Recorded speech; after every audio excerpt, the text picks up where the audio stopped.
All right. The time has come. We're at the end of Shiny Month. 100 more, 100 more checks.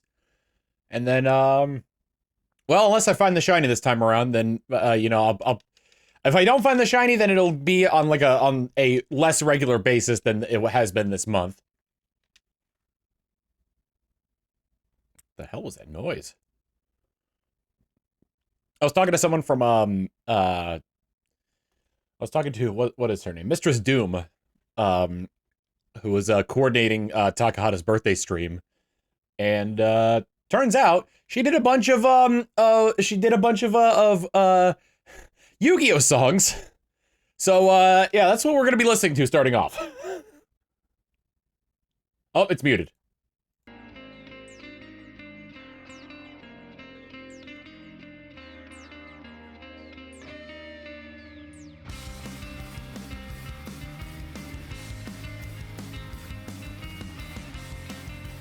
Deep diving into Yu-Gi-Oh! Today. Hell yeah, dude. You think I got it all? Everyone thinks I got it made well. How come my only friends are the ones I pay? No one understands what 3,500 today. Yep, it's the end of Shiny Month.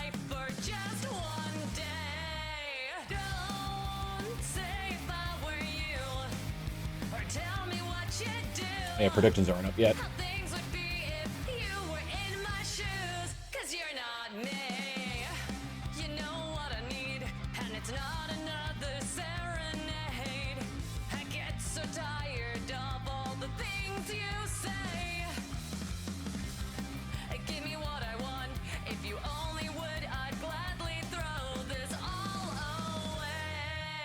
Kratos the Gamer, think of the 7 months of Tier 1 saying, thanks for being Tom, Tom. I'm Tom.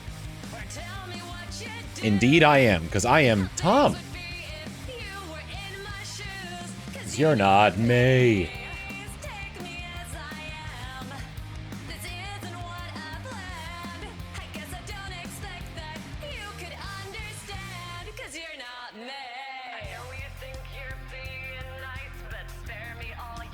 This is called, Dual Madness Yu-Gi-Oh! Cover album by Mistress Doom. I'll put a link to it. It's a half-hour-long video of covers from the Songs to Duel To album from when Yu-Gi-Oh! Was initially airing, and also from the movie. Yes.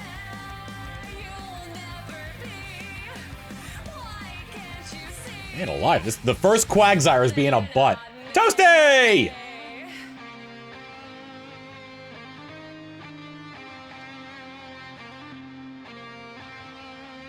Thank you for the raid, Toasty. Let's get them countermeasures up.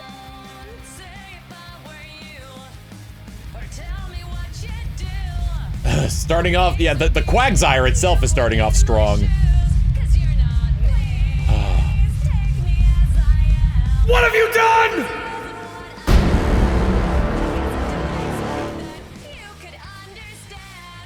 You've killed us, Toasty. There's 70-ish battles in the Maison, but I lost in between some of them. So I don't get anything for 6 hours I put in. Ooh, that's rough. Thank you, Cheesehammer, for the gift sub to Tom's butt. What? Oh, shit, dude!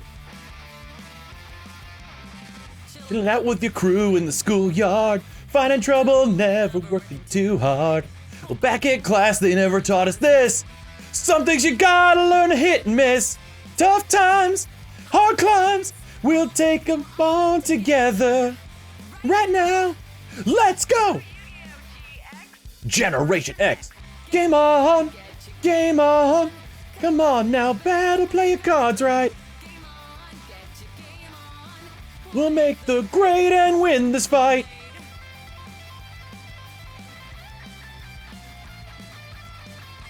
Nope. We'll make the grade somehow. Yeah!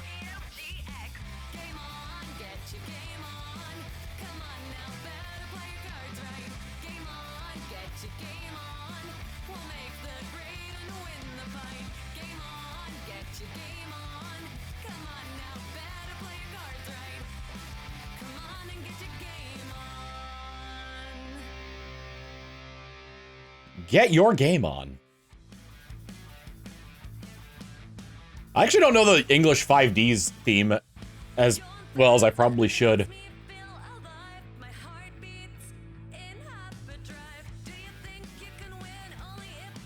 There is only one king, and his name is Jack Atlas! Oh, I remember this song now. Yeah, this is a really good one.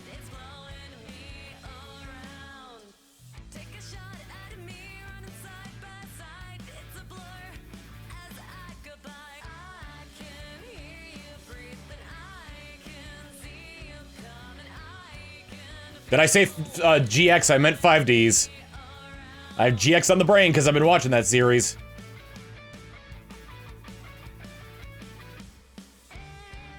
Currently, people are realizing that currently in the part where I am in GX, people are realizing that the wristbands they're wearing are sapping their energy, but they refuse to take them off!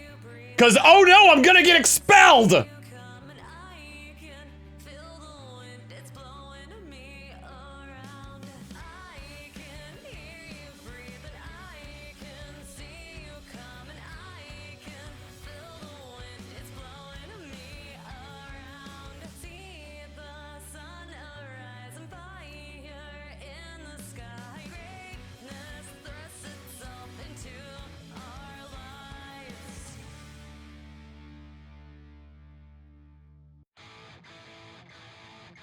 Is this the Zexel? If life is a game, they say I can't win. I'll never amount to nothing. Tear me down before my life begins. I won't be afraid to challenge myself. They won't ever break my fire. My dreams won't die if I high five the sky, spread my wings. There we go, yep. The only lyric I know from this song is high five the sky, and I know that which makes me know that it's the Zexel theme. Nope.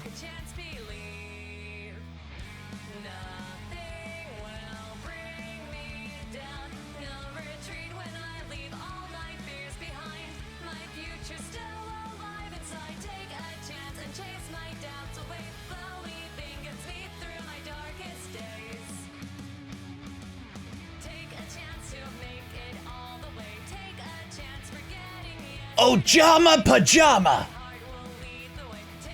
You're about to go bye-bye!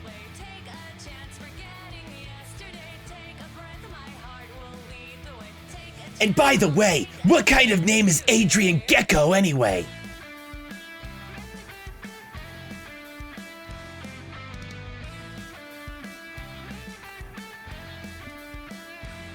Still think they should make an Ojama and Jome card.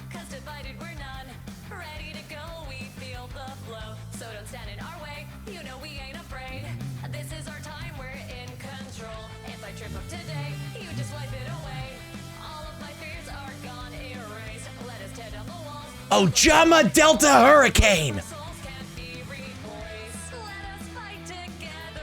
In the anime, there is like for the Monjome Thunder thing, there is a like an Ojama Thunder card. It deals 500 points of damage for each. It's a weird card.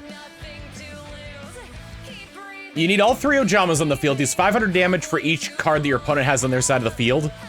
And then if you discard Ojama Delta Hurricane, you get Ojama Delta Hurricane's effect.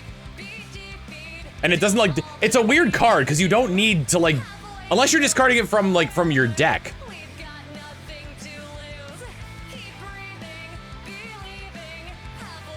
The anime does have Mecha Ojama King, yes. And Ojama Mandala. 5Ds is very good. I recommend 5Ds.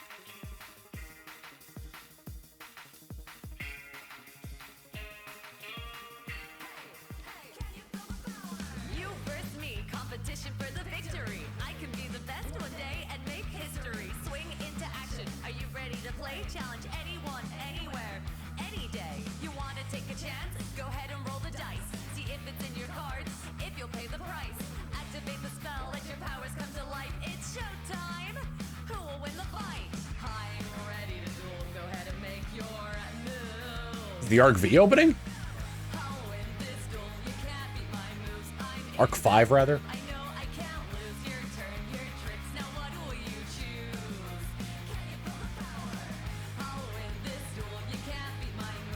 Like, I would see Zexal on air sometimes, like on TV sometimes, but like, Arc 5 was around the time where I stopped watching dubbed. How'd you feel if Rush Duels ever came to the TCG? I mean, like, probably no different. Nope. I like the, I like the Master Duel format, so I probably wouldn't, like, look too far into it.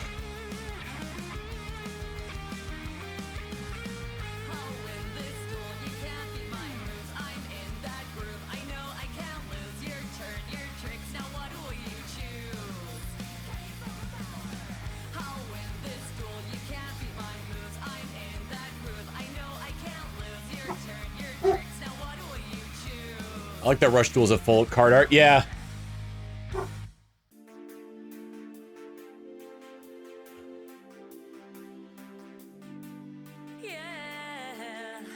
No matter what. How'd it come to this? After all we've been through, two of a pair, and now on opposite sides. From the very start, It's the Yugi versus Joey theme. watched each other's backs and we battled with pride. We're closer than brothers, and now we gotta fight each other. Can we trust our fate to the Hi, big guy. heart of the cards? No matter what, let the game begin. No matter what, may the best man win. No matter what. We're in this I remember Yu-Gi-Oh! Nightmare Troubadour, when Joey's possessed by Merrick. The only way to advance the story is to, tie the duel with Joey. Bingo! Lily Ives, thank you for gifting a tier 1 sub. To Hattie777.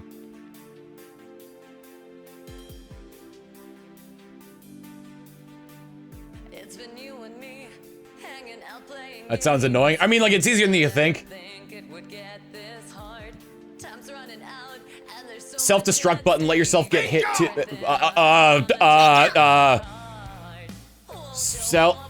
hold on. Self-destruct button, let yourself get hit for 7,000 points of damage, then activate to tie it. Also, Chelsea, thank you for the 28 gifted subs. no matter what, let the game begin. No matter what, What was it? There, self-destruct button and Ring of Destruction. Pre-errata Ring of Destruction can tie the game as well. we'll be friends forever. No matter what. If you whether you win or lose, you get a game over. if you fight possessed Joey. Mr. Yoshi X87 with the 15 months of tier 1. That is not 2.8 subs. Chelsea, might I ask what the significance of 28 is? Don't wanna duel with my very best friend. I could throw the whole match, let him win every play. Nope. So much at stake, My 28th birthday tomorrow, which means y'all are getting presents. Thank you so much. you always meant the world to me. And that's one thing. Happy birthday! Wait, hold on. Let me pull up the song. No matter what. Monster Rancher 2 Bingo! Day. Trisman gifting a tier 1 sub to Hattie Hattington. Happy birthday! Happy birthday! Chelsea 253. Thank you for the gift subs of cake for you. Back to watching! Let the game begin. No matter what, may the best man win. No matter Anyone remember Steven's happy birthday song to me on that one time where I had a bunch of the Throne Controllers people on a Minecraft stream? Andrew Papa's thinking of the 33 months of tier 1, saying, genuinely surprised I'm almost at 3 years. It's been great nonetheless. Regardless. Thanks again for the great laughs over the years, and here's to potentially, finally getting the shiny boy. Ethereus giving a tier 1 sub to Captain Cuddly. no matter what. Oh, we started a level 4 hype train because of the 28 subs. He's saying happy birthday horribly out of key.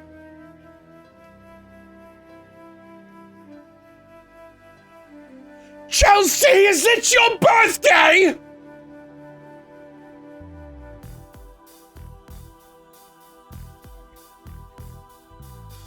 Long ago in the ancient past, I remember a life when Can you count that high? in a dark shadow. Chelsea, you're not doing very good at the lion game. There and then I could tell you try to break my will. But now watch as I rise to a whole new height, and my mad battle cry will Dude. be heard all night. You keep on playing Or it's sad to think of 104 months of tier 1. games and Appreciate it. I wanna Y'all are going ham this final day of Shiny Month. You keep on playing those dark shadow games, and all this time I've been afraid Ich, Ju, Kalk, Sen, Manjo Me Sanda! time has passed. You can never be sure you're always the best, 'cause I'm back from the shadows coming after you on the brightest day of your darkest hour. So now watch as I rise to a whole new height, and the mad battle Nope. cry will be heard all night. You keep on playing those dark shadow games, and When Joe May got flicked upside down in the forest like the Hanged Man card. Yeah, that was when he got brainwashed you keep on playing into joining the Society of Light. shadow games, and all this time I've been afraid. And then, and then he he was slowly breaking free of it because he kept feeling that something wasn't right. And then Jaden dueled him in front of, and brought his disgusting black jacket, where he's like, "That's right, I'm stained." Understood the blessed, too bad today will be He used to use that black jacket to wipe up sauce in the during lunch. last. But now watch as I rise to a whole new Under Mr. Matherius saying, I'll be going to a convention tomorrow, so I won't be able to tune in too much. Here is my luck for the last day of the month-long hunt. Thank you very much. This music stream safe? Yes. It's at least what the person who made the music said. You keep on playing those dark shadow games, and all this time I've This is Duel Madness Yu-Gi-Oh! Cover album by Mistress Doom on YouTube. those dark shadow games, and no, We started at 3,400, yes. you keep on playing those dark shadow games, and all this time One of my favorite things about that was how he was like how after the Gen X tournament, he's like, yeah, I'm the winner of the Gen X tournament. They keep reminding him that Jaden beat him. And there been some Suzabel Chen saying, hey there, saw you in Sayu's stream. It was cool to see you there. Yeah, Alejandro's a cool dude. welcome all my honored I gotta remember to call him Sayu. to the ultimate duel with the best of the best. Well, I wasn't like in Sayu's stream, I was talking to Sayu. Before this, I was in Takahata's stream. Cause it's his birthday! Suffering, the final defeat.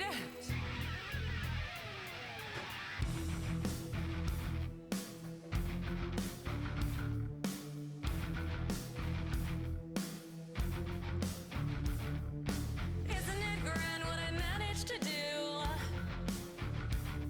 by kidnapping those closest to you?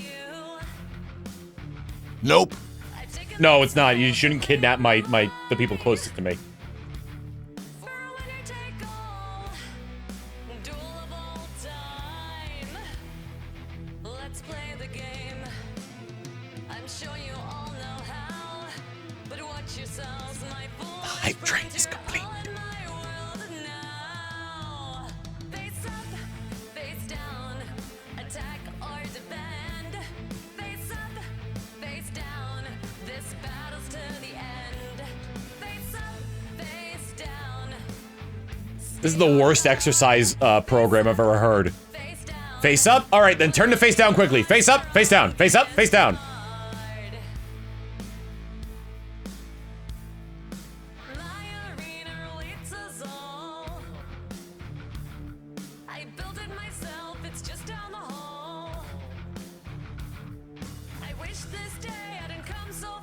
Does the 42-hour playtime count the resets? No. That timer would be much higher if it counted the resets. Pain to last. Face up, face down, attack or defend. Face up, face down. It's just a normal Tuesday for Pegasus. Face down, stay on guard.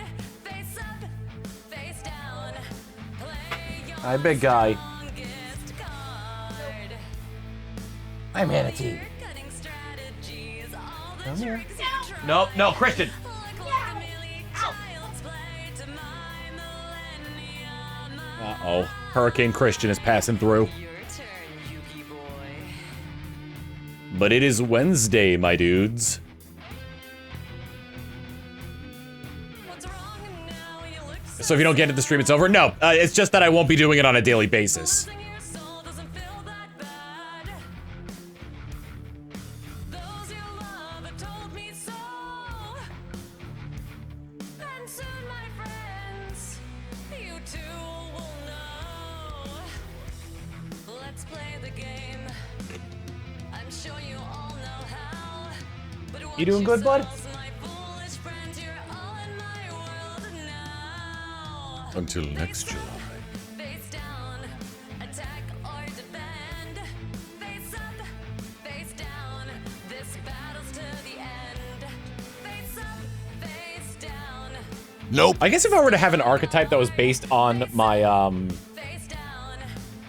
that was kind of like based on like my VTuber and the stuff like surrounding my, like the stuff that I've done, I guess I would want it to be kind of like Shining Sarcophagus. The Shining Sarcophagus archetype, where all the cards mention like a key spell card that they all kind of revolve around. So like Silent Magician Zero and the Gadget Trio are part of the same archetype because they both mention Shining Sarcophagus, but they have completely different card names. Why is this one significantly quieter? And a secret. Unleash the monsters within. Sometimes it's over before it's even begun. If someone else gets hurt, then what have you really won? I'm always Eric Stewart, the VA of Kaiba, is in a band apparently. That's funny. one day late. Lumbar Zach with the 72-month hero saying, here's hoping tonight's the night we get this quag. Best of luck, Tom, and thank you for being awesome and genuine. Thank you so much. I stack the deck myself, so there's no one else to blame. I need just Will one that spell be called Bequeath Knowledge? final chance to prove It's just my VTuber grinning with Donkey Kong's teeth. Bequeath Knowledge. let's just adore. That's how the world is made. But are we really players, or are we being played? I'm always one card short, always one day late. For once I'd like an ending I can celebrate. Like naming the lowest house in Duel Academy after Yugi's God card. It's so petty. So petty. Skeleton Prime 655 with the 18-month tier 1 saying, OSHA violations, the cat girl says hello. Oh yeah, we were talking about username origins last time.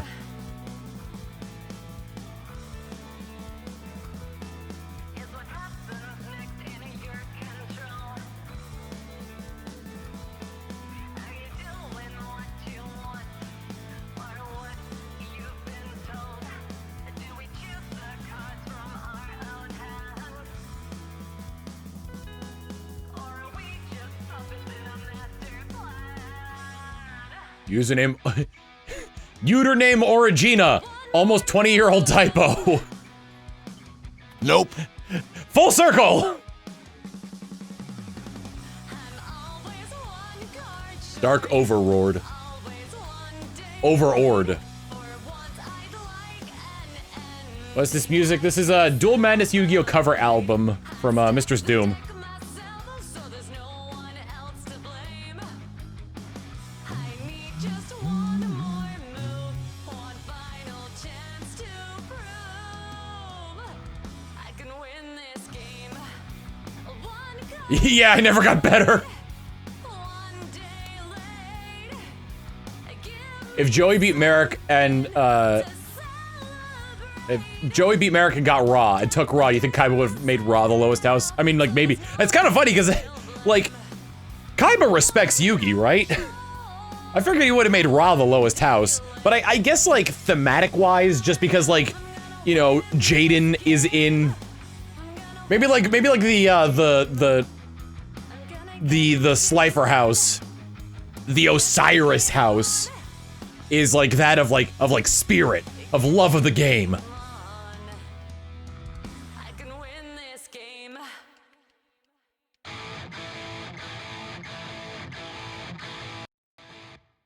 If life is a game, they say I can't win. I'll never amount. Wait a minute. Tear me down before my life begins. I won't be afraid to challenge myself. Another version of the Zexal theme. Fire. My dreams won't die if I high five the sky. Spread my wings, take off. It's time to fly. Take a chance to make it all the way. Take a chance, forget. Mein Gott. Take a chance, believe. Nothing will bring me down. No What if Joey would have been allowed to use Ra? my fears behind. Oh yeah, he would have to learn the chant. Live inside, take a chance and chase my doubts away. Slowly think it's Thought would it be a good idea to refresh us on Colosseum's shiny mechanic for those who don't know. That was, yeah, that'd probably be a good idea. all the way.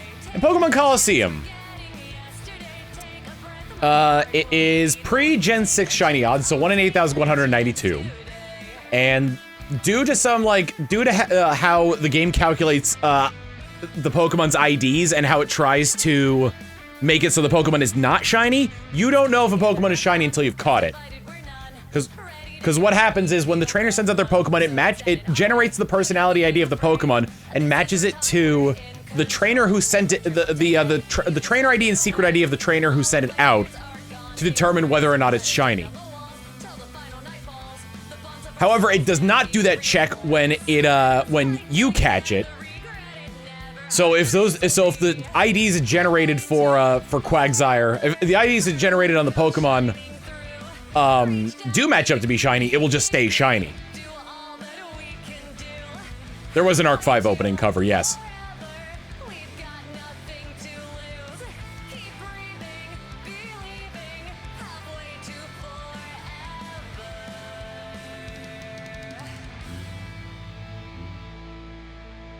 Does the GX opening have a cover on this? Yes.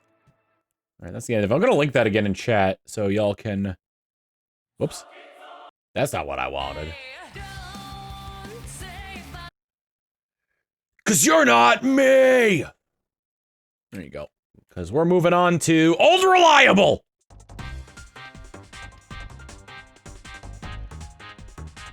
Chilling out with your crew in the schoolyard, finding trouble, never working too hard. Well, back at class, they never taught us this.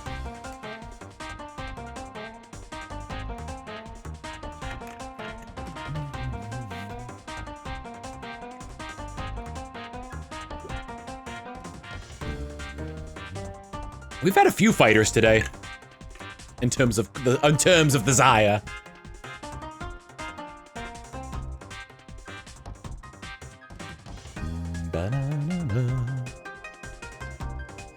Nope. I want to get a laptop for mobile streaming. The only problem I have with that is that, like, I hate laptops. 90% of the time, they last for like 2 years, and then, like, and they're filled with bloat, and you can't do like a full reinstall of Windows on them. But I want to be able to, like, I want a powerful machine to be able to take on the go.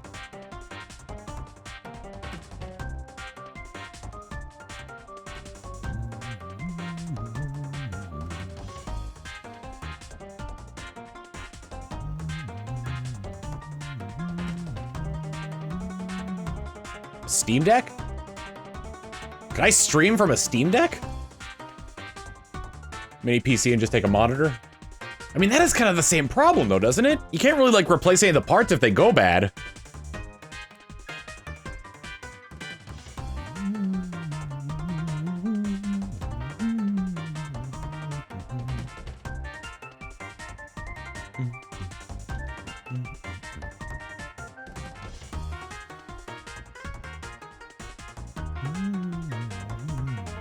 Bought a $120 Walmart laptop and tried installing Tiny 11 on it. It kind of borked.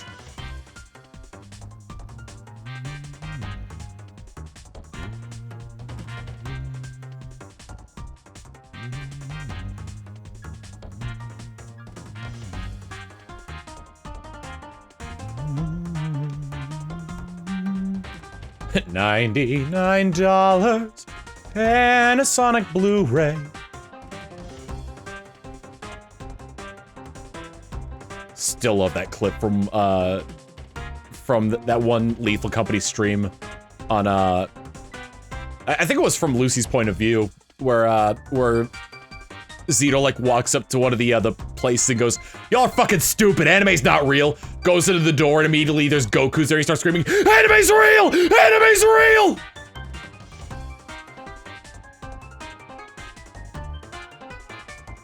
Tiny 11 is a bloat-free lightweight version of Windows 11. Interesting. Nope.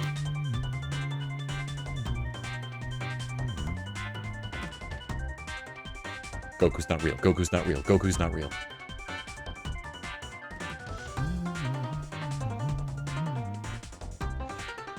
Laptops are awful.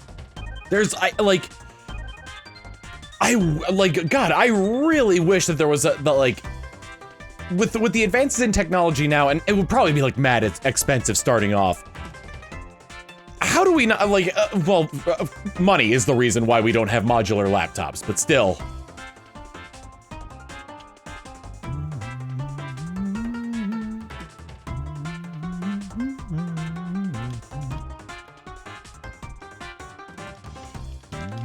My first laptop lasted way longer than it should have. I got it in 2006, started making machinima in 2008, and then replaced it in 2010. I've heard of framework laptops. No, what are those?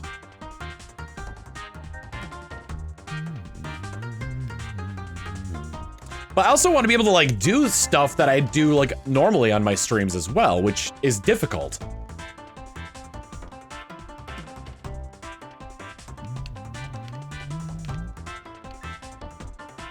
We don't have modular laptops yet, but we do have ARM processors starting to come out, allowing laptops to be more on par with PCs.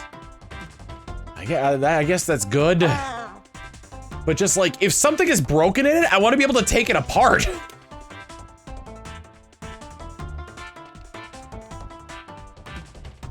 If I need to replace something in it, ugh. You need an emote of the camera zooming in on Rui's face. Oh my god.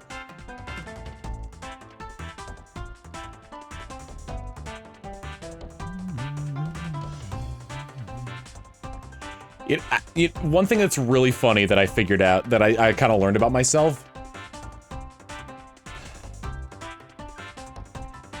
So, in terms of interacting with things, I realized that I realized that I love freedom of movement.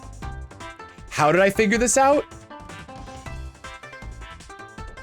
Working in VR is with motion controls and being able to just move wherever I want feels so much more satisfying than sitting at a desk and moving a mouse. Look at a framework, they make laptops that are fully modular. You can swap out the CPU, RAM, literally everything. Ooh.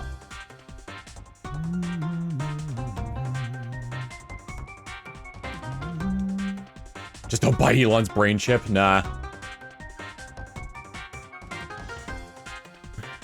Do you have any idea how many monkeys died developing this brain chip?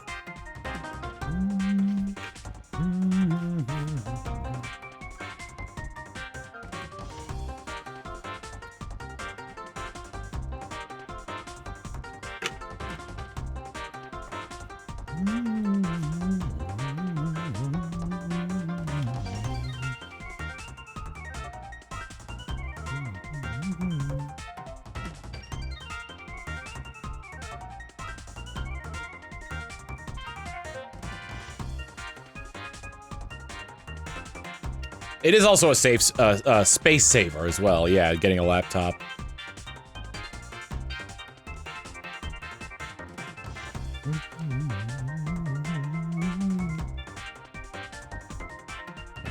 Actually, one thing I could probably do is figure out a better way to set up my monitors. Because right now I've got one in its original stand and then two in portrait, actually.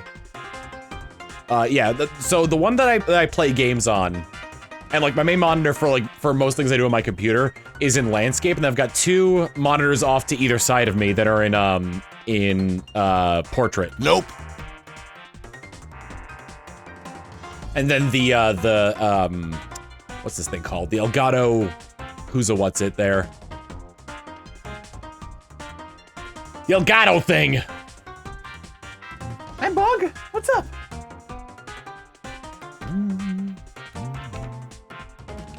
Teleprompter, yeah, there we go.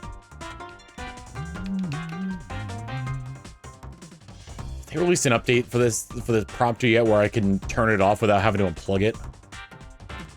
Actually, maybe I should check, because I honestly don't know. Camera hub. Because here's the thing, there's two updates that I really wanted to be able to do.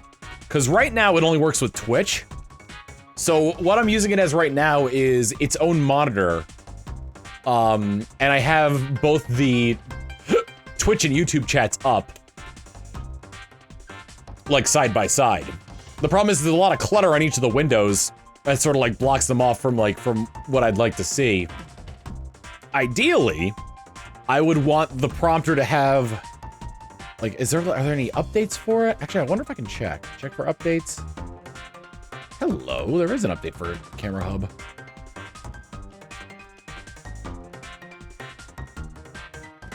I wonder if my prompter will stop working because of this.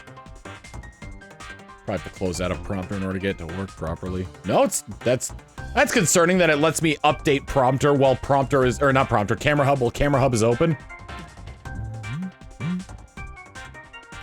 Stream may get a little stuttery here and there.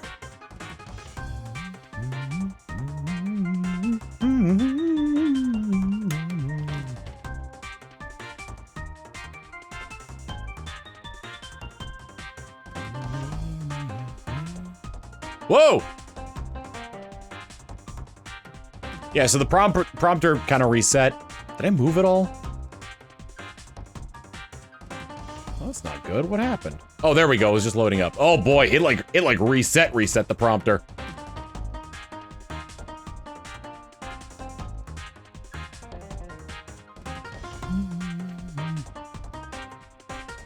Ay. My chat's got all messed up now. Let me at least throw the ball first.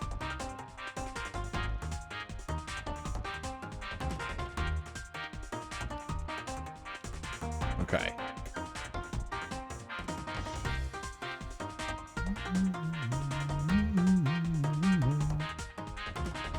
Okay, let's see. They had anything for prompter control? Yes! They made it so you can turn it off! Oh, thank God! I don't know why I didn't think of that sooner. Did they make it so you could add? It's only still works for Twitch channels. Dang it! See, the problem is that I'd love for it to work with YouTube as well. So that way I can have, like, I could read both chats at the same time.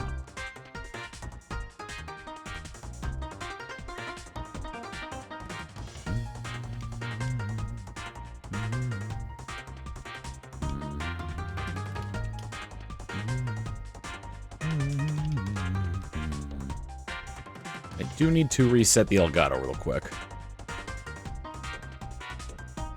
There we go. I don't know what they were thinking with not having it launch with that.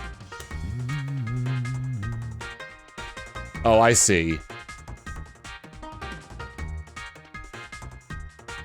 I was looking at the different settings on the prompter. There's one for there's one that's just display where it works like a monitor. There's one for text where you can Nope. One for text where you could like write out a script and then like have it scroll through the text while you read it. So you could like be looking directly in the camera and reading the text like a news anchor. And then there's there's a chat function, but it only works for Twitch channels. So I could have the screen be like completely filled up with Twitch chat. I'm sorry, I just got some egregious news.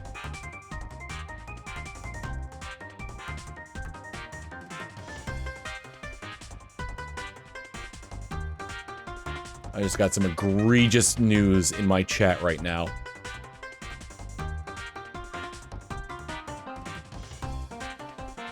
Stop the music. Stop the music! Alright, hold on. Some confrontation needs to happen here.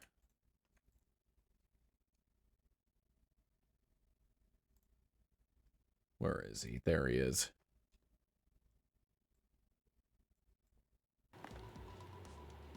Ditch power bounce. Bingo! Yeah, you know what? Power bounce hasn't really been Heard that you weren't useful supporting the because- brand.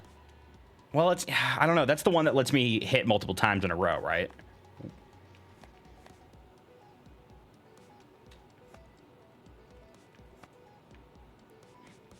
Heard you weren't supporting the brand. No, I'm supporting the brand! I'm supporting the brand, Tom! Tom.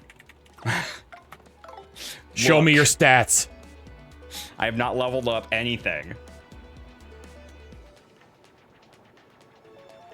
I have flower power. I have more FP, but only because I have a fucking badge that gives that to me. Wait, That I got randomly out of a battle a moment ago. you lied to me!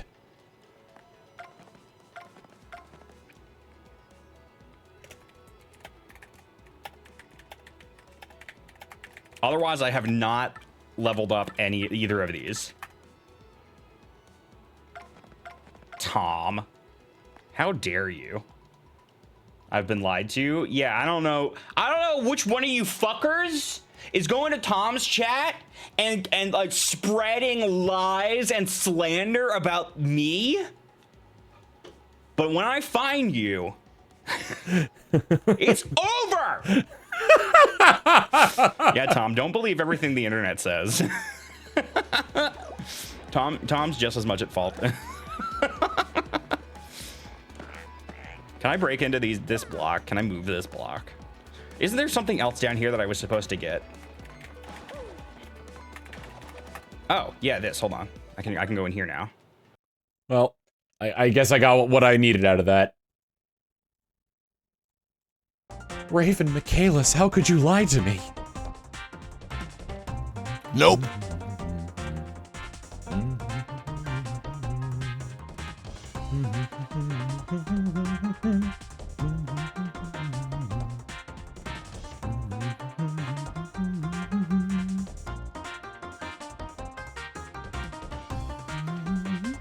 Heard Steven doesn't support the brand. Is he live right now? He was live earlier. I think he was playing Subnautica.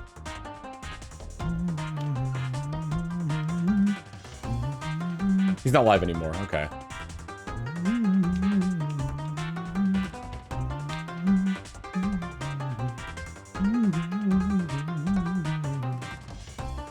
Steven isn't even playing through TTYD. It's fine. Cheesehammer, thank you for gifting a tier 1 sub to the brand. And Death Gift, thank you for the tier 1 sub to Raven Michaelis. The traitor.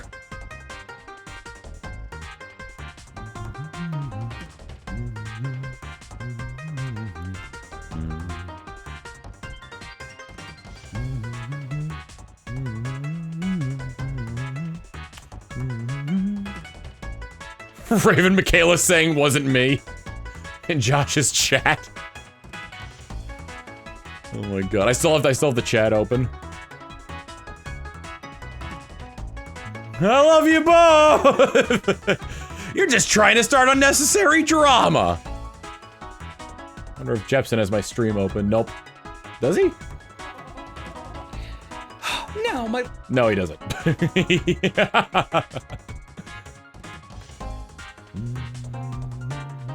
Among Us.mp3. Whoops!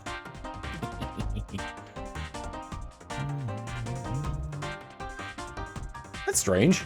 I think it's... I don't think it'll do anything, Valafor Wrath, because the Because Nightbot would normally delete hyperlinks like that. Bingo! Trisman with the gifted tier 1 sub to Graham Pacer. Why does that name sound familiar?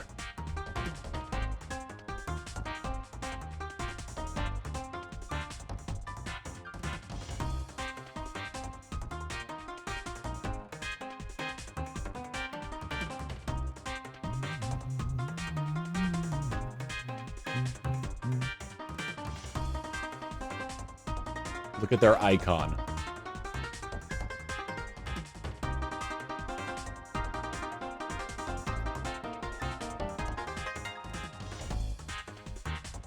I don't know what their icon is supposed to be.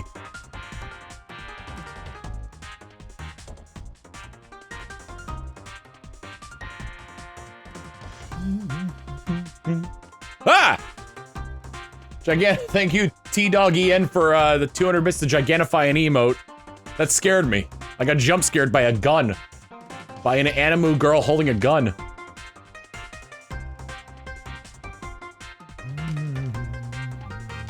Bingo! Galactic Baron with the 9 months of tier 1 saying, big! Abracagun! Red Zender, thank you for using 200 bits to gigantify a Tom Scream emote.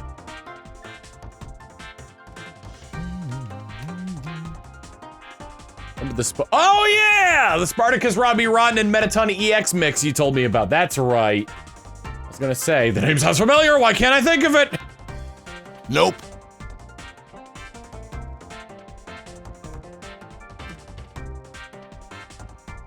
Sheena, thank you for gigantifying an emote of what I'm assuming is a ferret with a gun.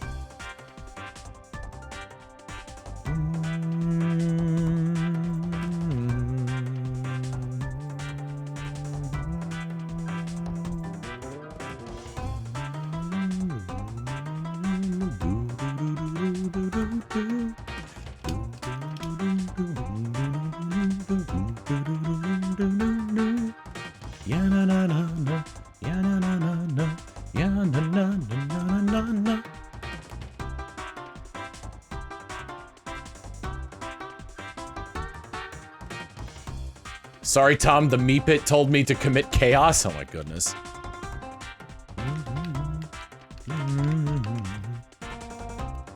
I set the on-screen celebration to the maximum because, like, it only shows up on Twitch, and it's saved to the Twitch VOD, but it's not saved to the VOD that I'm recording locally. So I you can't turn it off either. So I just put it at the maximum amount that it could be, because I don't like that. It feels very intrusive.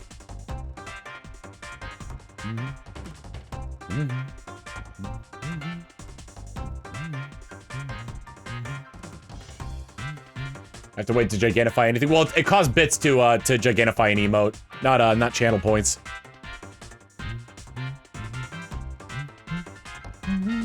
I see you riding around town with that girl I love, and I'm like, fuck you.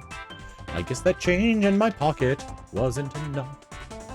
Fuck you and fuck her too. If I was richer, I'd still be with her. Oh, ain't that some shit? Although there's pains in my chest, I still wish you the best with her. Fuck you. Try to make me go to rehab, I say no, no, no. No, no, no.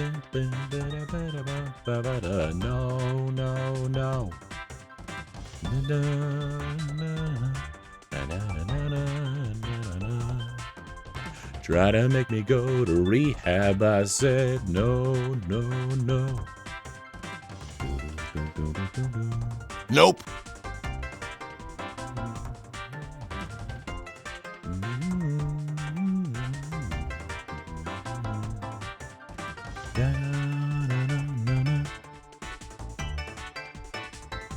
Ah, Dad, it's still going.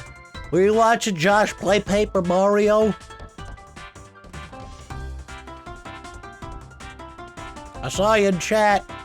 Gorgonaut gigantifying the judge from Ace Attorney. Whose emote is that? Oh, I didn't realize Jared had that. Awful possibly for 42 months tier 1 saying, are you winning, son? No.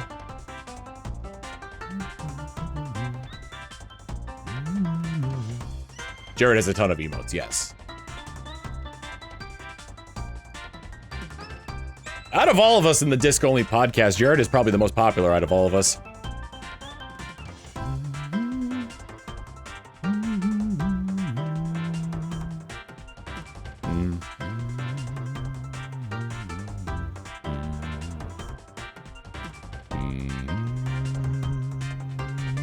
Why? Evil J Brian, thank you for gigantifying your own emote of your face on a Majora's Mask moon. Thought it was the Meatball Man for a second. Trisby, thank you for gigantifying the trans rights emote. The trans heart emote.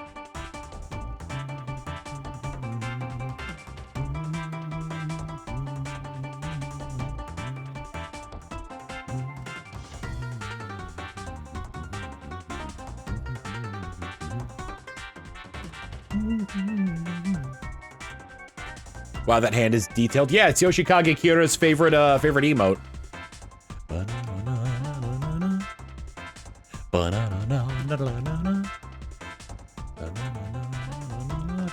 You can't. Yeah, unfortunately, you can't gigantify Joel because it's not an official Twitch emote. It's not an emote on Twitch.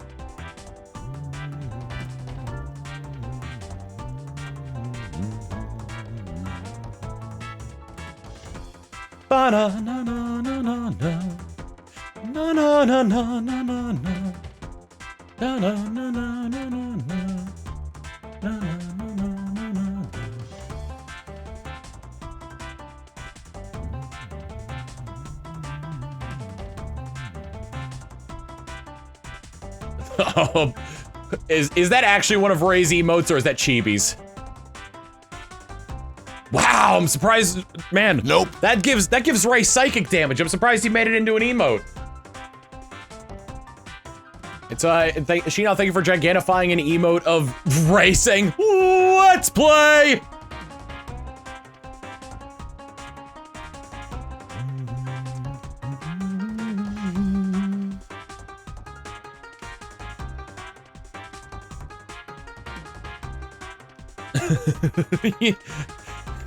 This is gonna sound really like weird, but I swear it has a more clean interpretation.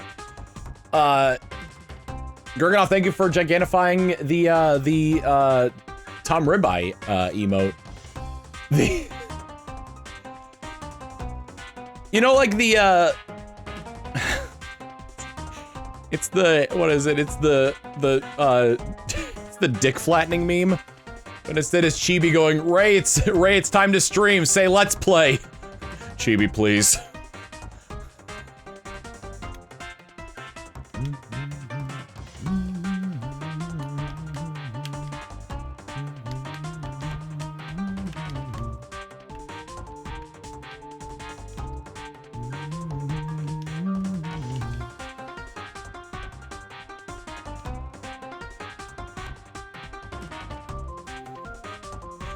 Was it they're playing Minecraft at one point and someone made the Tower of Pimps and Matt was like, I thought it was out when they fired me.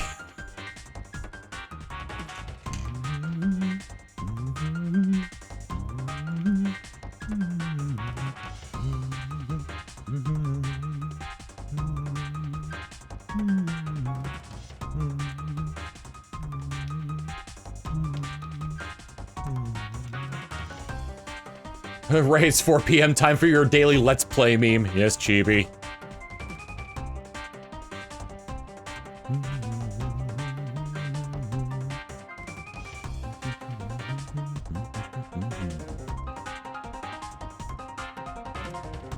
They could just make the chat function on the Elgato prompter. Actually, if they made the chat function work with YouTube on the Elgato prompter, then, like, God, my setup time would be cut so much shorter.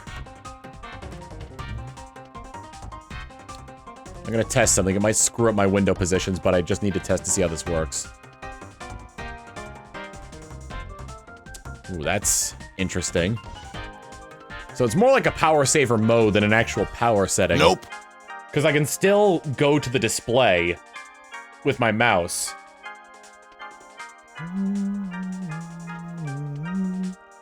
When did Matt leave RT? Like, let's say a year before, like last year, I think. Maybe like a year and a half ago.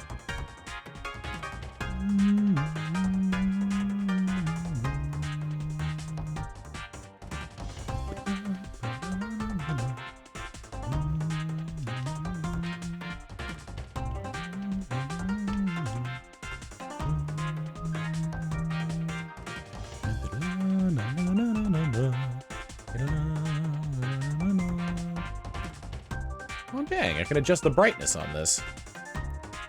I think they added quite a few things here. What does the contrast setting do? I can't tell if that makes it easier or harder to read. If I turn contrast all the way down, then it just becomes a gray screen. Oh, wow. Contrast on this monitor is very sensitive, good lord.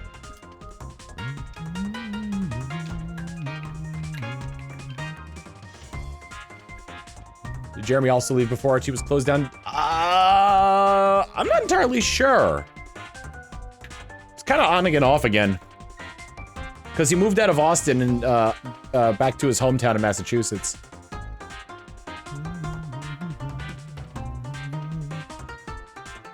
This is a monitor recent acquisition. I mean, I've had it for... Actually, whenever the Elgato prompter came out is when I got it.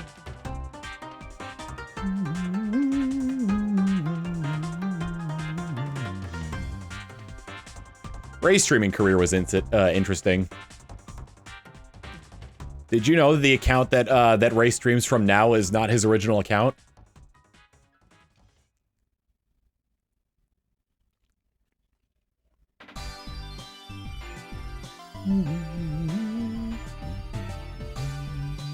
I am using a 4K monitor, yes.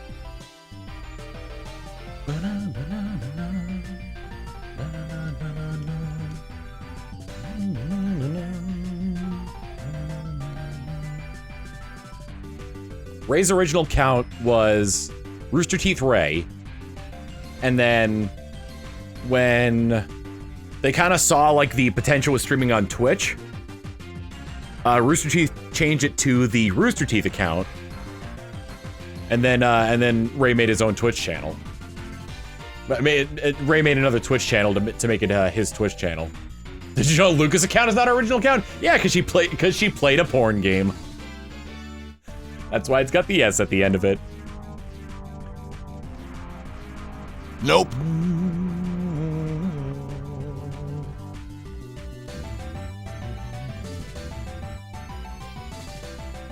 Wasn't it it was the other Mario's missing, yes. The Newgrounds Mario's missing.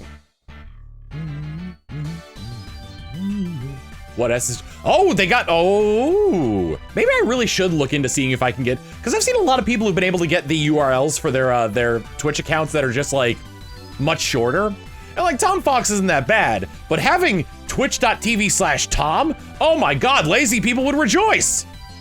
Lazy people who type would rejoice!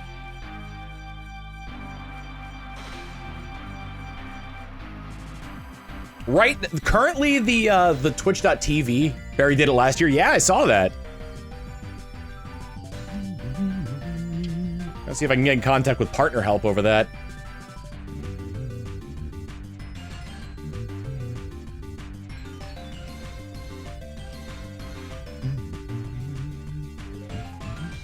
Yeah, Patty got it, Ray got it, Barry got it.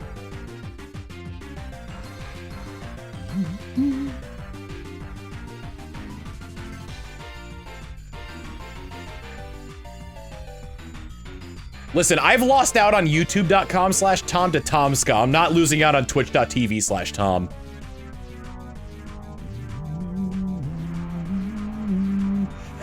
I like how the account is called Tom Prime.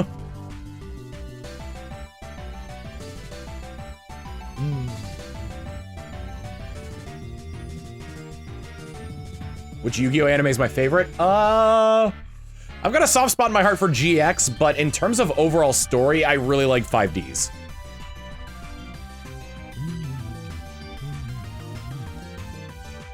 I like the name Tom Fox, but congrats if you get Tom. I mean, like, I wonder if they'd be able to do this, like, both of them. I'm actually kind of curious. If I type in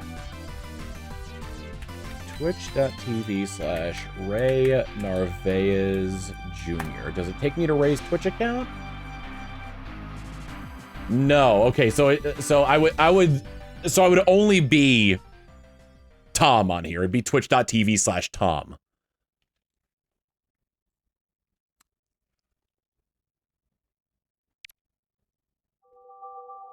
Yeah, the Tom account was gifted a sub here. Nope.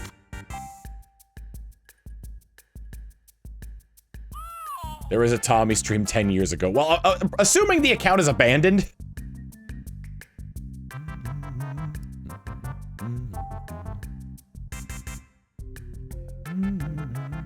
Thank you for Gurkanov. Thank you for gigantifying the Tom Teeth emote. Just grab I'm Tom. Well, here's the thing. Like, we don't know if the user of the twitch.tv/Tom account, oh my god, is active or not. All we know is that he streamed once 10 years ago, and that's it. That's all we know about that channel. And the other thing that we know about it, what is it? And the other thing we know about it is that what is it? Is that the profile picture is just Facebook Tom. I mean, like, here's the thing. Like, Twitch probably has like records of that. I could probably request that name. It also might be like a placeholder as well.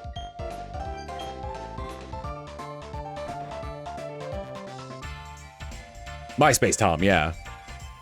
Like if you type in twitch.tv/Tom, then it'll then like that account pops up.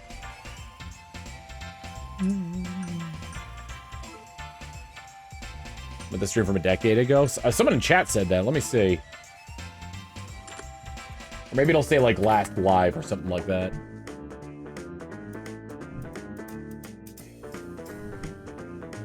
Tom is offline. Doesn't say when they were last live. We don't know much about him, but we're sure Tom is great. They've got 621 followers. They don't have a schedule. They don't have any videos. In all honesty, it could just be a placeholder.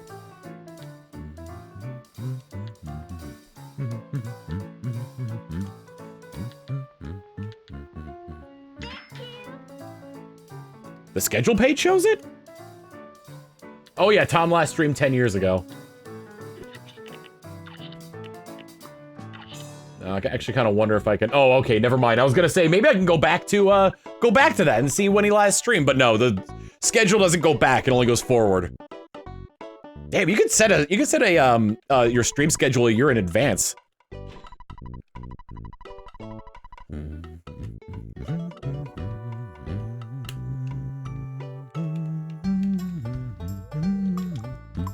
Nope.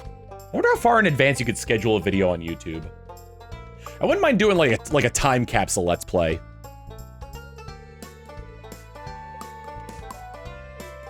Let's play through a game now and have it set to not post until 10 years from now.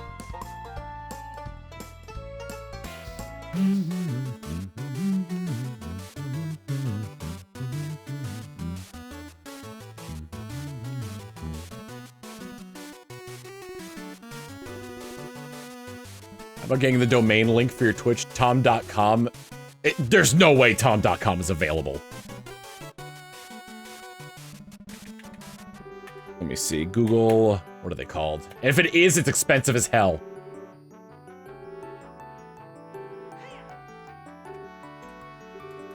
Google domains. Let me see.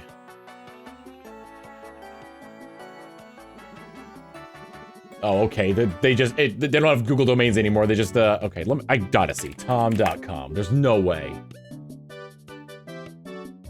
No, it's not available. It's showing me various alternatives such as TommyandTommy.com, TommyAssociates.com, TomFamily.net, TommyMail.com, TomPhotography.net. I don't even what? TomMusic.net, the Tommy Family.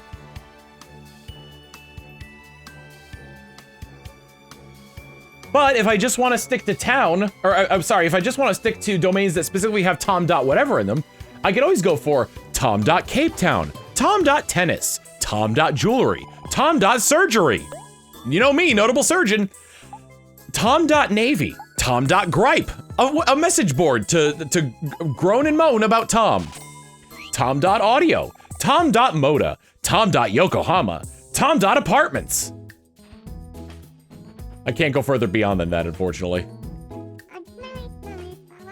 I'm getting people banned off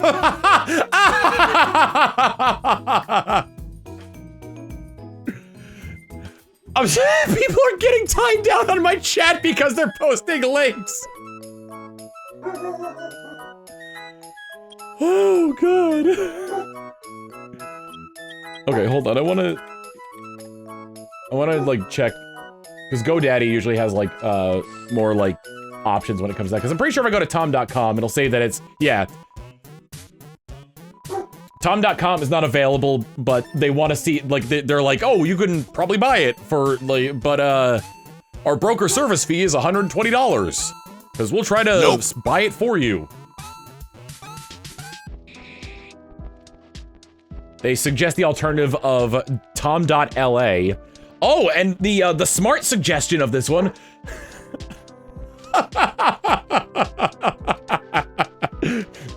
For $5, whotom.com. WHOTOM. Whotom.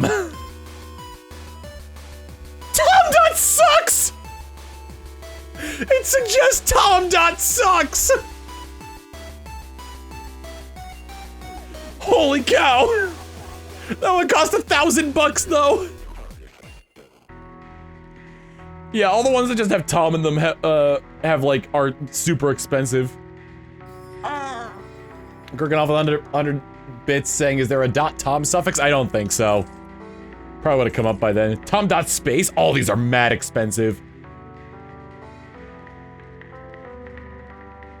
Want to play let's play the Price is Right on domain names of Tom to guess the to guess how much they're worth. All right, chat. How much for the domain tom.site? Looking for the closest without going over.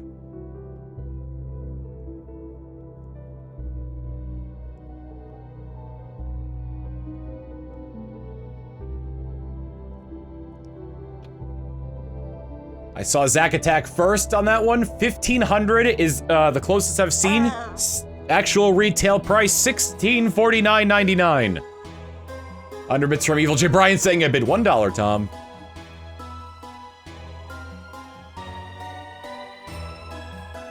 All right, chat. Step on over here and we'll... I'd buy that for $1.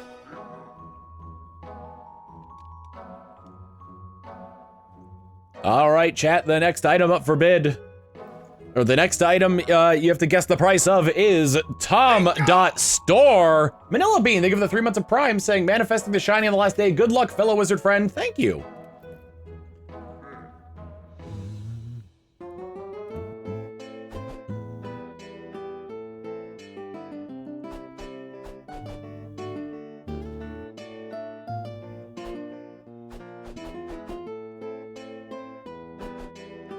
Gurkenhoff was the closest with $32.50. Actual retail price $32.99.99. Nope.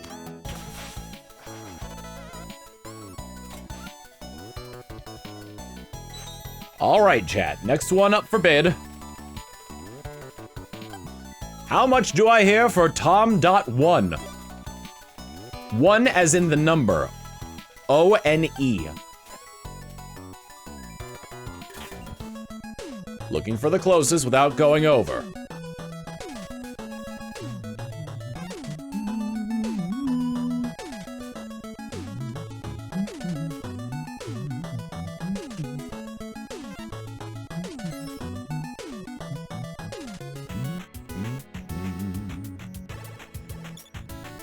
Out of the ones I've seen, Lord Gamer Jesus is the closest at $69. Actual retail price, $769.99. No one thought it was under no one thought it was under $1,000.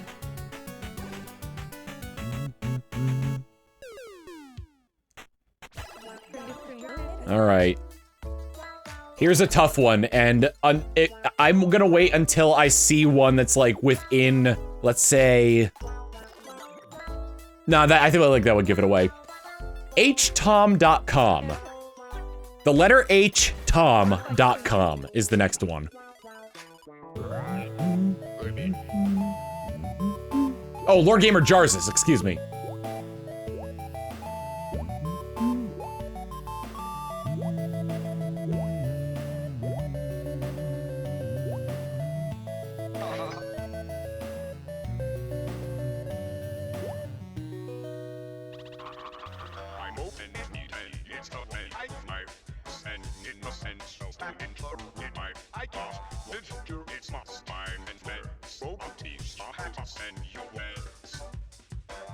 I would like to tell you guys now that the higher end of you guys guessing are still 1 digit off. I think it was Insomniac Gamer who was the closest. Yes, Insomniac Gamer was their closest with their bid of 7799. Actual retail price, $19,999. Oh, Mr. Silvermoon was so close. Was so close, but they were $1 over, and the way this works is that you're not supposed to go over.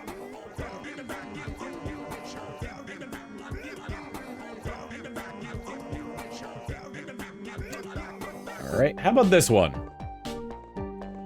Tom.estate. Tom.estate. Nope.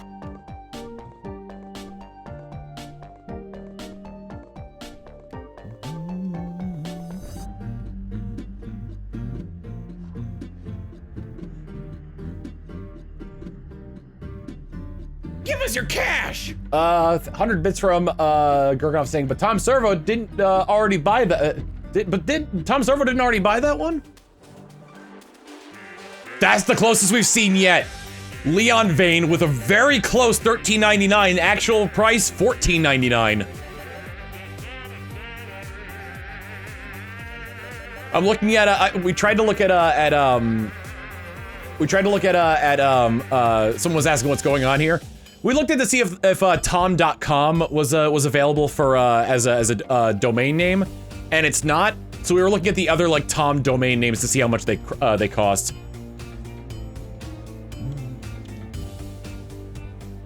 $1 off both showcases.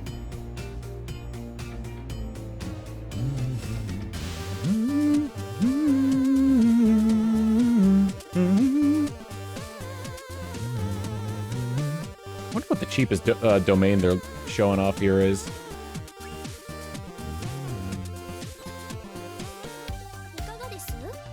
The most expensive ones are HTOM and PTOM at 19,999.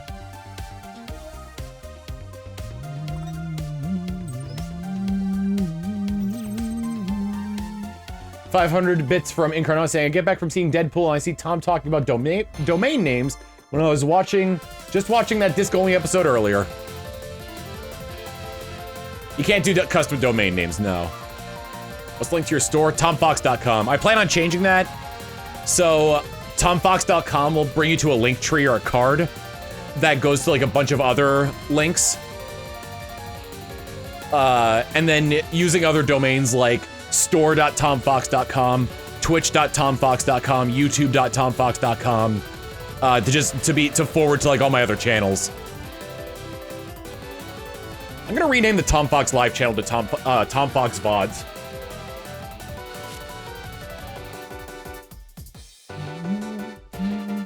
So then like vod.tomfox.com would go to the VOD channel.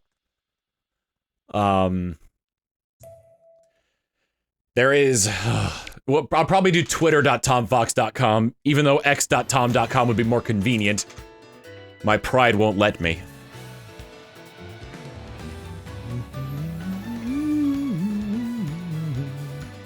Nope.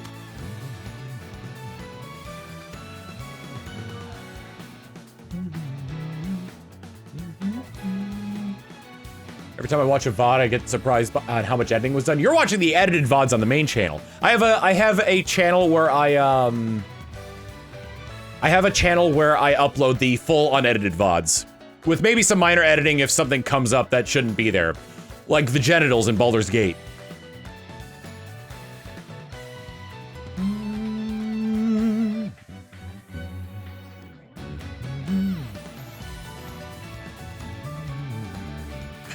Gotta be careful when posting links. I mean, you can still type in twitter.com and go to and go to what Twitter has become.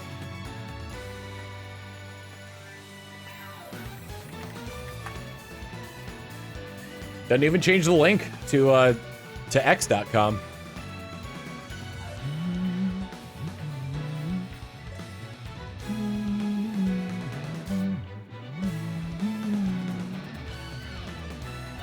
Just remember to keep posting that picture of him balding with the X credit card from when he tried to rename PayPal.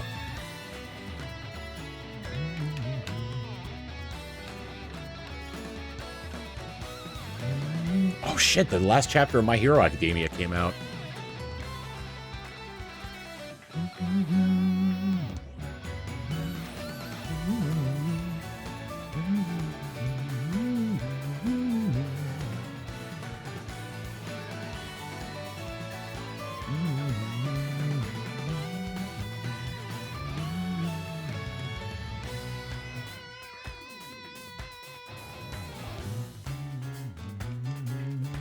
Never forget when Elon tried to make cis a slur on Twitter. I heard a really good, like, reasoning for that. Bingo!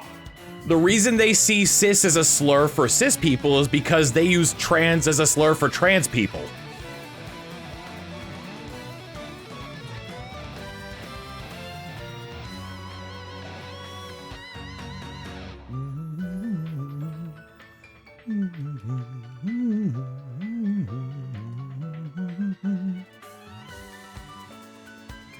I wonder what's the origin of cis?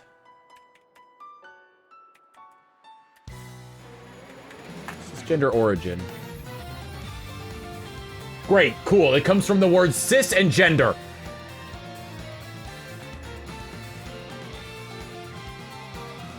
The prefix cis is Latin and means on this side of. The term cisgender was coined in 1994 as an antonym to transgender. Interesting. Nope. That's interesting. The phrase cisgender is newer than transgender.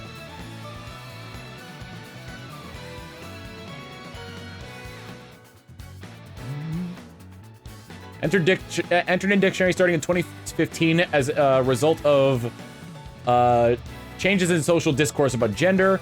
Term has been and continues to be controversial and subject to critique. It's not a slur, it's a label. It's the same kind of label that transgender is.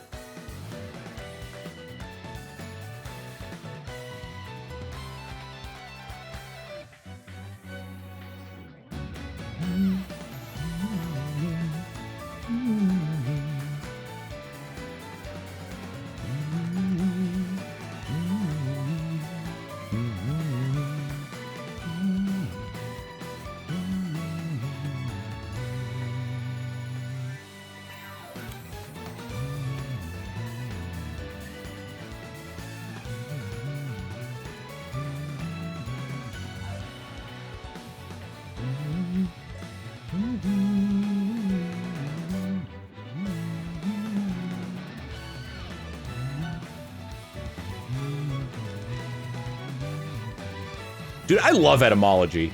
Finding out the origins of words and like how they like came about is super interesting to me.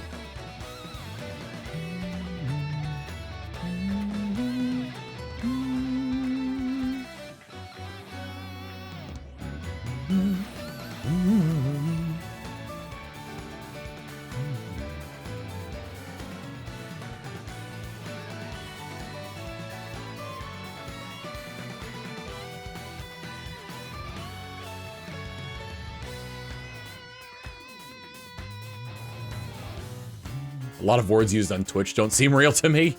Words are constantly getting added to the dictionary as well.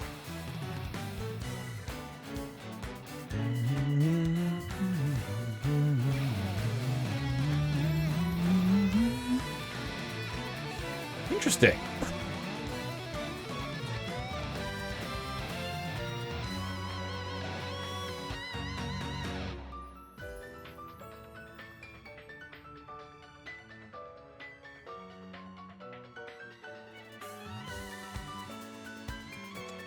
Oh, I kind of want to read this out, but I'm unsure of like the Nope. language being used here. It's Wikipedia, so it's meant to be informative.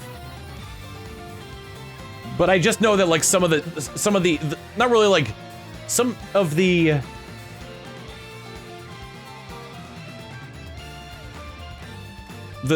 term it's hard to explain. Anyone can change shit on Wikipedia. It doesn't seem to be that in this context. It's interesting to me, but it uses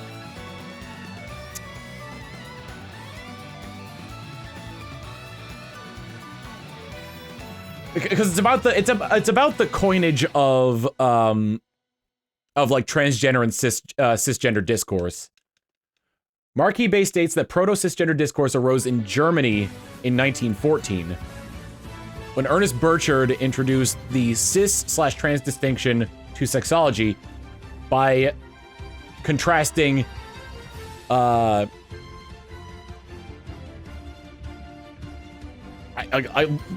if I can even pronounce this word, because there's a lot of small letters and I's in it.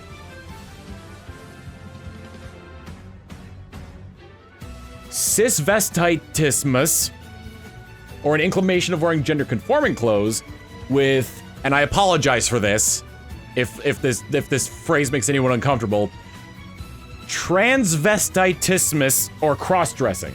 German sexologist Volker Sigusch used the term cissexual in his two-part 1991 article. It's in German, so I can't really read it.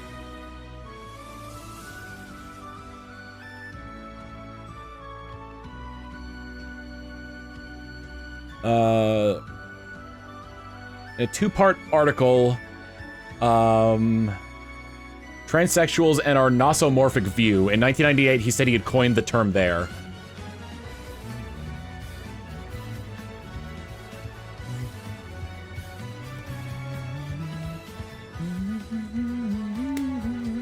In context, it's fine. The word change meaning quite a bit over the course of a century and change.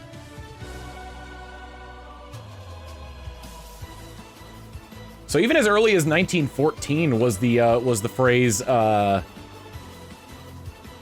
was like the earliest mention of like of sort of like this proto cisgender discourse.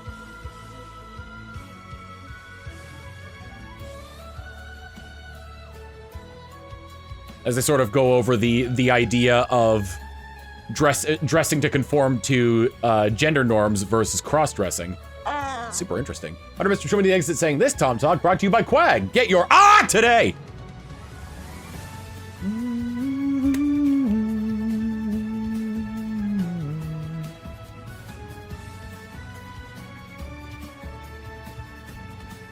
Interesting. One of the very few Facebook W's. In February 2014, Facebook began offering custom gender options, allowing users to identify with one or more gender-related terms from a selected list, including cis, cisgender, and others.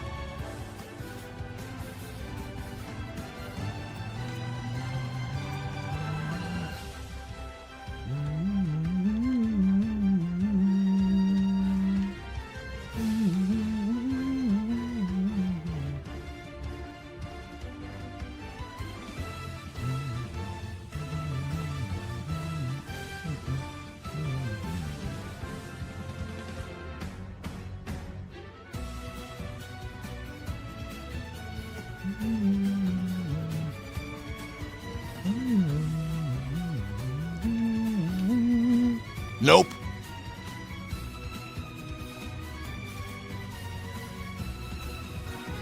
I think it's stupid seeing cisgender as a slur.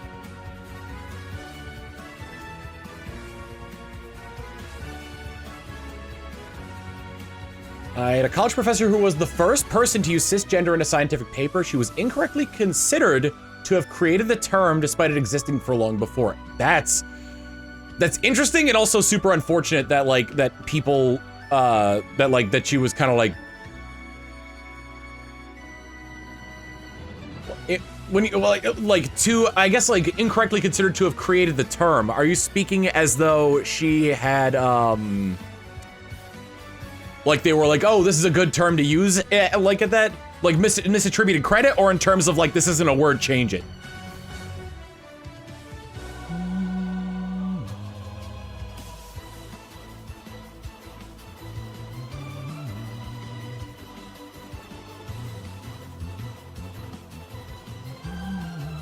How long have you joined us in the VTuber cult, Tom? It'll be a year at the end of September.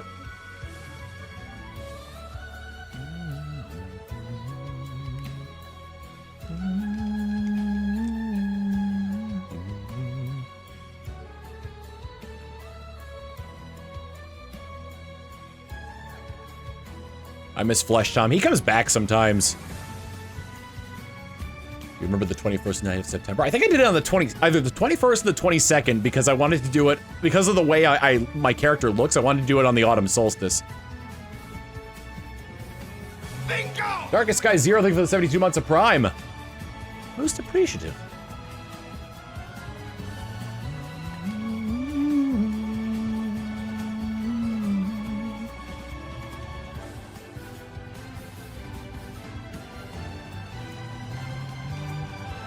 Flesh Tom isn't just a simulacrum.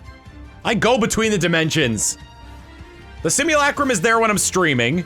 If I'm not, if I'm here now as I am, then the simulacrum is in the real world, like taking care of stuff that I can't take care of here. It does split my concentration. You'll notice that, like, if I have to get up and go to the bathroom, it's weird. The simulacrum takes care of that. Don't ask me how it works. But if I get up to go to the bathroom, you notice that I kind of, like, you know, doze off here a little bit. The truck is not a simulacrum. It's more like an astral truck. That's my concentration going fully into the simulacrum to help out. Anything my simulacrum feels, eats, you know, expels, I also feel it. I miss Flesh Tom. Sometimes I can still hear his voice.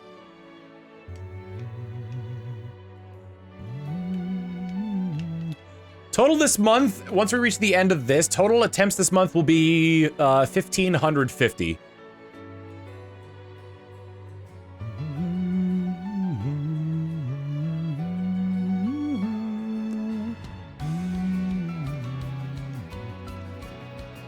Profile pic Tom 8 Flesh Tom. I am probably gonna change, like, because I've kind of gone like full into VTuber stuff, I'm probably gonna change my profile picture to, on a lot of things, to this. Just so it's like, maybe even, hold on a second. Maybe even this. Just so it's like, it's the transition's a little bit more clear when you're looking at like the Tom Fox sort of like imagery. Because when you look at like the normal Tom face on like a profile, like at first glance, you wouldn't think that this is a VTuber. I love that the tongue. Shout out to Angu for this, for making the tongue wiggle whenever I talk in this on this form.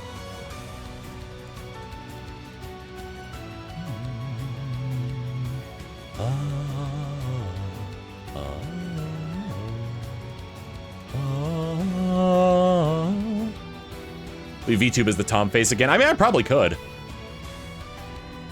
What that tongue do, though? With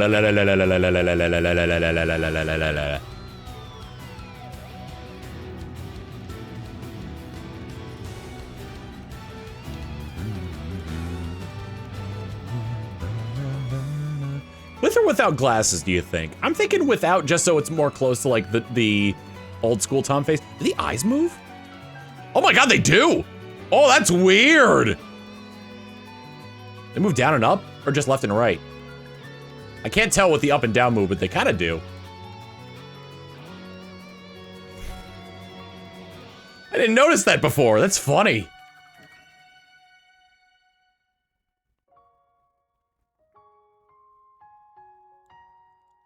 as part of like a obviously I paid them as well, but as part of like a thank you, my continual thanks to Usagi and Angu, modeling and rigging this VTuber. I got them both the Tom plush as well. They're my VTuber parents. I wished Angu a happy Father's Day. I didn't wish Mew a happy Mother's Day, though. Uh-oh.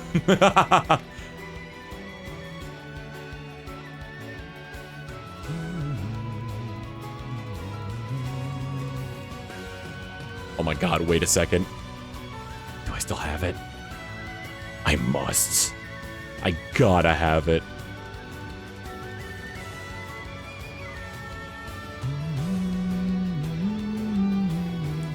There we go. Hold on a second. Here you go, chat. I want you to have this. It's a tiny version of me. I really don't want this, Mr. Boss. Hang on a second. There we go. It's the... I mean, I'll take it if you don't want it, dude.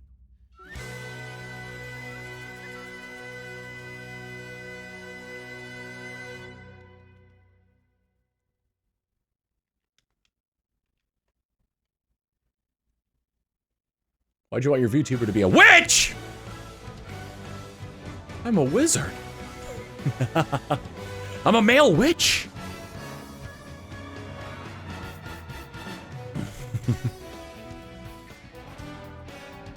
I like magic. I like magic a lot. A warlock. I like the title sorcerer better, but I think of sorcerers from like in D&D as like those who are bestowed with magic power from birth. Whereas Nope. I personally like the idea better of like somebody earning being a wizard.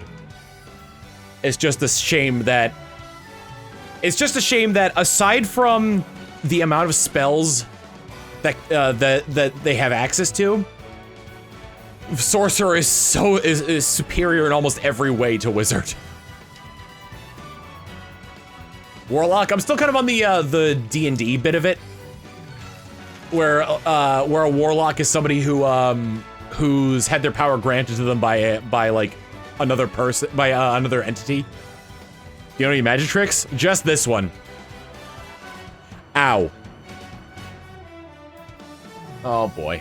All right. After this one, I'm gonna take a break because I'm getting whined at. Warlocks are sugar babies, yes.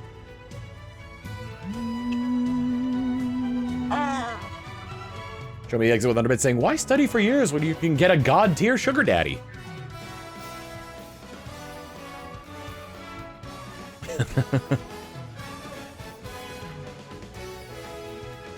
Listen, when I saw that one of the Warlock patrons could be a genie, I'm like, hell yeah. Genies are hot.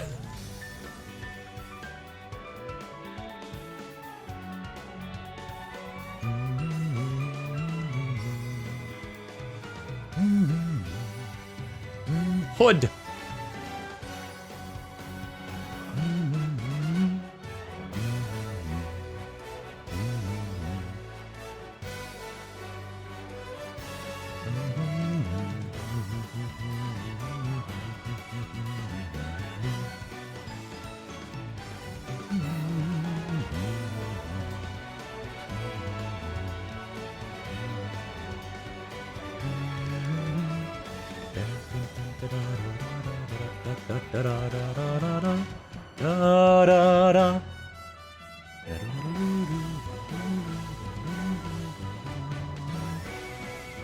You bringing up the cis Wikipedia page is actually what made me realize my professor is no longer incorrectly giving credit.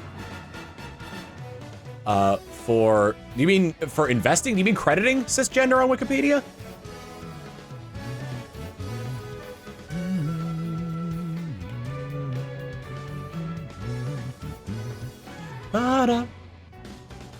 How goes the hunt? It goes!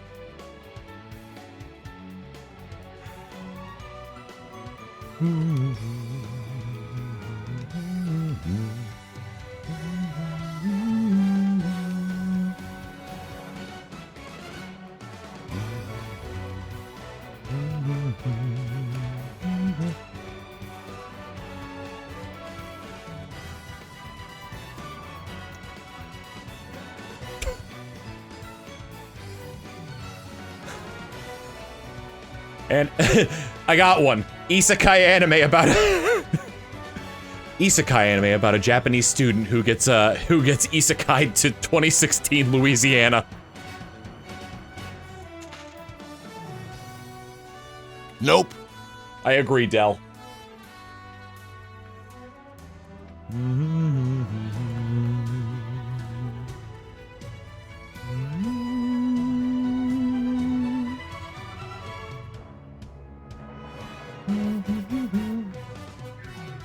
For Alabama, I think that'd be more insulting.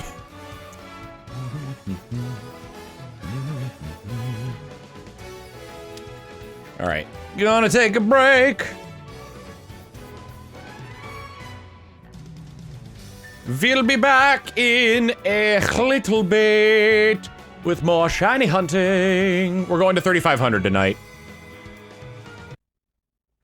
We're back, baby!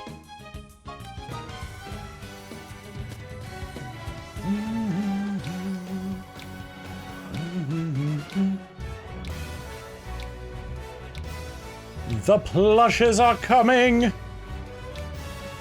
lot of people usually make their like game audio. Thank you.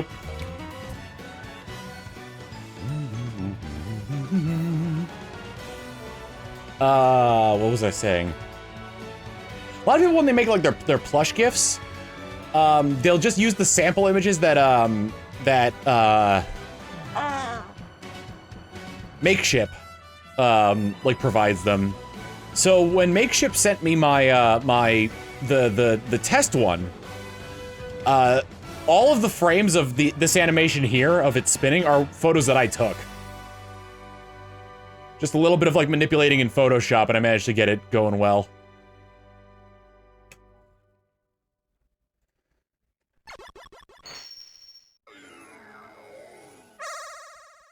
C. Miller with the 100 bits saying, back on D&D talk, the most fun I've had is playing an Abjuration Wizard based on a build that lets you play as Aizawa from My Hero Academia. Oh, Abjuration can like block other people's magic powers? I do also have the spin fast, yeah. The fast spinning one, I'll show that as soon as I throw the ball here.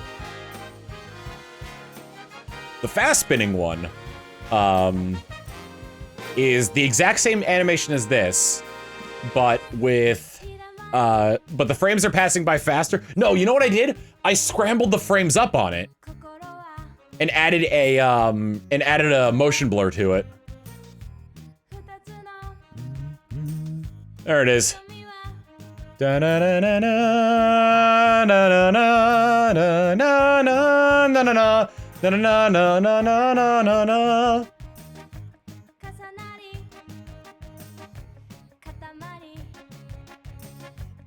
So let's see, it was like frame 1, frame 4, frame 7. Nope.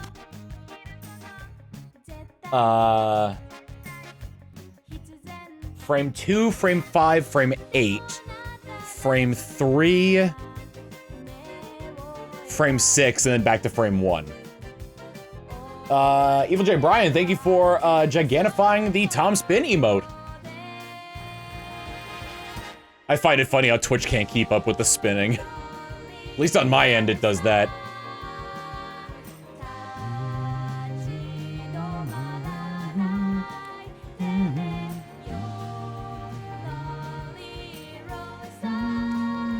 One, 4, 7, 2, 5, 8, 3. Yeah, so that basically like that's more or less like the illusion of how I made it look like it's spinning so fast.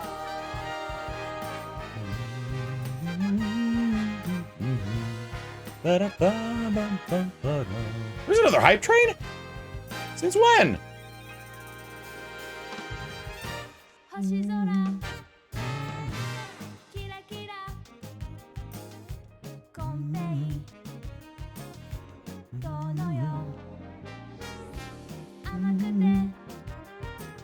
It just said you've collected all the level 2 emotes for me. I wonder if that was just delayed from before.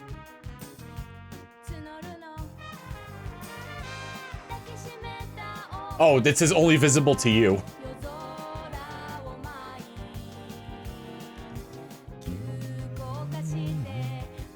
Hold on, my simulacrum hears noises. Lonely rolling star. de yone, your lonely rolling star. Tamani wa den wa shite, your lonely rolling star.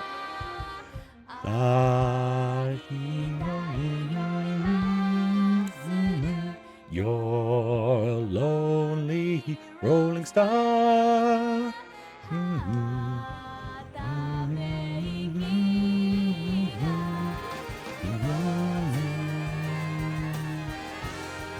Simulacrum when Skinsona's right there, but it's more mystical. There's the Simulacrum spell in D&D, except that was made of snow. I have no idea what mine is made out of.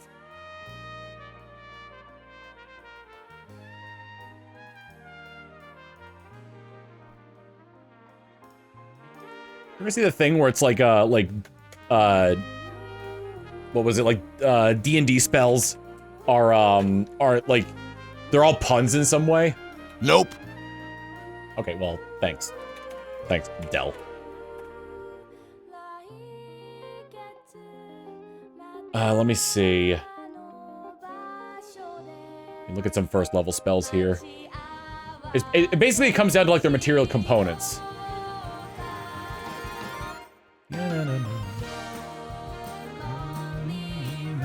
Man, there are a lot of cantrips. Oh wait, I can sort these by if they have material components or not. So advanced filters, material component, filter.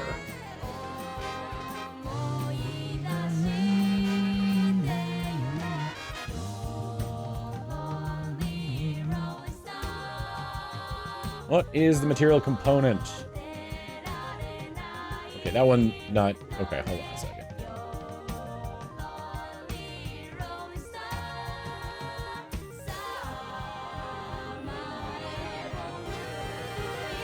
Like the friend spell, the way the friend spell's material component is a small amount of makeup applied to your face as the spell is cast.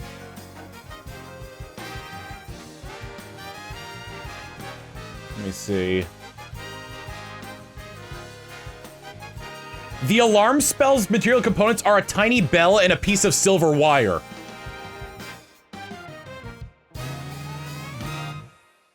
No, cantrips can't take up your action slot for the turn. It depends on what the casting time is.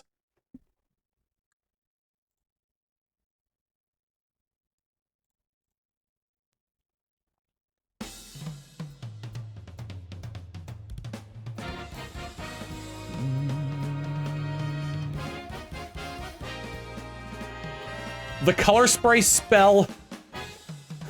So, give us your cash! God damn it. 530 from T-Dog Ian saying, Tom, out of curiosity, do you have a link to your music playlist or is it just a random assortment of music? It's more or less random. A lot of these come from the 8-Bit Big Band. This is Dolphin Shoals. Color spray is a spell that blinds people. Its material components are a pinch of powder or sand that's colored red, blue, and yellow. You're basically just rainbow pocket sanding them. What do you got there? Oh, you gonna chew?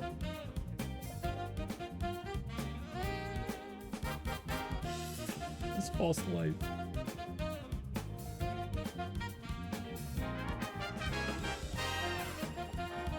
The false life spell's material components are a small amount of alcohol or distilled spirits. Are you just pulling a weekend at Bernie's with that one? Or is it like you drink the alcohol and you become, oh no, the false life is, sorry, I was thinking of, gentle repose. Nope. But false life, you gain 1d4 plus 4 temporary hit points. So it's basically false life is just numbing the pain with some alcohol.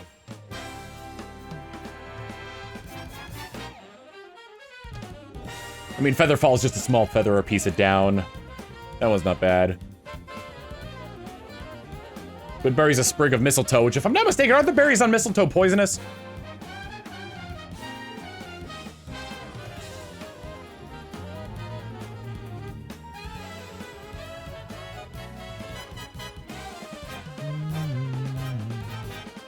There's others that are like that.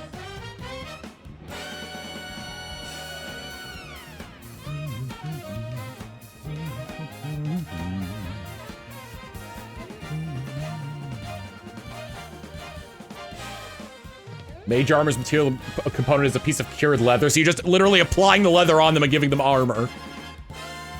The grease spell requires butter? That's funny.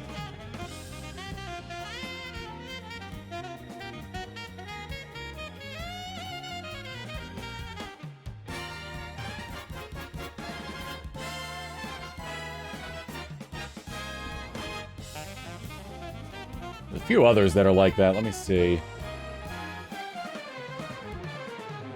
Ah, silent image. Requires a bit of fleece because you're pulling the wool over their eyes.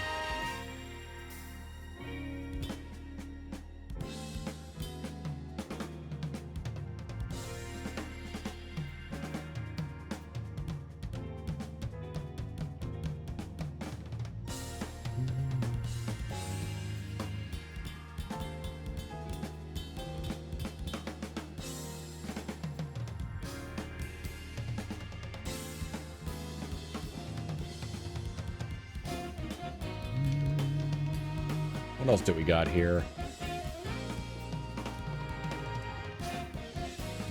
Usually like in the base D&D books are the ones that have like the puns.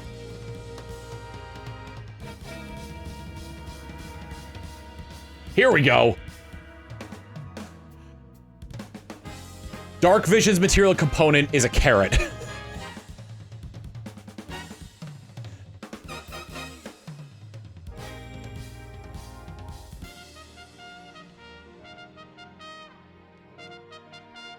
Nope.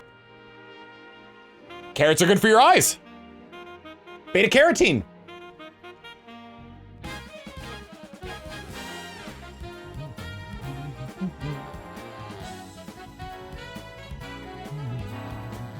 I know carrots are good for our eyes. That was just like the trope with that one. It was always that carrots were good for your eyes.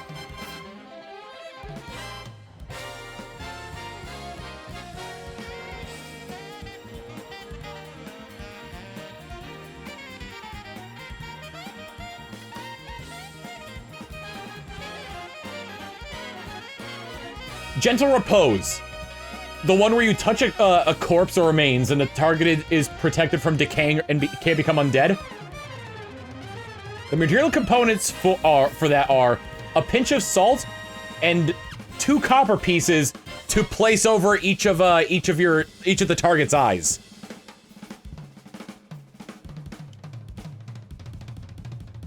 Gust of oh, never mind. I didn't think that one through.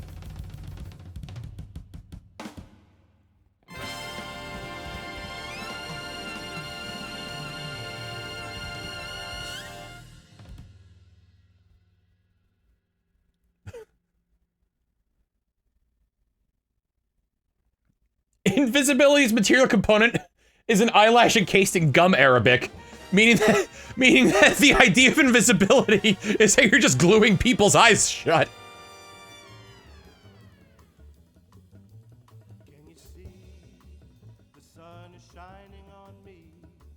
It makes me feel so free, so alive.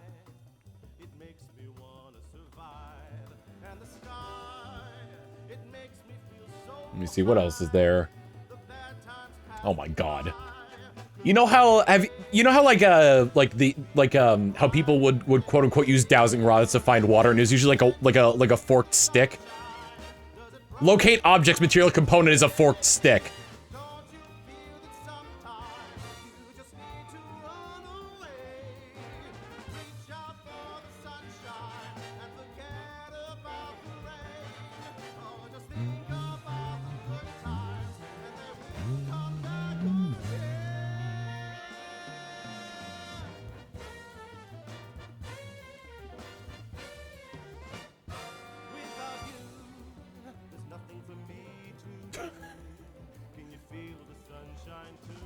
Shatter's material component is a chip of mica, which, if you threw that at glass, would shatter it. Nope.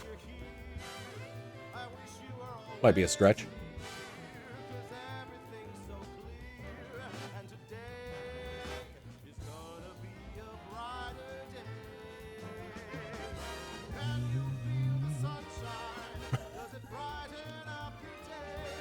Spider climbs material components are a drop of bitumen, which is like an adhesive.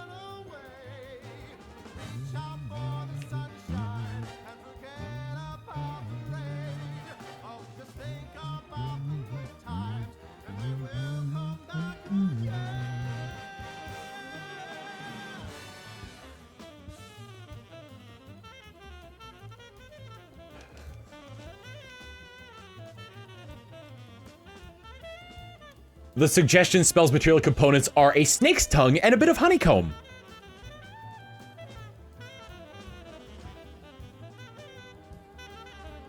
Because snakes in mythology and the Bible being very convincing.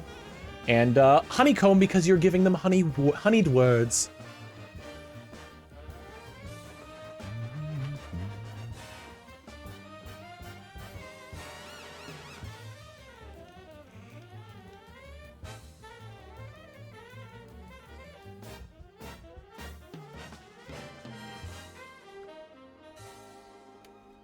When the sun goes down, I feel like I am waiting for another Oh, this ought to be good. day when the Oh, that one that wasn't nearly as good. The catnap spell. The material component for that is a pinch of sand. You're literally becoming the Sandman.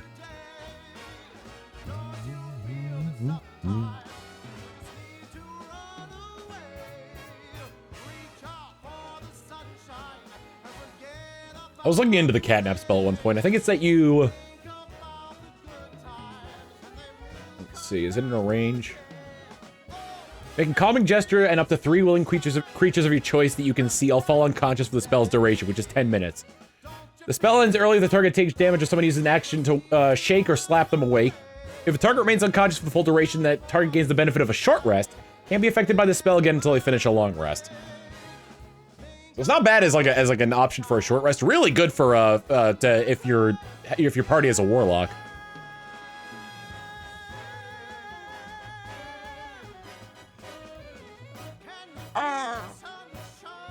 Under bits from Jay Linebeck saying, sounds like some people need to watch MST3K's episode on Radar Secret Service.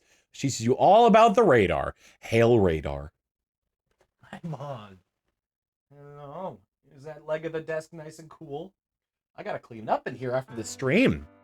Managed to get all your toys put away, and then Christian made them fly everywhere because he was looking for something at the bottom of the toy bin.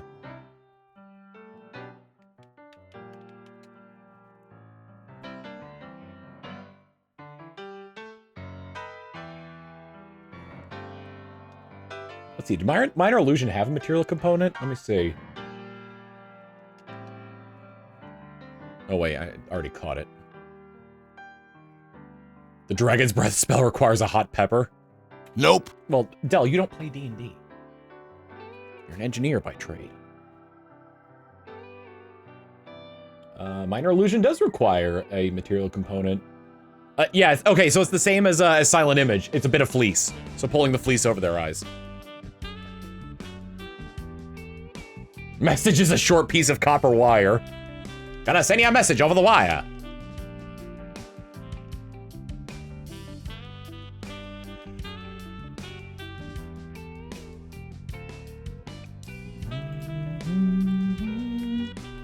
The light spell requires a firefly or phosphorescent moss. The infestation spell requires a living flea.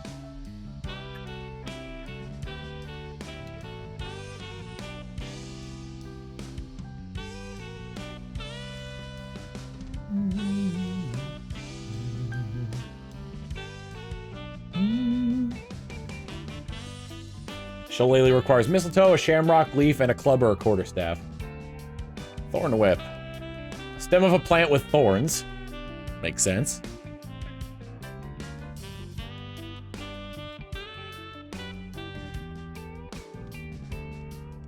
The alarm spell is probably my favorite one with the material components. Which flea? The bug, the character from Mucha Lucha, or the guy from the Red Hot Chili Peppers? Buddy, hey. Quit chewing on your foot. I know it's itchy.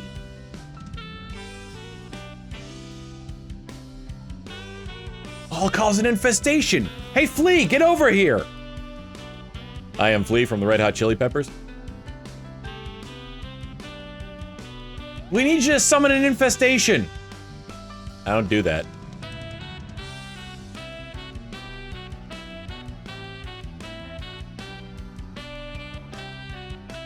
Diffley.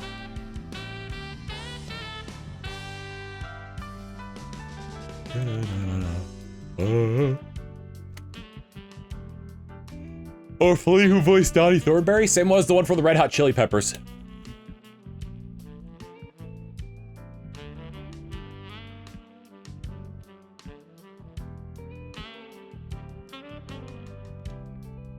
Nope.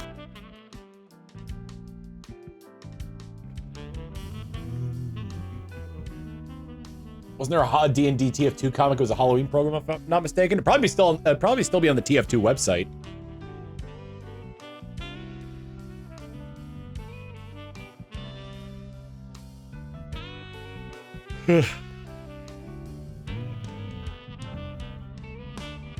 Gravel and gargoyles.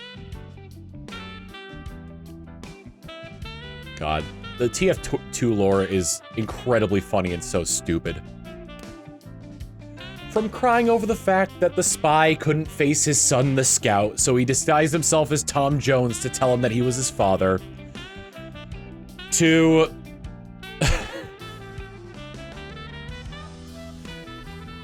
Oh man, what was the? There was one really stupid thing I like brought up as part of the TF2 lore.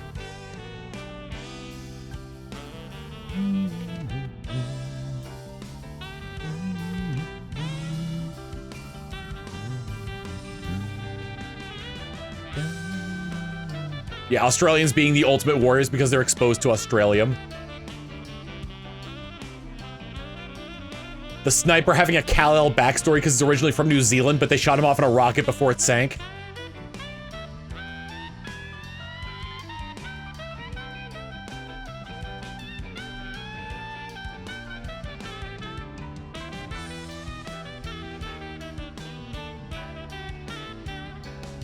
The scout meeting God. Oh no, the scout was dying. That's what it was. Yeah, it goes from the spy not being able to confront the scout about being his father, so he turns into Tom Jones to tell him that. The scout supposedly dies, meets God, who tells the scout that the scout is God's gift to women. Tells him that he's not, that he wasn't supposed to be dead yet, and as the scout is leaving, God tells him the exact date that he's gonna die. By the way, rip Scout, who died in 1984. And then just comes back to life. The medic owns the souls of all the other mercenaries, so his soul board of directors can outweigh Satan whenever he sells a soul. Nope. Blood doesn't need to go back in the body, be filtered out of, if there's blood on the ground and you have a bucket, you can just scoop that up and shovel it into somebody and it'll work. And it doesn't matter whose blood it is. That's in TF2 lore. I am not a medical professional.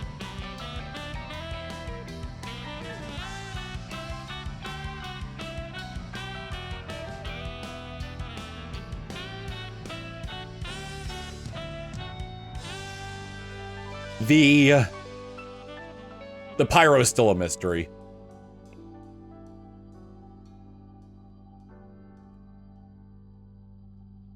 God, what else was there?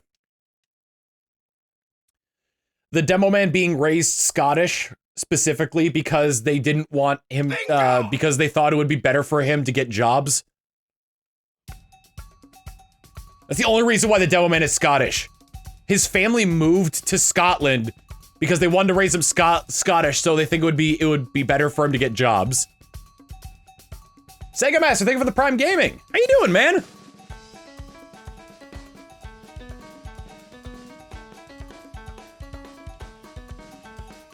And his mom is up in arms about him not having enough jobs, despite the fact that military work pays well.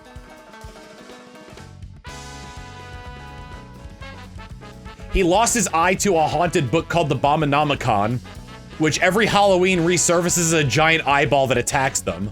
So whenever you're fighting the Monoculus in TF2, that's the Demo Man's eye.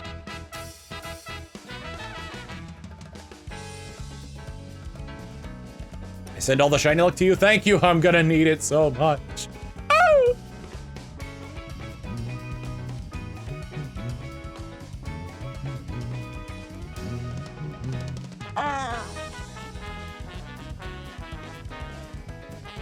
Nate with the 100 bit. Nate 11161994 with 100 bits saying, you know, I was watching the other day the Skyrim streams where you were Swolly the Elf. I still love the bit in the stream where Alduin roars, but someone synced the Quagsire bit donation perfectly. That was really good. Heavy has a PhD in Russian literature, that's right. The soldier was an evil wizard's, I don't even think he was qualified as an evil wizard, but a wizard's roommate, because he killed Tom Jones, who was supposed to be the wizard's roommate, and then just made his life a living hell.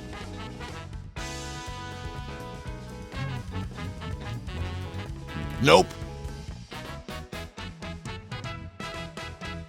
In an attempt to try to get revenge on the soldier, Marasmus fell into debt with the Yakuza in making a very elaborate Halloween-themed theme park for them to get scared and die in. Yeah, the soldier also ate all of Marasmus's Kill Me and I'll Come Back Stronger pills, thinking it was heart medication. Team Fortress 2 lore is the name of the game on the conversation.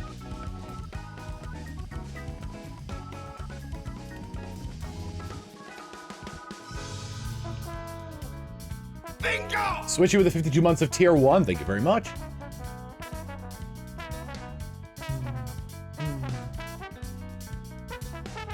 Marasmus isn't evil, he just wants revenge on the soldier, yeah.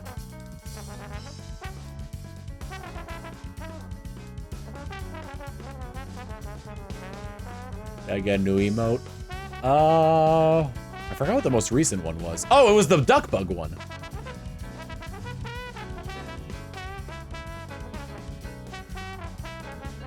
Scout killed a bear with Amelia Earhart's skeletal arm while wearing a hot dog costume.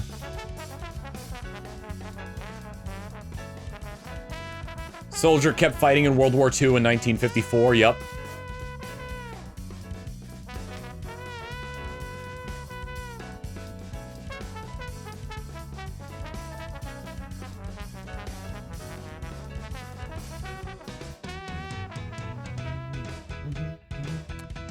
Something that someone pointed out is during the expiration date lore, or expiration date short, which was the one where they teleport the bread to show that they were getting tumors, is that when they're driving in the van back to their base, and the phone is ringing, and Heavy could have easily have answered that phone himself, but he knew that the scout liked Miss Pauling, so he woke him up to have him answer it.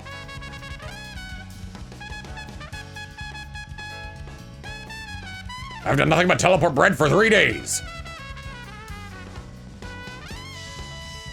Heavy is the best wingman, much better than the spy. You have a dinner appointment you have a dinner date at 7 p.m. What time do you show up? 7 a.m. Case the joint, see if the staff can be trusted. If the cook can't, gotta kill him, replace him with my own guy, get him in at no later than 5 p.m. You are ready. Really? No, what you said was completely, complete poppycock. Trisman with 100 bits saying, TF2 lore, the Heavy is dead!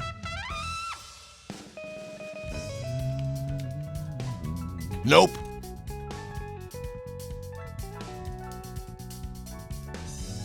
Yeah, I got a bucket of chicken. You want to do it? Everything you said was insane. I am not one of your fried chicken tramps. I like my men mysterious. All of the town of Two Fort lead poisoned? Yes. Where they're like really stupid. Were they gonna try and like execute somebody, but they forgot who they were executing, so they just left and went to the library?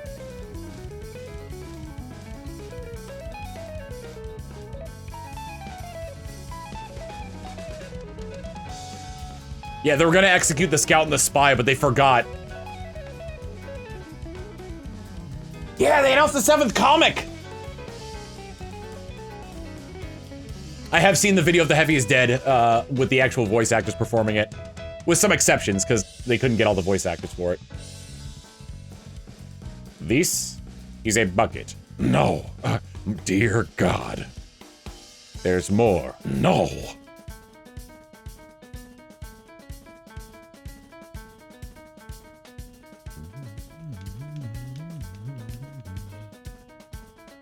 I've done nothing but teleport bread for 3 days.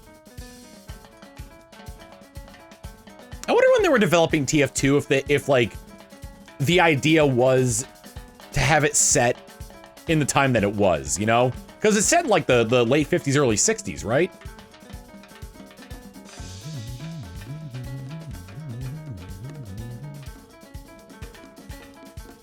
TF2 should have been a sitcom show, not gonna lie.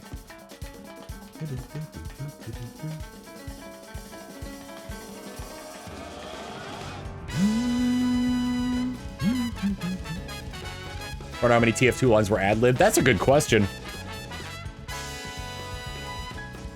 Yeah, TF2 was meant to be more gritty in early development. It was supposed to more represent TF Classic. But they changed it to be a lot goofier. For the better, because TF2 is such a great game with how its characters are developed.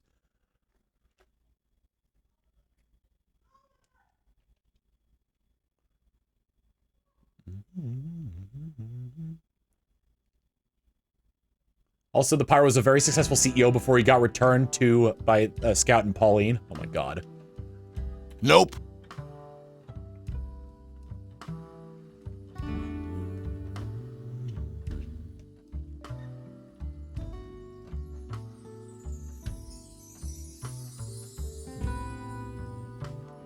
Yeah, what is it? Like TFS and Yu-Gi-Oh! The Abridged use a lot of Team Fortress efforts for like generic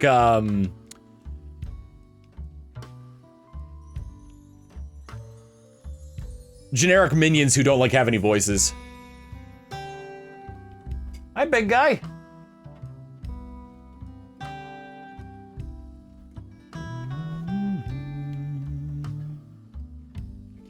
Like they added a few stuff as like neat little Easter eggs to like updates that happened. So for example, when Scout gets gibbed, there's a 1 in 100 chance that a dove will fly out of his chest.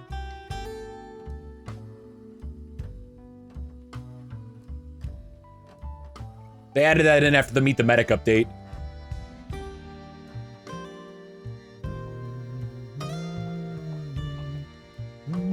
Yep, Sniper's got a cheek scar for Meet the Spy. During the, I think it was called the War update, or something along those lines. The story of that was that I think it was the Red Soldier and the Blue Demo Man were being secretly being friends behind the scenes.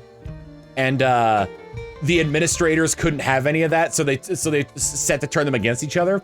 And they referenced that in-game because some of the domination voice lines from if a demo dominates a soldier or vice versa, then they'll have lines based on that. Dominated, but you're still my best friend.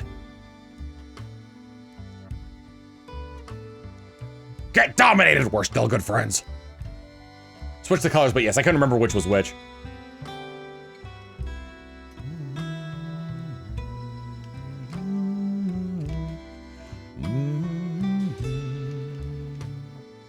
TF2 lore sounds like it goes hard. I mean, it's silly. It's very silly. When they announced Team Fortress 2 for Mac, they released a comic where they're tempted by Apple product weapons. And so and Saxton Hale tries to buy them out only to get encountered by Steve Jobs.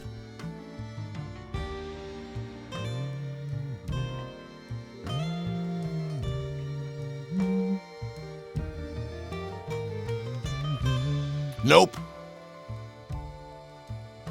The Heavy was very interested in, yeah, they did make the earbuds as well, the virtual earbuds, which, I believe for the, I don't know if they're still like this, but for the longest time were less of an item that you wore and more of a currency in TF2, like in terms of the marketplace. Because there's like a few things where it's like, what is it? They still are? Okay, I figured as much. Because what is it? There's, yeah,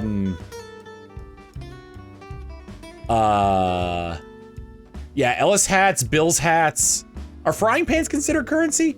The actual, like, currency, so they have like quote unquote currencies in the game that you just use to craft materials, but you could trade them. So essentially, like, the main currencies are refined metal and keys.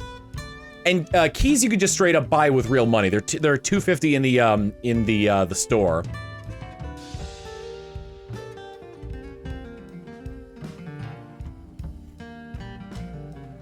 But like like the market usually it revolves around like how many refined metal is how many refined metal is worth a key. Various rare hats and unusuals, yeah. And then like earbuds are considered a currency as well. It goes metals, keys, bills, hats, and buds. Really? Buds are lower than bills hats? I guess not as many people switch to playing TF2 on PC or on Mac in order for them to be rarer.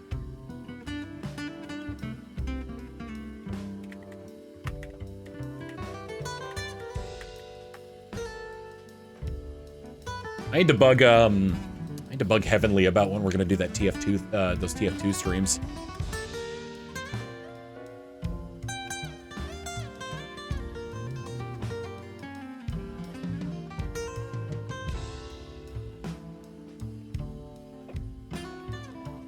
The buds got reduced down in price significantly at one point. Let me see. I just type in buds. Will it come up with what I'm looking for? Oh, I can't. It wouldn't let me. I'm searching on marketplace.tf for it. I'm looking for. No, not bus. I'm looking for buds.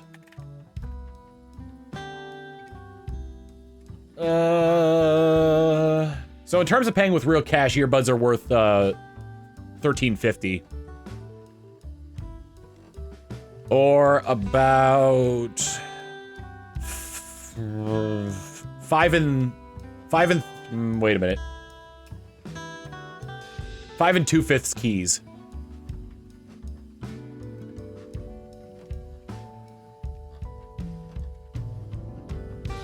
Yeah, what is... Hang on, let me see what keys are going for, because it's usually the first thing. Interesting, keys are going for... Oh, I guess, like... There's a hat that I really want to get. They've got 47 of them in stock. But... God... Like, do you really want to buy... Do you really want to buy a fake hat in a video game for 60 bucks? I would love to have a Max's severed head.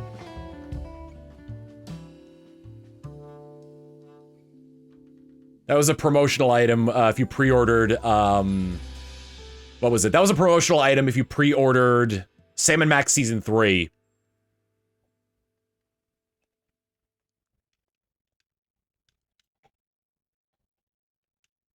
Way back in the day. I wonder what genuines I like, or not really genuines, but I wonder like what I have. I have the two promotional items that I really like using in tandem on the heavy are the Dovahkiin helmet and the robotic arm from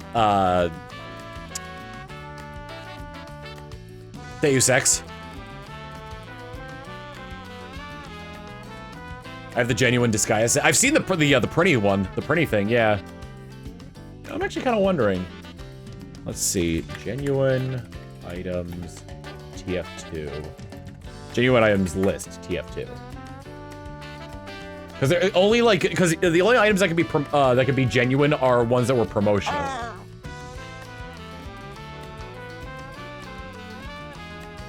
Under Mr. Trisman saying, I thought I have about the soldier. Many can't deny him being a few plums short of a pie, but I'd argue that actually works in his favor. For his to major strength. Hey, no, we're not doing that. Stop. Hey, Christian, stop. After you. Manatee, don't provoke. All right, you guys can play for a little bit. this bravery and his dedication, he fears absolutely nothing, and if you give him a task he'd be willing to do, by God, is that task gonna get done? In probably the stupidest way possible.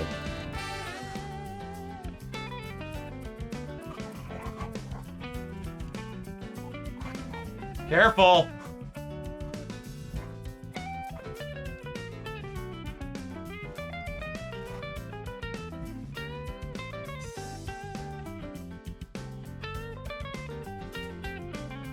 Christian, stop biting his legs.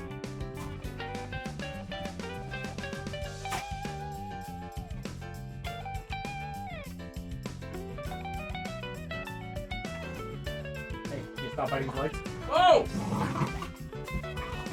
I gotta intervene on this one. We're done. We're done. No, Manatee, we're done. Come on. After you. After you. No.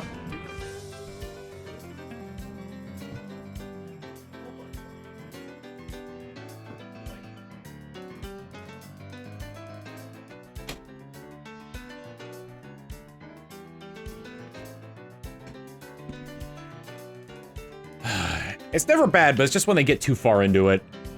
Nope. Is when I get a little nervous. Let's see. Kind of wish you could separate these by... There's a lot of promotional items in TF2. Man, there's a lot of promotional items in TF2. Holy cow, there's a lot of promotional items in TF2.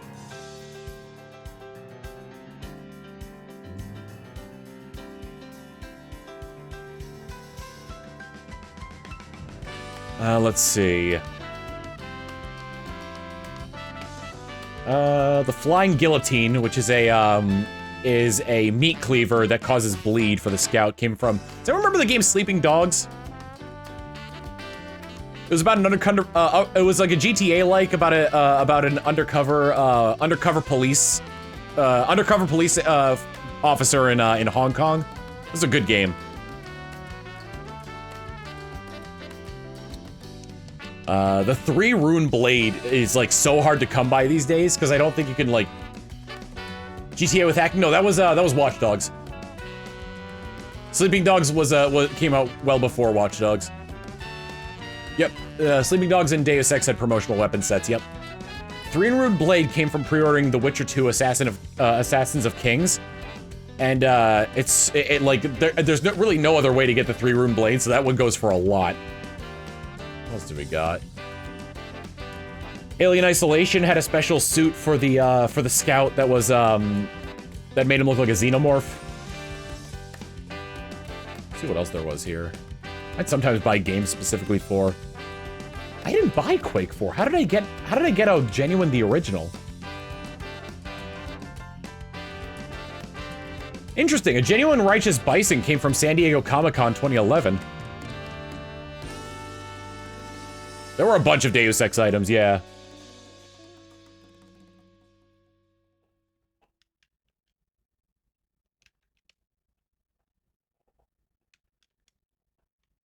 Trying to find some interesting ones here. There was a George Washington and Ben Franklin mask if you got the BioShock Infinite Season Pass.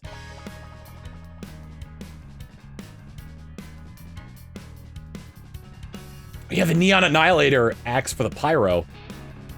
It would always crit in water, and that one came from Sleeping Dogs. A traffic cone hat for the pyro came from Plants vs. Zombies. Nope.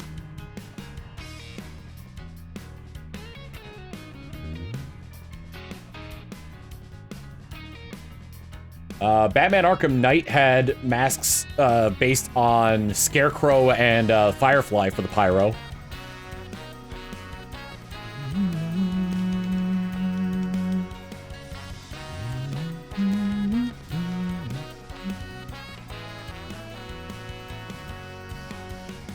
Conjurer's Cowl came from Magicka. Magicka's fun. That's a game I'd love to do a stream of. Oh yeah, the Apocalypse! The Heavy got it's basically a reskin for Heavy's normal boxing gloves that you got from Saints Row 3. And it what was it? The only difference with it is that if it killed what was it? If it killed, did it cause the person you punched to explode?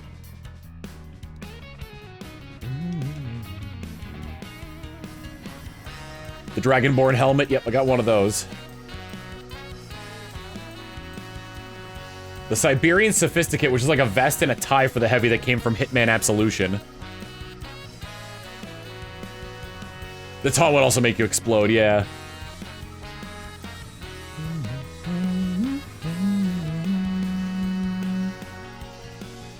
Wow, the engineer's only weapon items came from genuine weapon items came from Deus Ex, Human Revolution, the Widowmaker, and the Short Circuit, which is the Short Circuit has gone through so many changes throughout TF2's lifespan. Hi, bud. You're gonna have to wait a little bit, okay?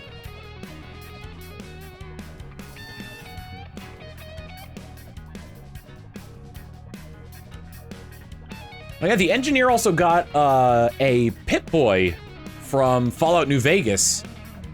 Either New Vegas or 4, I don't remember which one, but it was one of the only it's the only item in the game that changes the UI for the engineer's it was New Vegas, okay. It was the only cosmetic the engineer had that changed the UI for his buildings.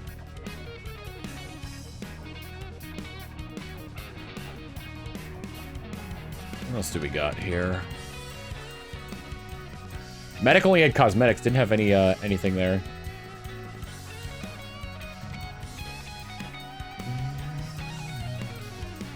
Nope. Hello, Rockaz.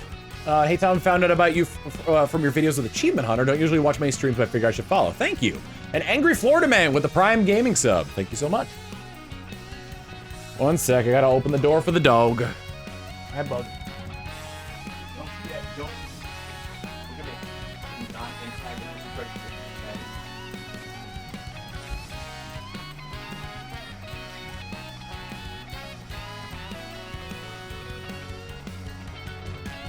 He does the thing where he talks a big game to Christian, then runs back in the room saying, "Dad, help."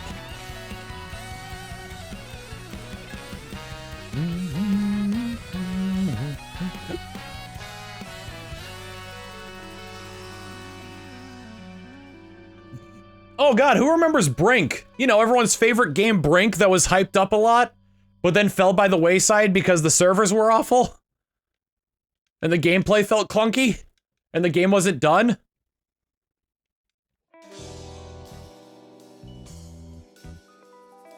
If you got Brink when it first came out, you get a genuine anger, which is seen as a try-hard hat amongst the TF2 community.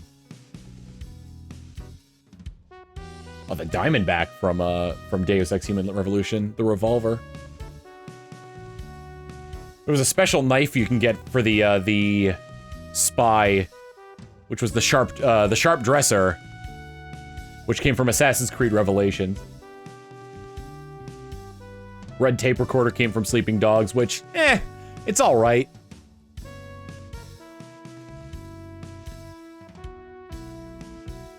Oh, and it had the Apps app as well, yeah! If you bought the Portal 2 soundtrack, you got some genuine items in TF2.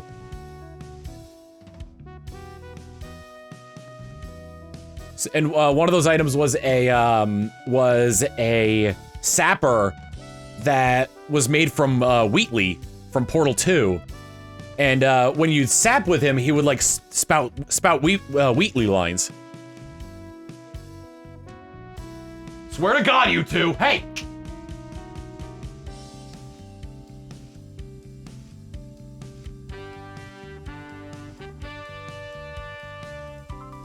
Never seen the Quackin' boat. Oh, what else is there on here?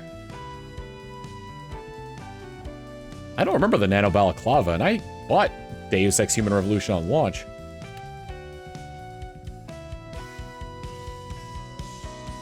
Oh my god, the half Zat Toichi came from Total War Shogun 2? Nope. I mean, Dell, you should know this.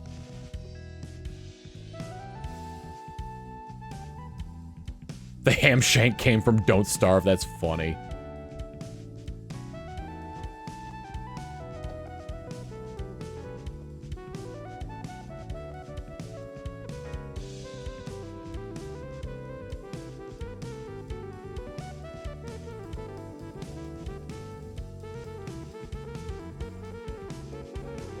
What else was there? There's the champ stamp and the triad trinket from for sleeping dogs. Oh, I didn't realize. Well, I probably should have known because it's called the Prinny Machete. But if you picked up this guy on PC, then you can get that. That's the only all-class weapon that could be genuine.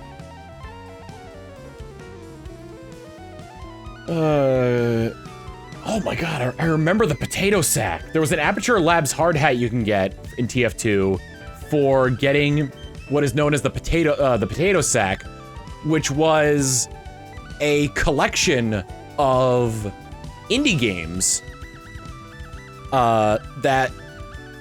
where like basically like in an attempt to like sort of help out indie developers, they made a bundle of indie games. And you can use it too, yep.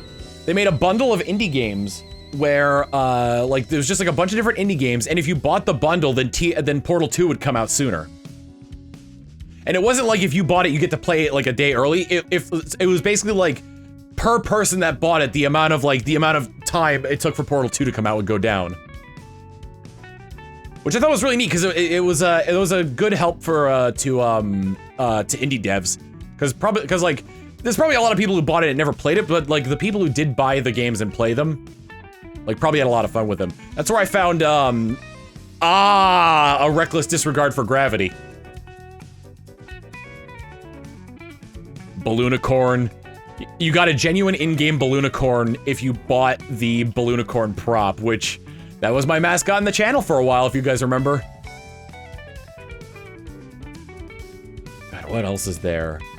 There were a bunch of Adult Swim ones. There's a Robot Chicken hat.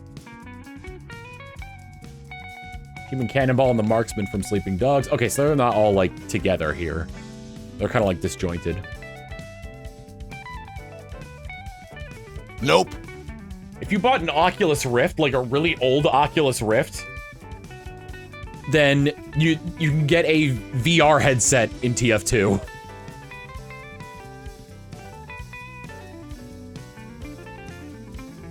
There's the Brutal Bouffant from Brutal Legend. Oh, it's called, oh my god. Why'd they name it that? It's a kid's game. There's a hat called the Cockfighter where if you bought Scribblenauts Unlimited on Steam.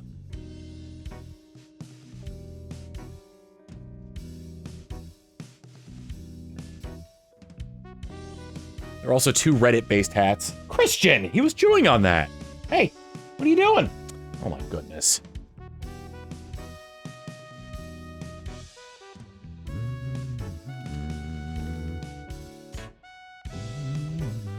Heart of Gold came from a Humble Bundle.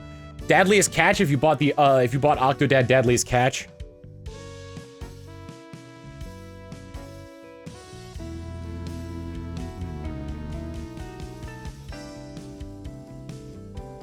I like the name of this one. It's the sunglasses Lara Croft wears, and they're called the Tomb Readers. If you bought Lara Croft from the Temple of Osiris. Oh damn, there was a Binding of Isaac Rebirth item called. It was a hat for the Pyro called Brimstone. It was like horns.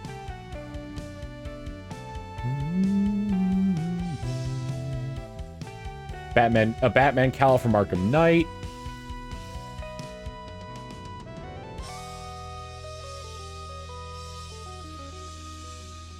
There was a hat that was a record player if you bought the TF2 soundtrack.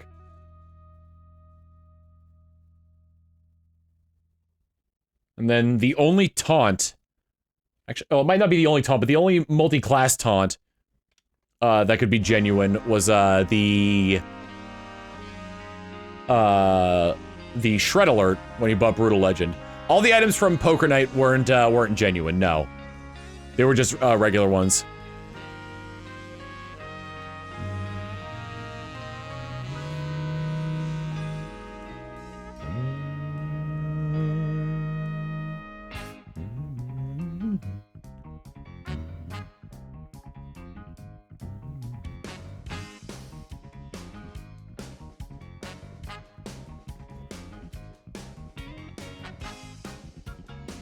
Poker Night 1s could become vintage. I still have them. I don't think they're vintage. Unless you need an item to make them vintage.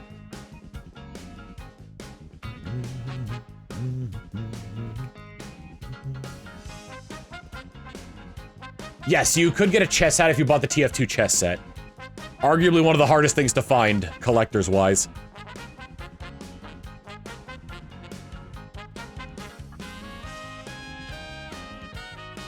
Oh shoot, I'm gonna owe you guys a sub if I don't catch this.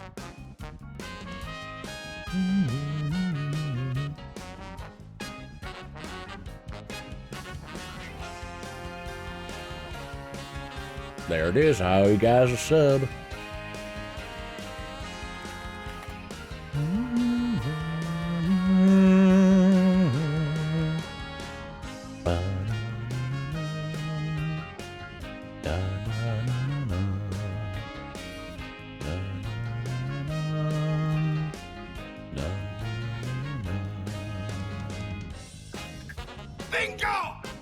If anybody else wants to do the same, feel free. Rewards enabled on channel. Oh my god! If you give subs, I got Apple TV reward. Oh my god!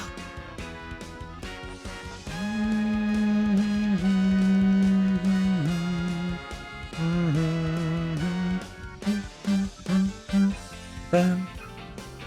Bam, ba-da-ba-dam. Bam. Yeah, first turn it always amnesia, second turn it always... Guys, I swear to God. Alright, I'll let them play it out for a little while. 25 years of cranking gears! You ever play Poker Night for us? Maybe.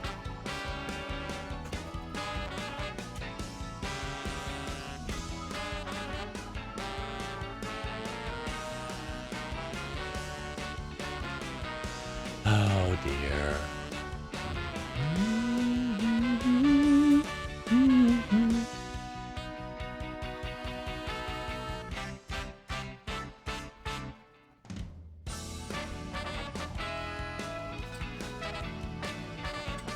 Sorry, watching the dogs. Poker Night 2 had the "You lost to a nerd" clip.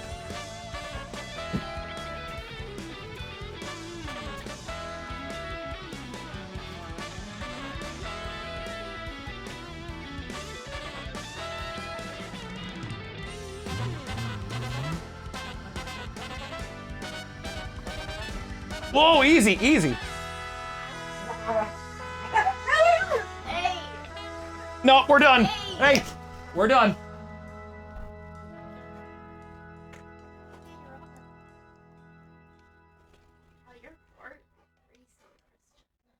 He's very hyper right now.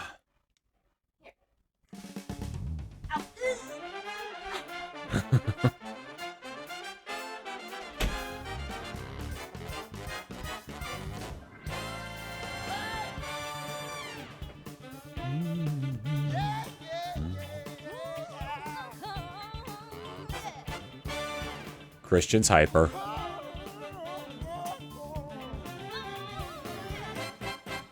I've got a choice to make. It's easy as can be. I see a lot of faces, but only one from me. I want to impress you. Did I sleep the wrong Pokemon? No, I didn't. I just didn't catch it. My Sunday best, call me the war machine. It's your way I'm looking. I'm like, where you Hadouken? Yeah, you've caught my eye. Now I've got to try to get you, baby, on my side. Gonna take you for a ride. I wanna take you for a ride. Take for a ride. Baby, you're my destiny. I want to take you Nope. Where are you taking me, though?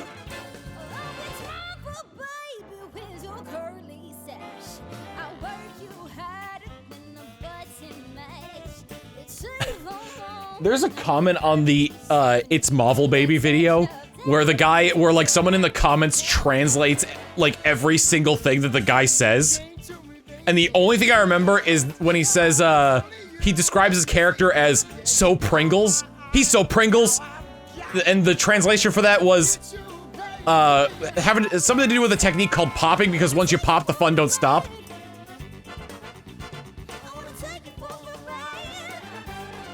You alright, bud?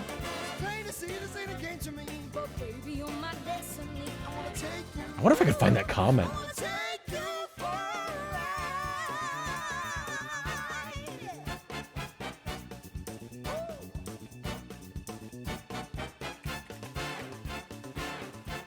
Marvel, baby.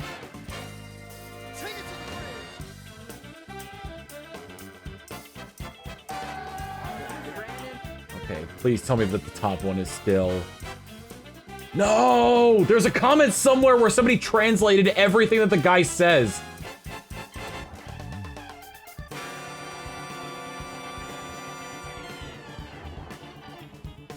Wait. Okay, no, okay. I guess the video got taken down for a little while.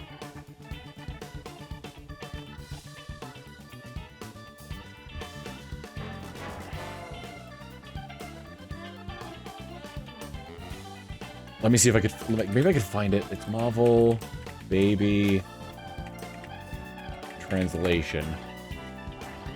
I didn't want it translated from English to German. Es ist Marvel, baby.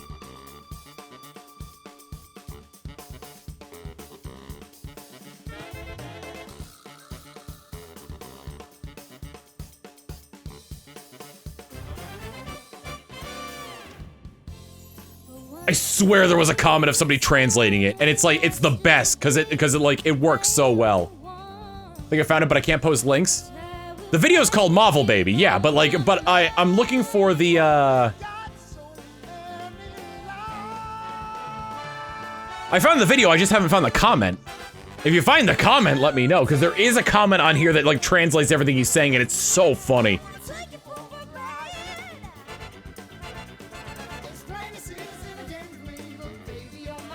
Oh yeah, that's another one I remember when, because like Magneto has this one ability where like he kind of scoops his hand up, and he goes, Scoops! Scoops Hagen-Dazs!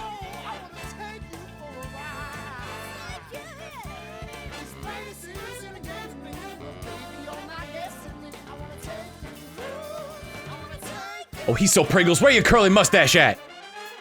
Yeah, I'll take a break after this one.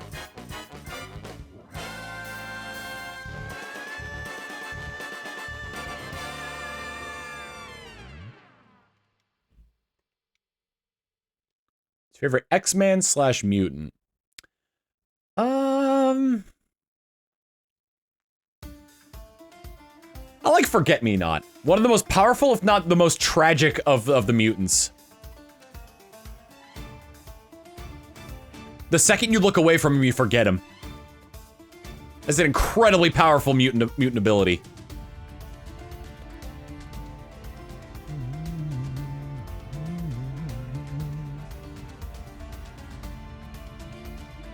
Who? I know no one by that name. Ha ha ha. Nope.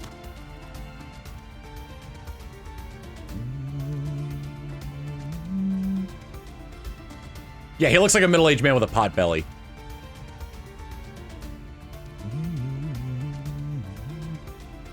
Professor X said he used a telepathic reminder to basically set a telepathic alarm every hour to remind himself that he exists.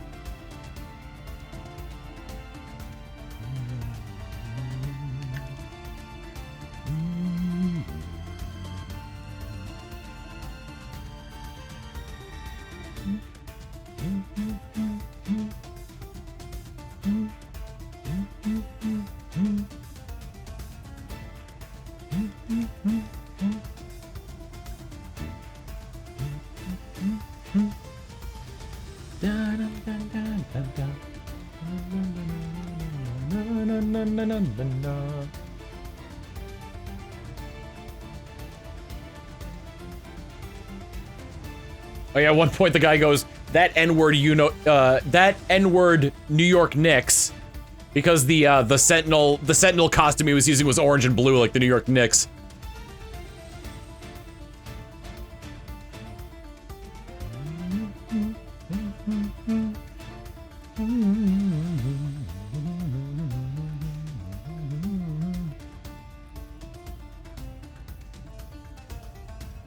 I like Magneto's, or not Magneto's, what's his name? Deadpool's, intro lines for certain characters in the game. Or no, he's got one specifically, he's got, a reference line specifically for, Magneto. Where, when he starts the battle, he references Magneto's, X-Men arcade line where he goes, Magneto, welcome to die! And then when Deadpool beats a team with a Magneto in it, he goes, I just beat Mag freaking Nito! Where's your curly mustache at? Check me out! I'm the ghost of Christmas, kick your ass!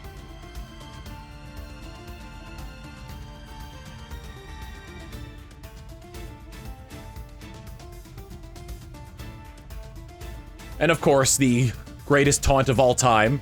Taunt button! This is my taunt!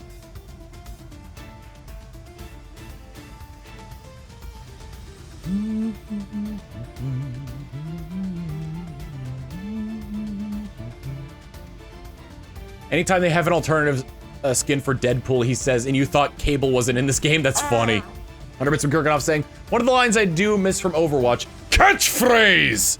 That was a really good one. Nope. I haven't played Overwatch in forever. Oh yeah, the Ultimate Spider-Man Deadpool, where he was played by Will Friedle. And he just sounded like Ron Stoppable as Deadpool. Remember when Professor X couldn't stop Magneto, so he gave him PTSD? I mean, like, here's the thing. The way they tell a lot of the Marvel stories is that there's usually rarely, like, a clean win. So, you know, why don't we give Magneto's about to destroy the world, so in order to stop him, why don't I make him remember his time in the Holocaust?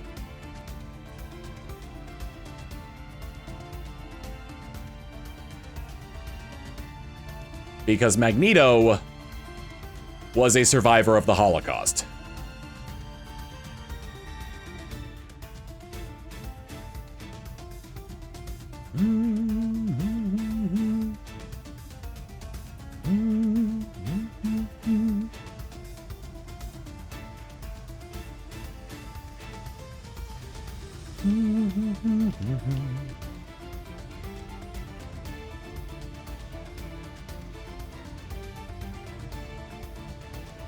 %100% real on that one about Magneto.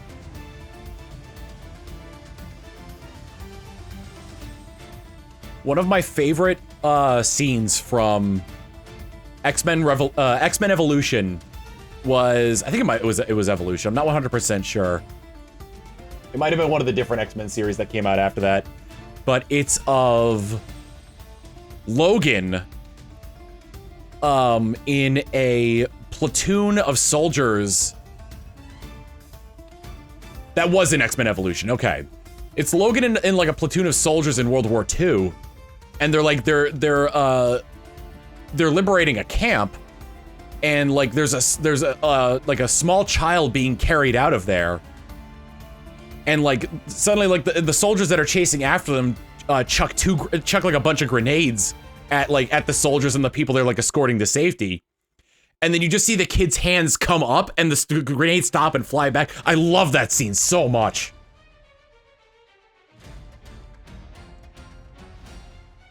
Because that little kid is a young Magneto. Nope.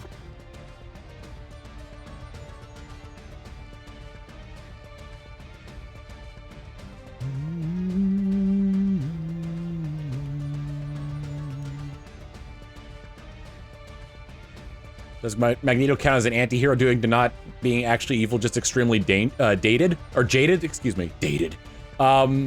Well, here's the thing, like, I wouldn't call it, like, it's not a line, it's a blur for some of it. Because, like, when you think about it in terms of, like, because there's so many different motivations for Magneto, like, and he's constantly switching, and it's really hard to tell sometimes. Whoops.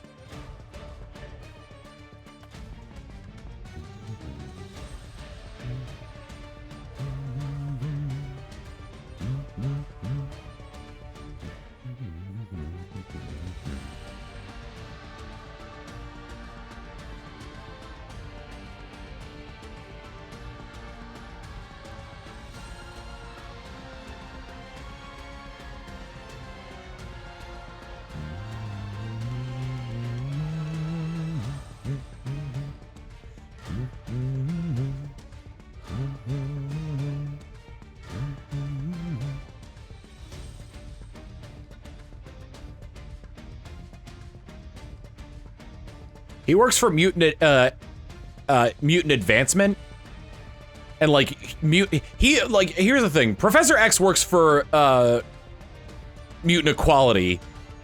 Magneto works for Mutant Supremacy.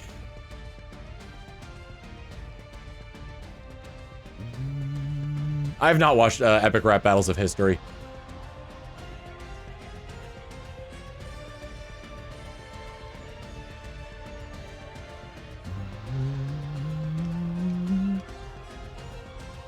Grimace Reaper, thank you for the raid. Boop. Hey, remember when Magneto ripped out Logan's skeleton? That was cool. It's sometimes Mutant Supremacy, it really just depends on the right. True.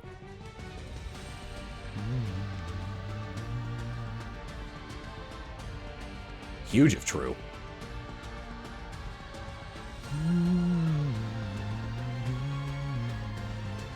Oh, he just ripped the metal coating off his bones. I thought he ripped out the whole skeleton. Nope. Well, thanks, Dell, and your comic book knowledge.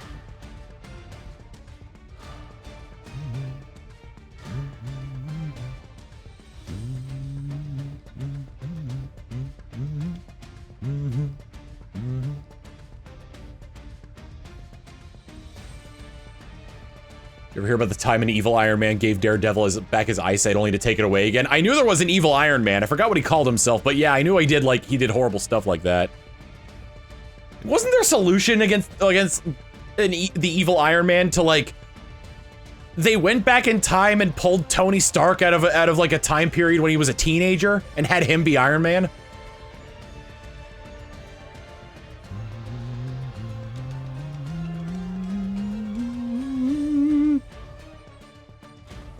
I thought the Superior Spider-Man was an interesting story. Different take on the brain switch trope.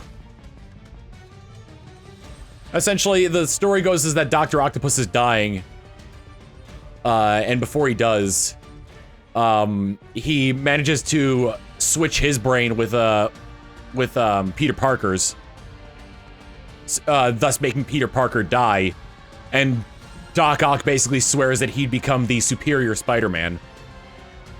And just sort of like all the realizations that Octavius comes to, like the fact that Spider-Man is actually a lot stronger than he thought he was, because Spider-Man was always holding back in battles because he didn't want to kill anybody. Jump to the exit with 100 bits saying, one of the more creepy Iron Man notes is when Tony fused with the suit as a mutant, had a moral dilemma about mutants, and before he murked some kids, he had Cap off him. Yeah.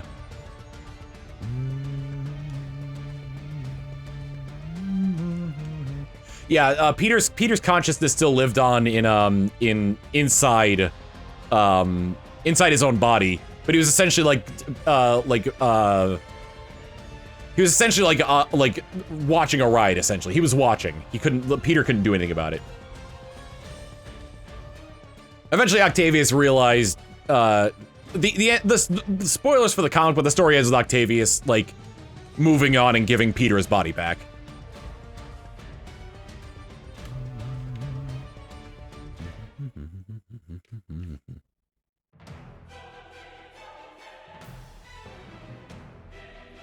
Wish I had a symbiote. Oh, look out, Spider-Man, I got that symbiote. Nope. I cast the shape of my own ass as a loaf of bread.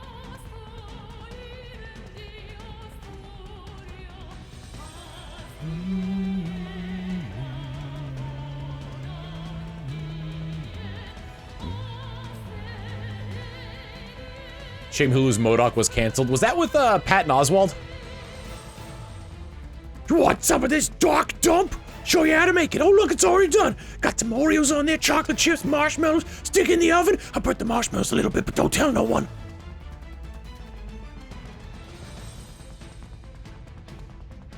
Yeah, that was the one with Patton Oswalt, yeah. I love Patton Oswalt. Class act to the end.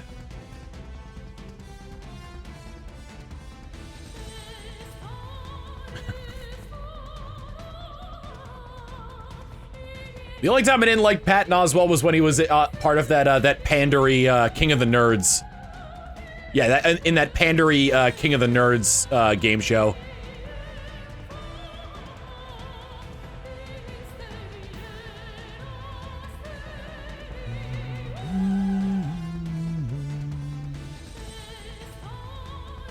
God, there are some very cringe-inducing moments from that King of the Nerds show.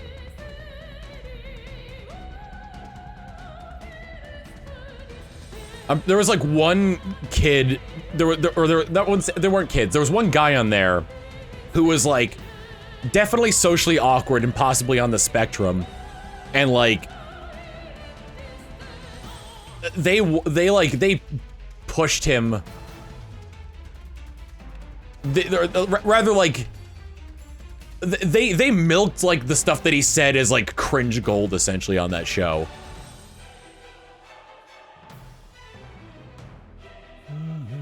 The one that Jay Witz took part in, yes. I forgot Jay Witz was on that show. There was one guy, I remember there was one guy on that show who hated Jay Witz.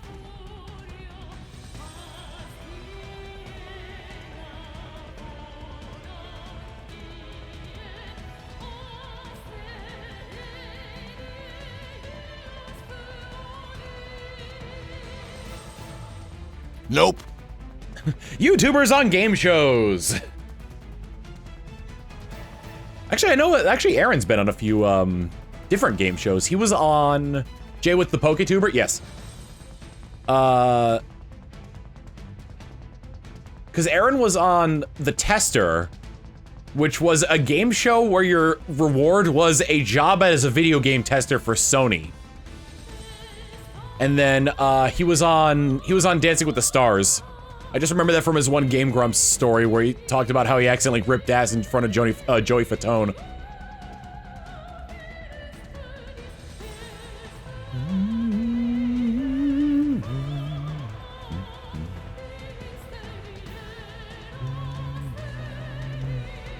I was talking about game shows, not like television shows. More on the like reality side, because he was like, because yeah, he was on Good Game, but he was essentially like, it was like acted out. That wasn't a. God, imagine if it turned out that the YouTube original series by Dan Harmon, Good Game, was a documentary on them winning a fake League of Legends tournament. Didn't Jesse Cox work on that show too? Because I know, like, in the, I think I heard, like, on, I think this is when the co-optional, yeah, I think this is before, Total Biscuit passed away. Because I think I remember Jesse on the co-optional podcast saying that, like, they tried to, shoehorn as many references to their friends as they could in the fake MOBA game that they came up with for the show.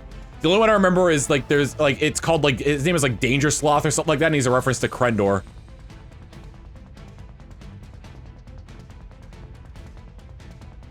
Total Biscuit passed away. Oh, yeah.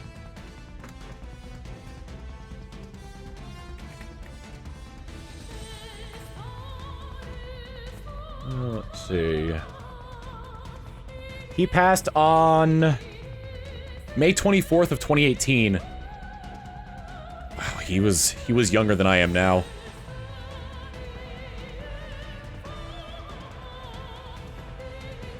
It's a real it's such a shame too, because like he had cancer. But like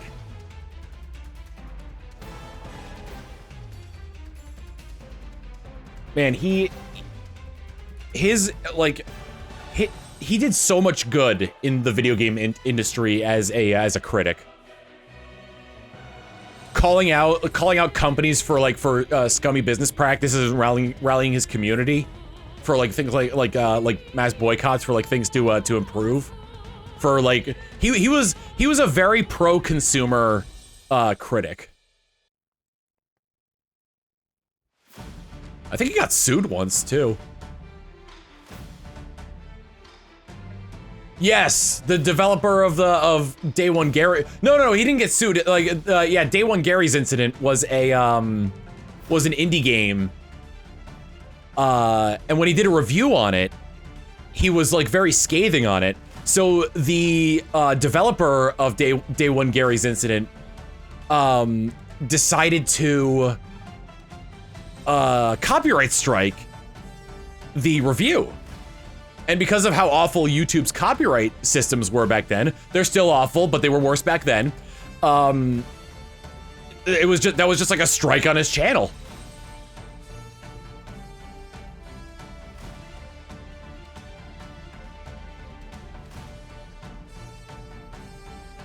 Yeah, James Stephanie was also was sued by, oh, I can't remember what the name of the game was.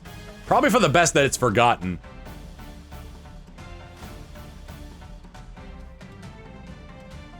I don't remember what the game was. But again, similar thing. He, James Stephanie did a scathing review of this guy who just puts out horrible asset flip games, and then like they tried to sue him. Was it the Slaughtering Grounds? I don't remember.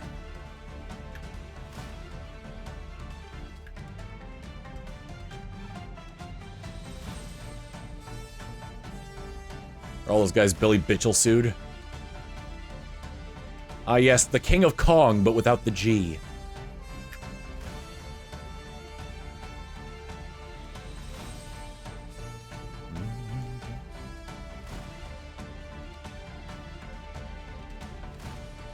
Nope. Oh God, that's right. The company was called Digital Homicide.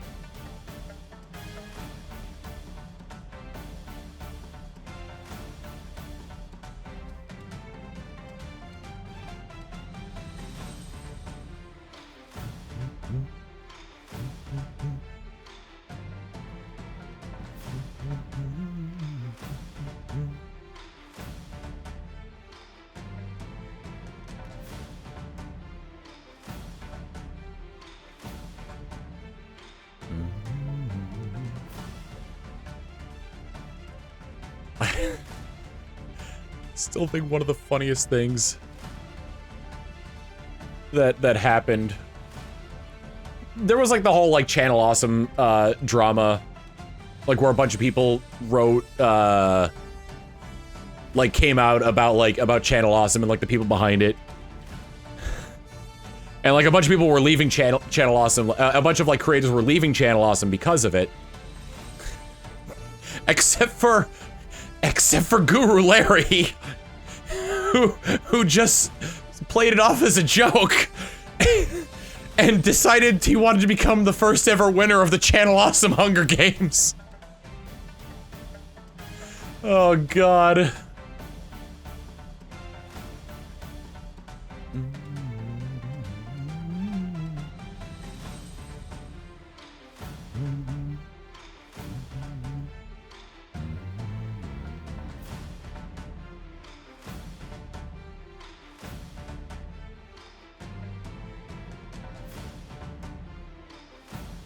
God, that was funny.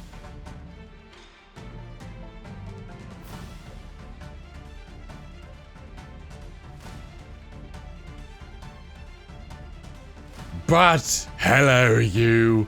I'm Guru Larry, and I welcome you to Fact Hunt. 10 creators who left Channel Awesome before I did.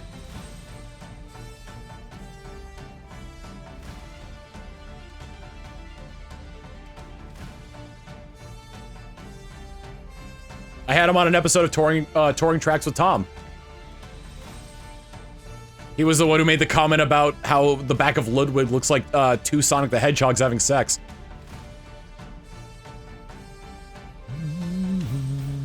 Nope. This music is from Master Duel, yes.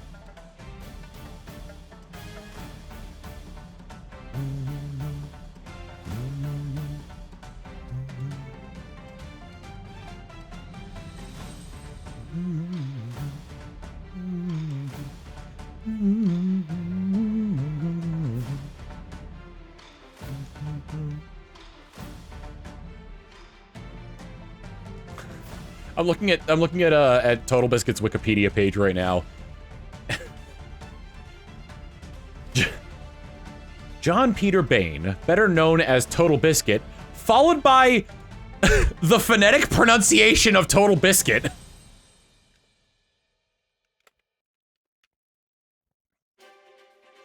TB, sometimes a cynical Brit or total halibut, was an English video gaming commentator and game critic on YouTube. He was known for his role in professional shoutcasting and esports, and also known for his game commentary audio work on WCRadio.com. According to Eurogamer, he gained a large following due to his video commentary on newly developed indie games and analysis of gaming news. Bain voiced strong support for consumer protection in the video game industry. In October 2015, Bain announced that he had terminal cancer that had spread to his liver. He continued to critique games after the diagnosis, announcing his retirement only a few weeks before his death on May 2018.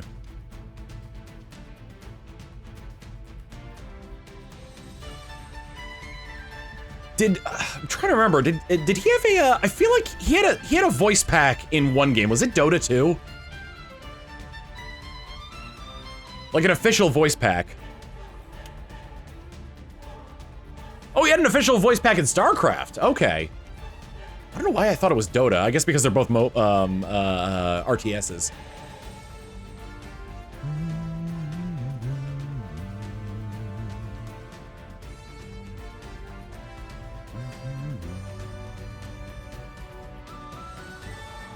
Your supply blocked. Might as well GG now.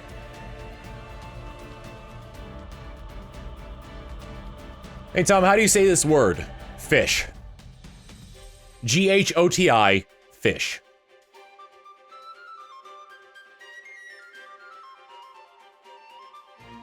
What was one of my favorite co-optional podcast animateds was when TB was describing his playthrough of The Last Federation.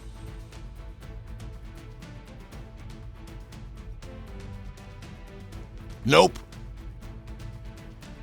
I love how he starts it. You are a fucking Hydra in space. Because why not? But the idea was that, like, you're trying to either conquer the galaxy or unite it. And he was going for the uniting task, but he had a lot of trouble with a very warlike species on one planet. So instead of trying to get them into, like, the galactic UN, what he ended up doing was he paid off this company of robotic CEOs to dump waste on the warlike people's home planet to slowly kill them off because their planet would just become more and more polluted.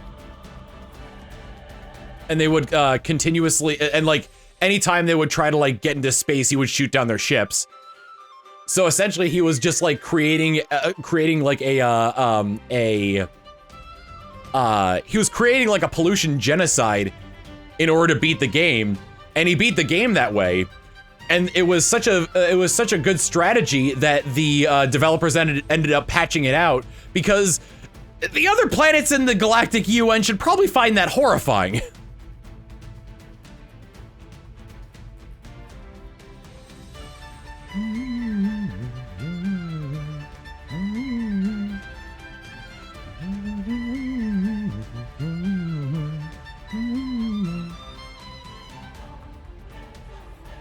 I follow the artist who did those co-optional podcast animateds on Twitter. He does a lot of Pokemon art, and I really like his style.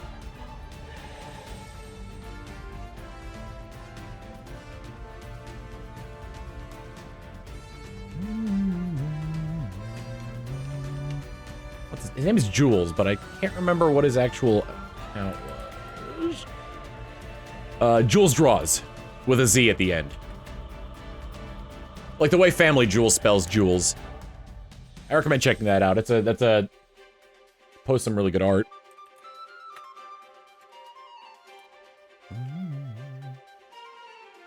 Yeah, I love Jules' Pokemon art. Most of their art is Pokemon art. It's really good. I think they have commissions open as well. Nope.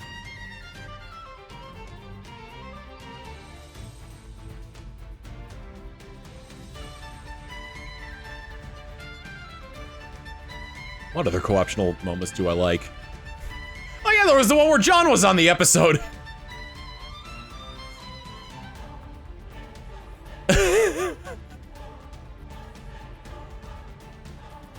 Because he was talking about how it was dark and dreary in Canada, and they were yeah, and TB was like, really? Because it looks like you're next to a fire, and John's like, all right, look, and he opens the blinds and just like flashes light on them. TB's like, oh, did you have to bring the light of Elendil to the podcast? What the hell?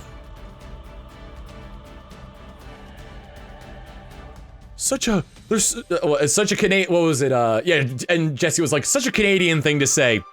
It's so dark and dreary out here, and like the sun's shining, people are dancing in the streets, like, but only half the people are dancing, what the hell?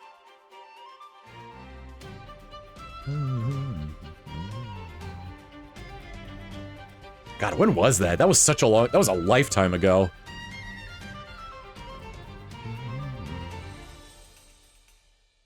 Are we talking about John and the Blinding Rays of Sun? I was remembering Total Biscuit.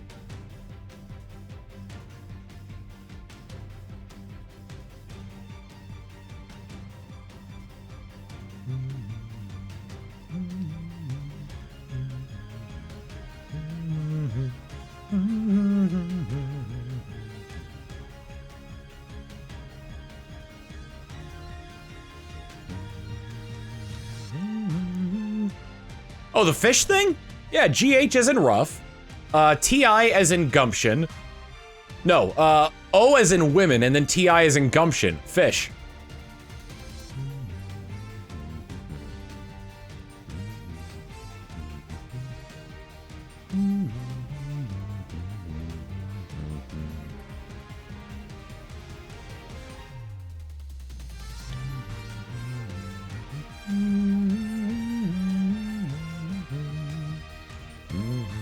There's an entire Yu-Gi-Oh archetype based around that spelling of fish.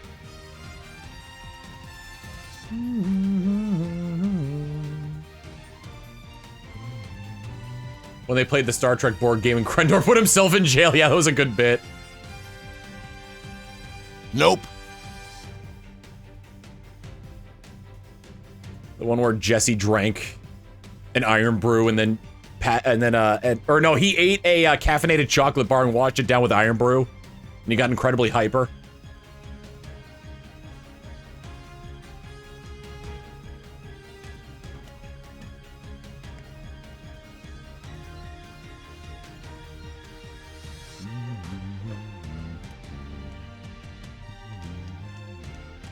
Unlike those two BS things, tomato soup and grilled cheese is legit pizza.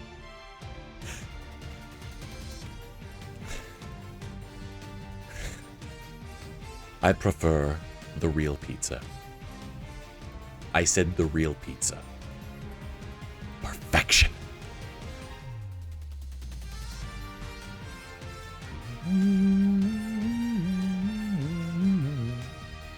Is a hot dog a sandwich? No, a hot dog is a taco.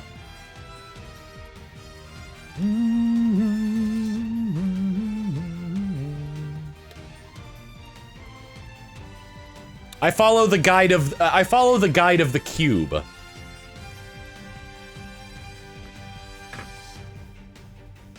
Let's see. Is hot dog a sandwich cube? Cube rule. Here we go.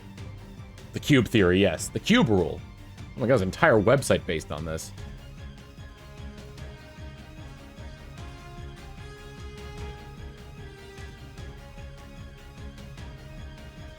The sandwich alignment chart.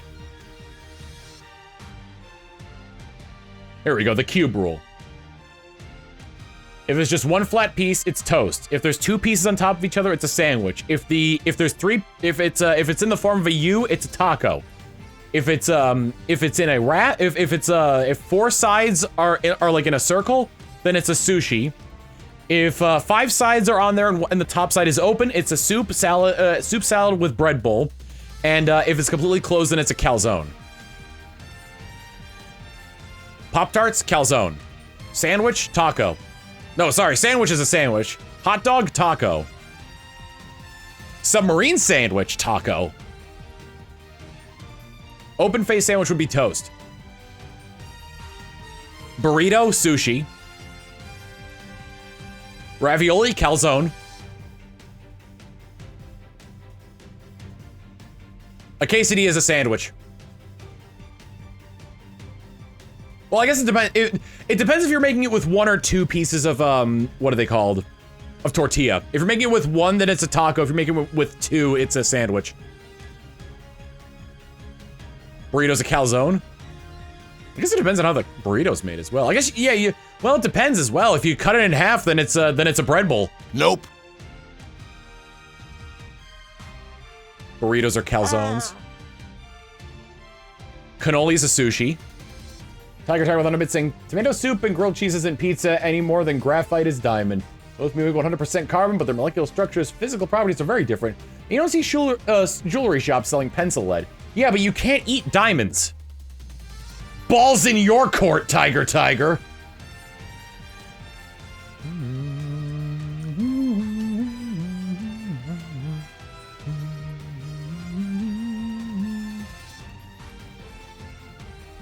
Lasagna is a cake. Because it's like a sandwich, but in layers. There's additional steps to lasagna that adds more pieces in between. Thus making a double-decker sandwich a cake.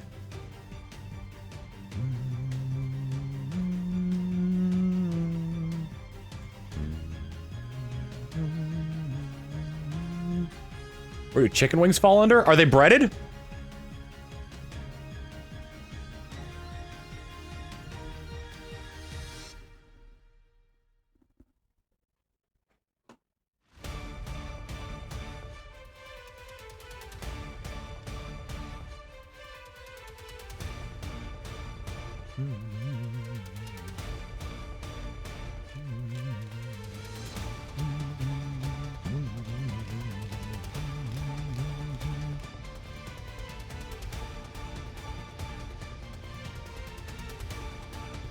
Answer me this then, is a human the same thing as a bathtub full of blood and organs?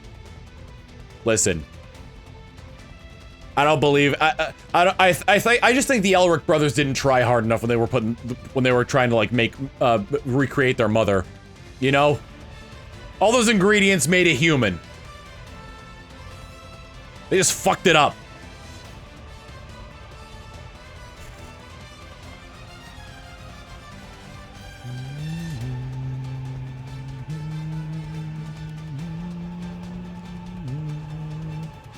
A grilled cheese and tomato soup is just a disassembled pizza. Much like how a bathtub full of blood and organs is a disassembled human.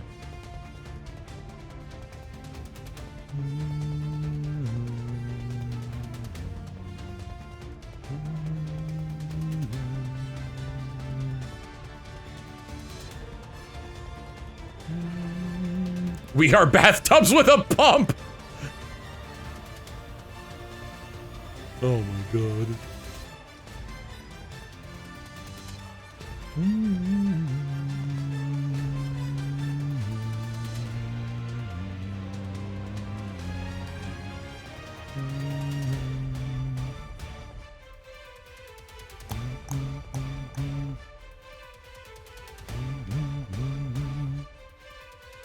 What are some of the Cox and Crendor animateds I like? Nope. I mean, one thing I love about those is the really interesting ways they animated what is it? Are one of the ways that they animated the ways that they would animate like laughter. So if it was like high and squeaky, it would be like they were like rubbing a piece of glass with a cloth or something like that.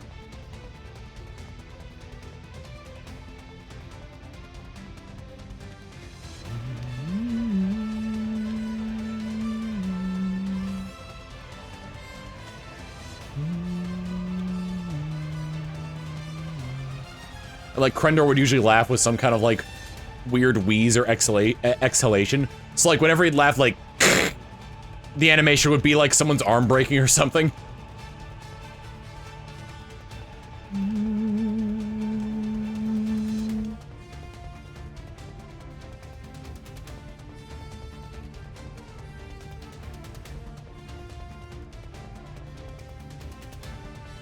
What are they talking about? They're talking about how like they were talking about mega churches at one point.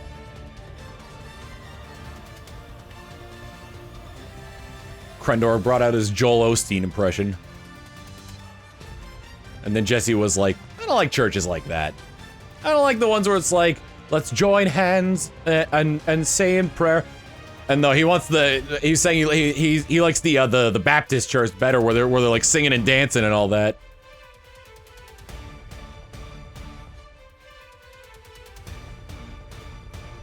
Wants rockin' baby Jesus in church.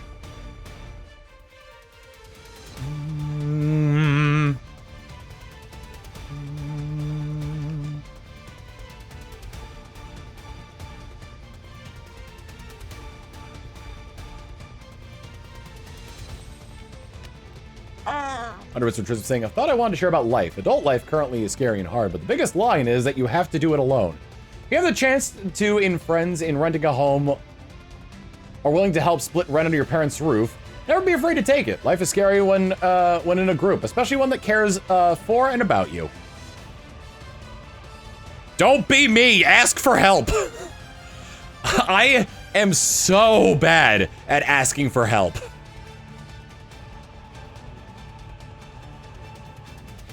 Nope. It might have been the reason for like my really shitty mental state earlier this year.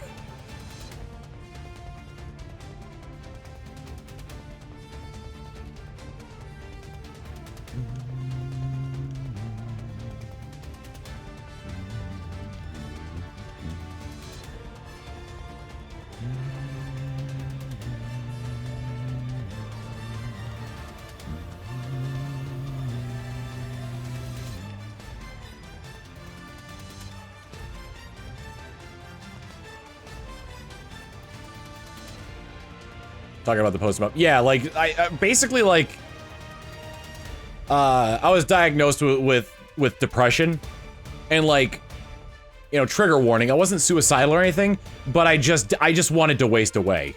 I didn't want to die, I didn't want to kill myself, but I didn't want to live anymore.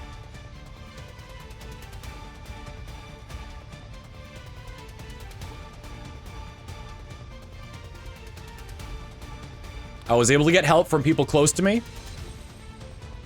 from a therapist that I had seen, and from the medication I take now.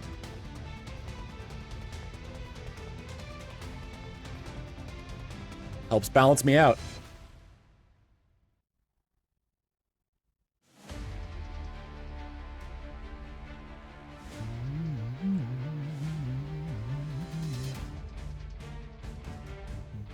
You take Alexa Pro? I used to. That wasn't the one for me. I'm on Prozac right now.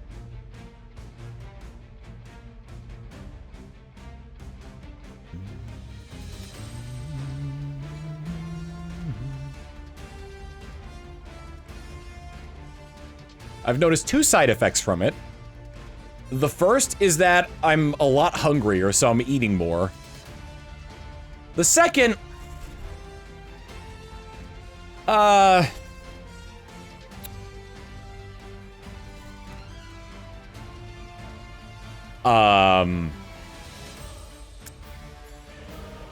The second is I last longer.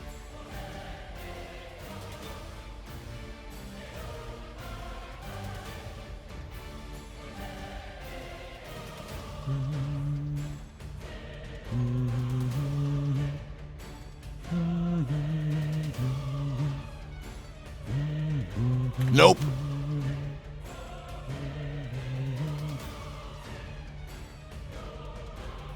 It's usually the other way around in the second one. I mean...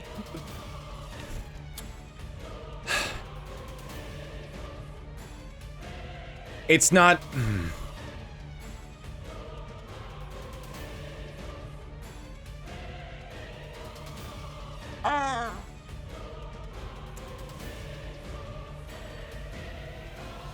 I wouldn't necessarily call it the opposite of ED.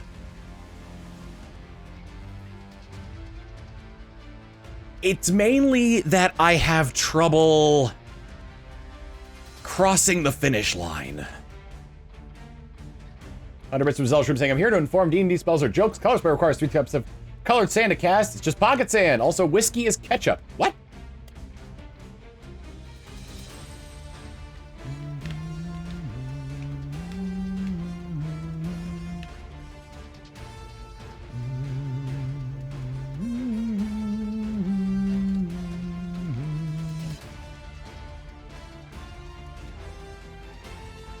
The charge won't diss.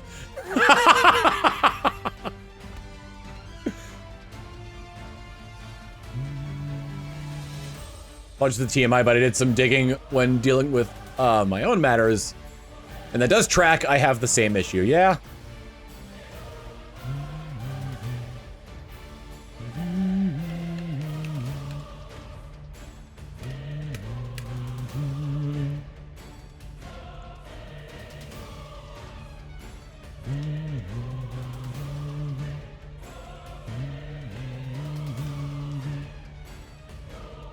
You tell me whiskey's made from tomatoes, I swear to God.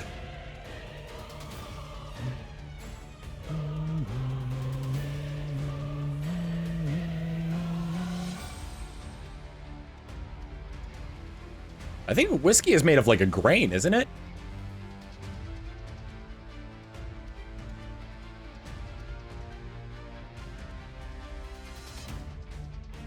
Whiskey's corn. Whiskey is corn ketchup.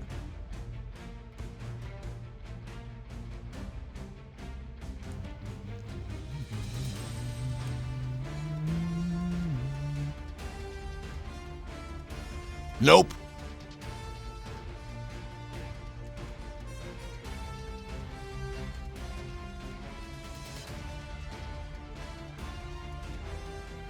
I heard people say that like everybody should get therapy, and that extreme I disagree with. I think everyone should have the ability to try therapy, because sometimes it's not for them. Sometimes you get matched with the wrong person. Sometimes medications don't come together.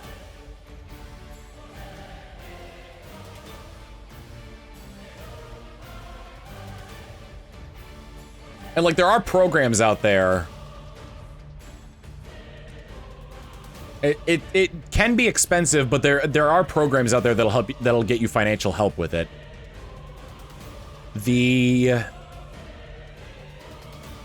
I used what was it? I used a network called Therapy Austin for a while, and they sort of had they had like different tiers that you could pay, where you could pay what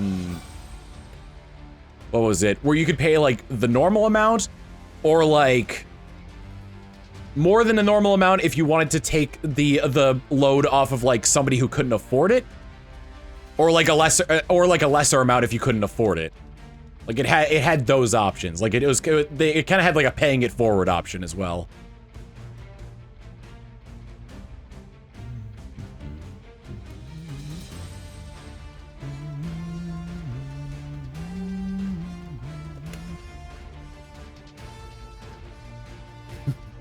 Good night, big man. You hop up here? Hello. Oh, you sack tapped me. Hi, big man. You ready for bed? Thank you for kisses. Oh my goodness. Oh my goodness. Thank you. All right, time for bed, big guy. No, that was Christian, not Manatee. Manatee only ever jumps up here when I've got food. Or if he's really clingy like he was that one night where I was afraid that like something was wrong with him. Remember that was the stream where I had to leave early?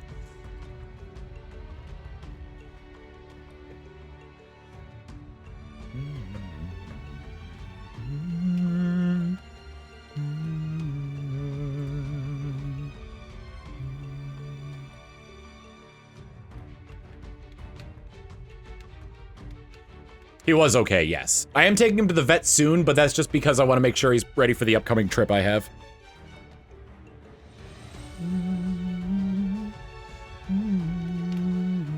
Nope.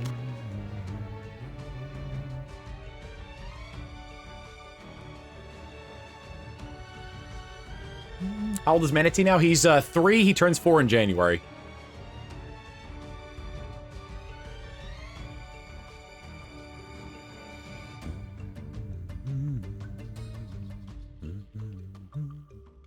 You ever get a wizard version of Manatee for your VTuber model? I mean, yeah, what I want to do, when I was over on Sayu's, in Sayu's chat, I saw that he had like a text-to-speech, companion, like sort of like hanging off of his VTuber model there. I'd want to get one of those of Manatee.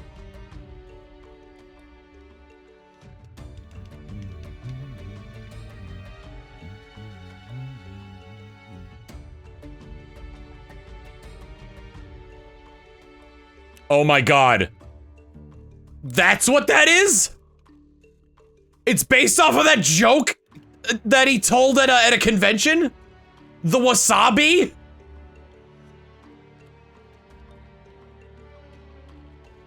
Father, may we play with the vacuum now? I actually do have to vacuum up in here, so we are going to be playing with Mike tonight.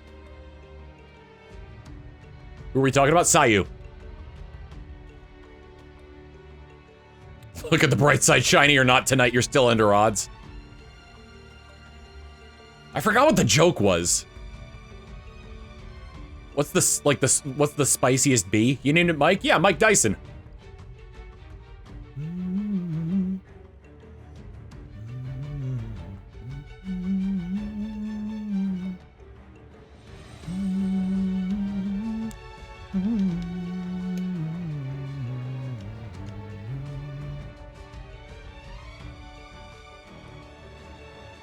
What did the sushi say to the bee? Wasabi. Yeah, support the strike.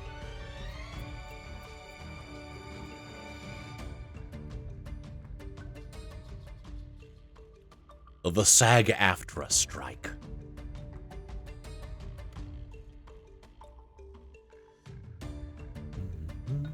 I didn't even know there was a strike until 2 days ago. It just started. It just started a few days ago.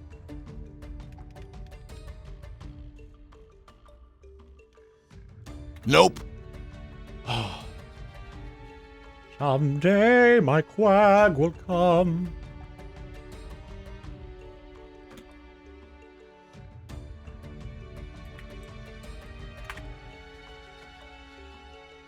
Let's see. First off, I want to follow this account. Let me see if I can get the information I need about this.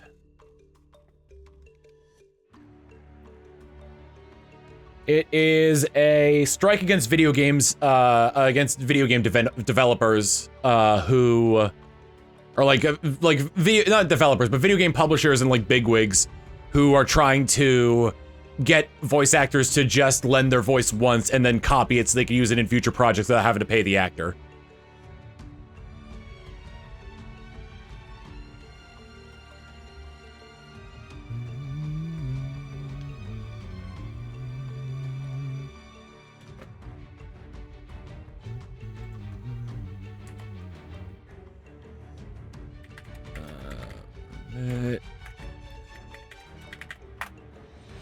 Oh shoot, it's a Nightbot thing.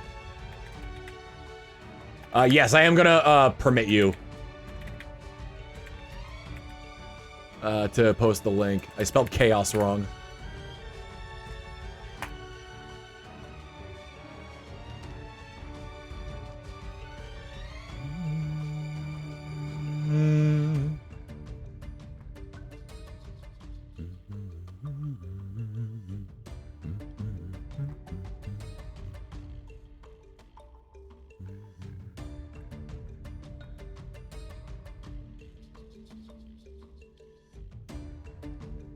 Interesting. YouTube put out a new rule saying people can copyright strike if your voice is used for AI voicing. That's hell yeah. I'm really glad that Google, the moral gray area of the internet, is you know, leaning slightly over to the side of humans.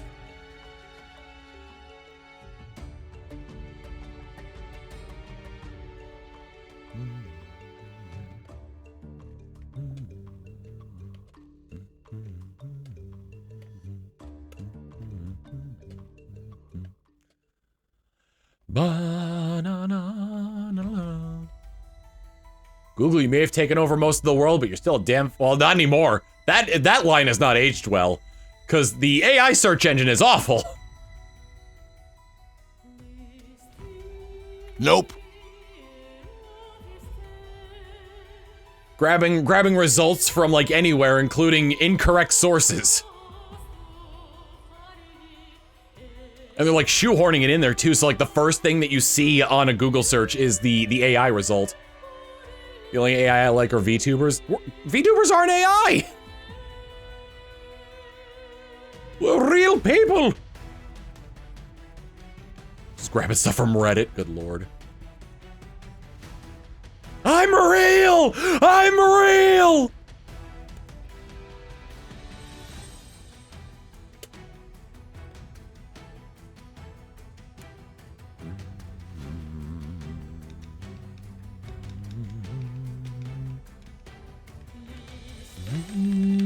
Neurosama is the only AI VTuber I've seen, yeah.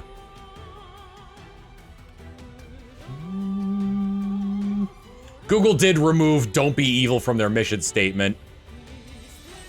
Yeah, I'm an AI, an actual intelligence.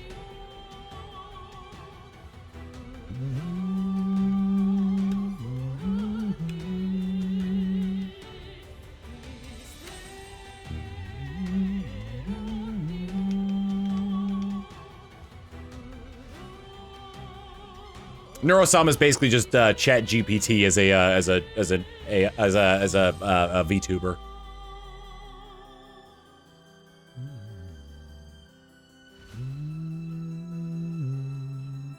Possible to disable AI Google? I don't believe so.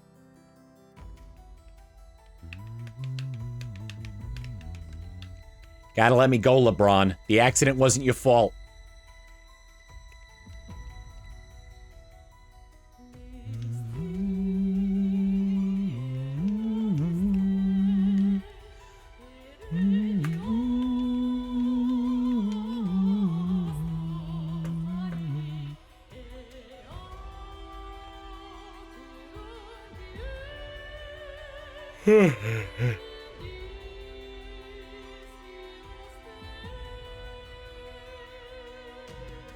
Man, Steven and getting gaslit on stream. About the Space Jam 2 thing? That's real.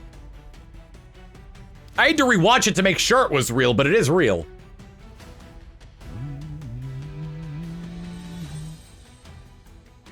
The only difference is I thought there was absolutely nobody around, but there's like, oh, about Mexican zebras. I don't remember that bit. Nope.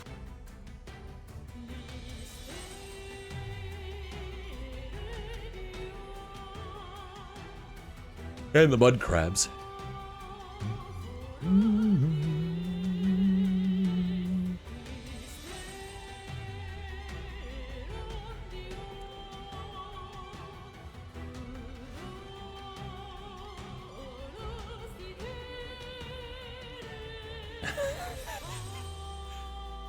Actually,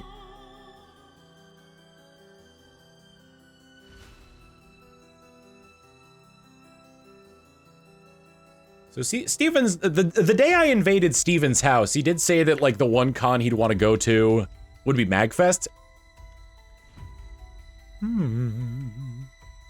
Now, here's the thing. No promises, I'm just speculating. You know, probably nothing would come from this.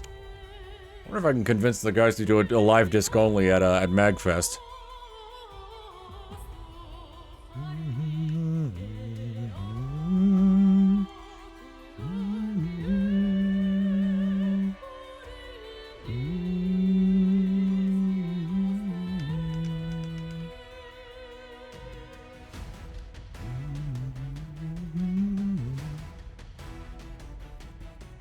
Keep your expectations low on that. I'm just speculating. I mean, we're kind of, like, considering where we're at right now, this would be like, this is like 5 months in advance from when MagFest is.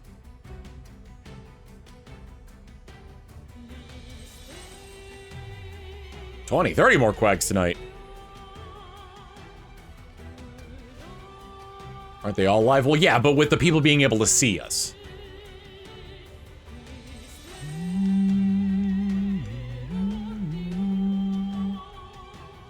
I watched Space Jam 2. I remember the bugs appearing, but not the "it's not your fault" line. Oh, no. That was my interpretation of that scene, because it just looks like that LeBron James is racked with guilt talking to an illusion of Bugs Bunny.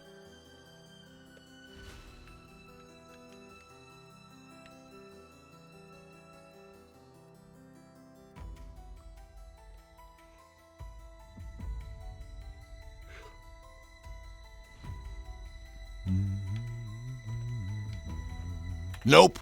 That's the wrong thing. I don't even know if it's not. I might have to hit the negative button on that. Nope.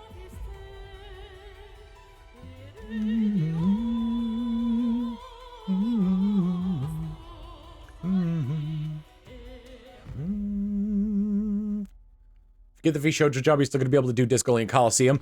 In terms of Colosseum, it would depend on scheduling. We generally plan it long enough in advance, so I'd probably be able to like get out of anything that V-Shoujo would need me to do. And I think Disco Lane would be fine.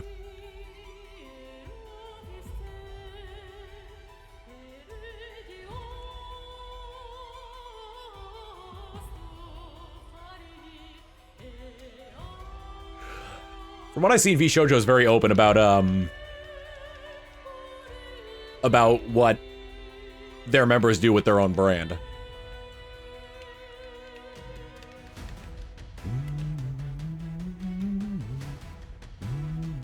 What's V-Shoujo? It's a VTuber agency that I'm applying to. I'm auditioning for.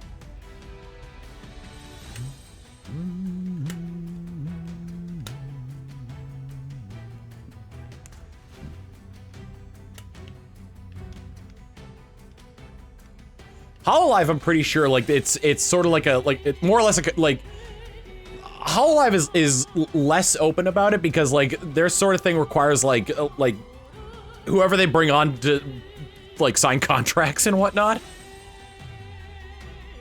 From what I can tell with V-Shoujo, that's not the case, because I've collabed with a bunch of them a bunch of times.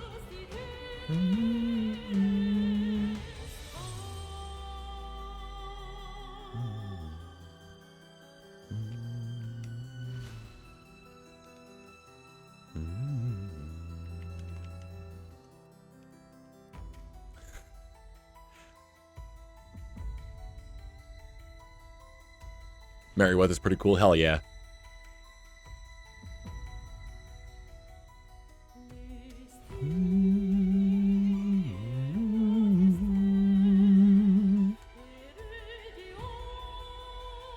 Who's the VTuber girl that laughed like a tea kettle? Henya? Henya the genius?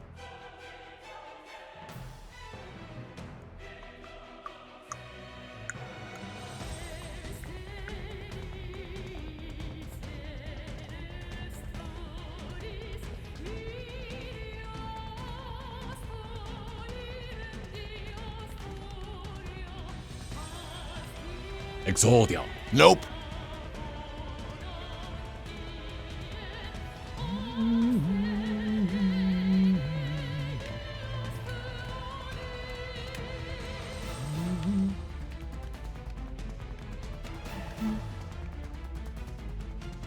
First VTuber I knew of was Chibi because she played Among Us with you one time. Yeah, I haven't played Among Us with Chibi in a while because I usually play it on Sundays and she's like streaming something else on Sundays or she's taking time off.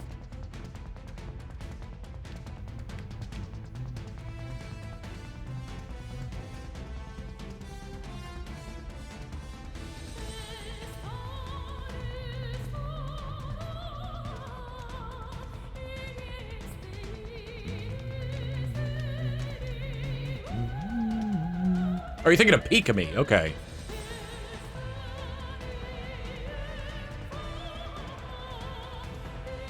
You may want to watch Henya.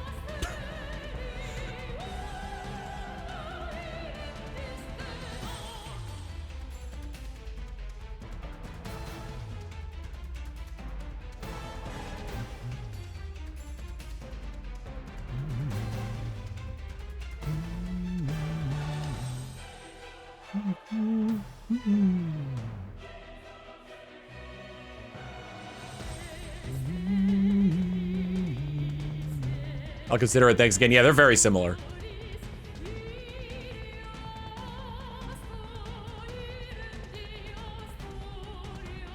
Friends with Nags and I'm actually not friends with Nags. I've never met Nags before.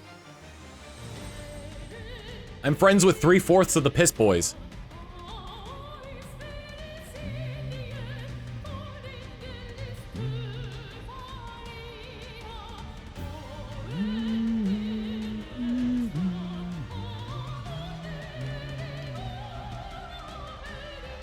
The Piss Boys.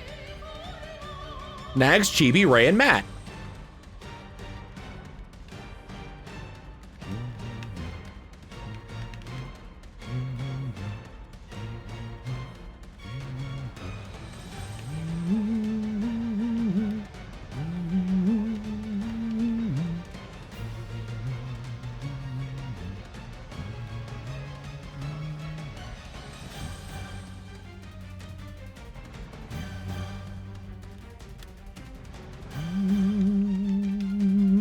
Nope. Favorite song from Master Duel? I'm a sucker for Keycard 1. Bump. You know, I'll just play that one.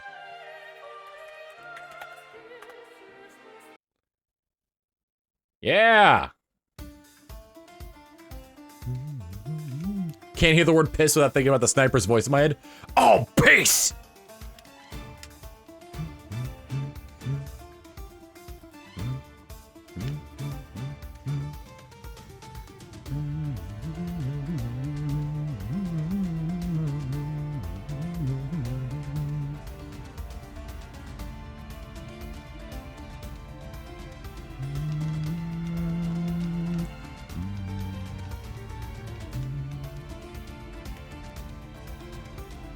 Turn your head into a fine red mist. Clever girl.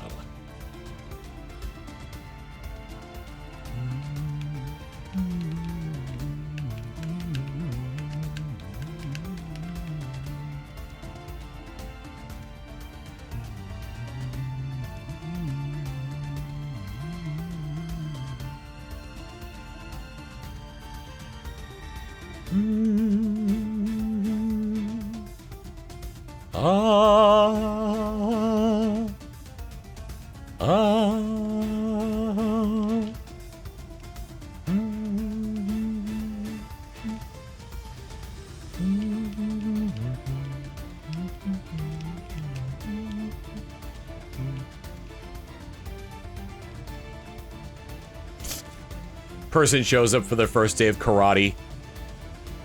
They're like, "Hey, sorry, I couldn't find the belt, the costume, with the costume you gave me, so I brought my own black belt. It's just like a black leather belt."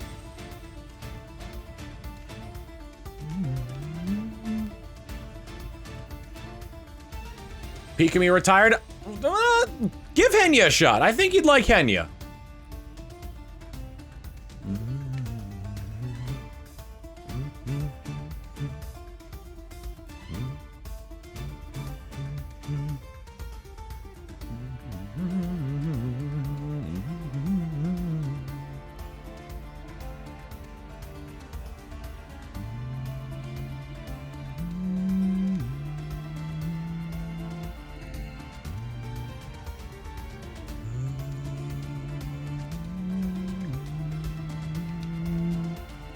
Nope.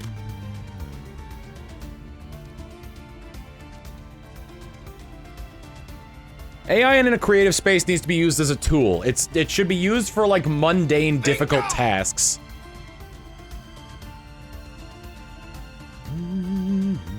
Ethan Nico Margashi with the 68 months of tier 1 saying, just shy of nice. Neat.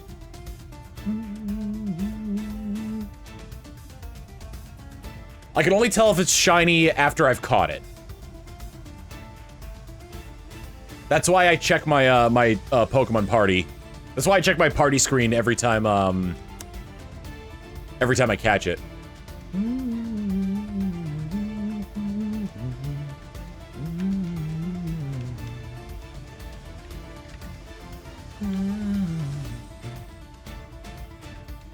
Jaxpool saying, so glad the wizard plushes are starting to appear in the wild. The one I got is perfect and I cannot wait to spin him forever. Oh god. What are your nicknames for the Quagsire again? Female Queen Scream, male Baron Tone.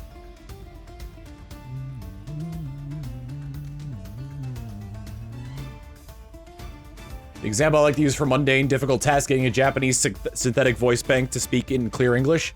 Oh, but I like Miku's broken English. Sorgi, accident. Why are you bleeding?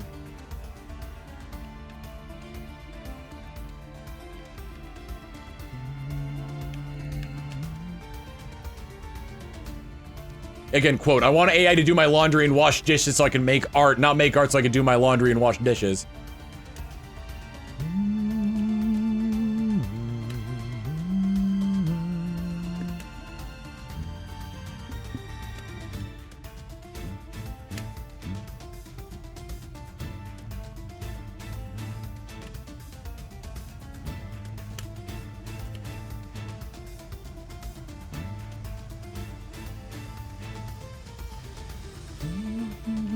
People can like and dislike different things that they want. There's no need to argue about it.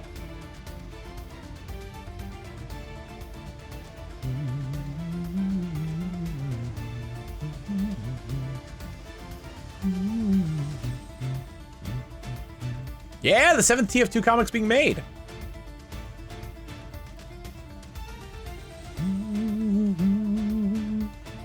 Oh, jeez. You know how stubborn Sean Schemmel is about voicing Goku? I wonder if he's gonna try and, like, be like... Nope. Oh yeah, when I retired, like, put my voice into AI so I could just keep voicing Goku forever.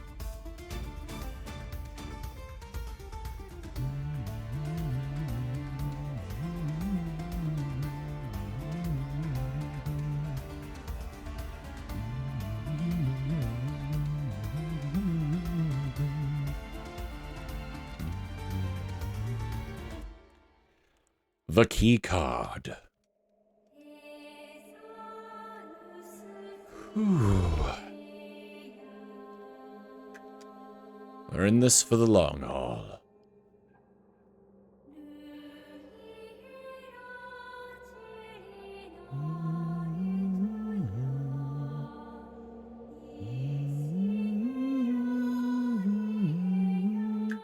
Get a shiny toucan, nickname it Joy after the bird from Monster Rancher 2. I mean, yeah, that'd be neat.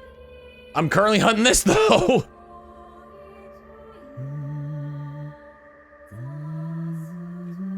Why do you guys think I'm going to 3490? We got 25 more tries.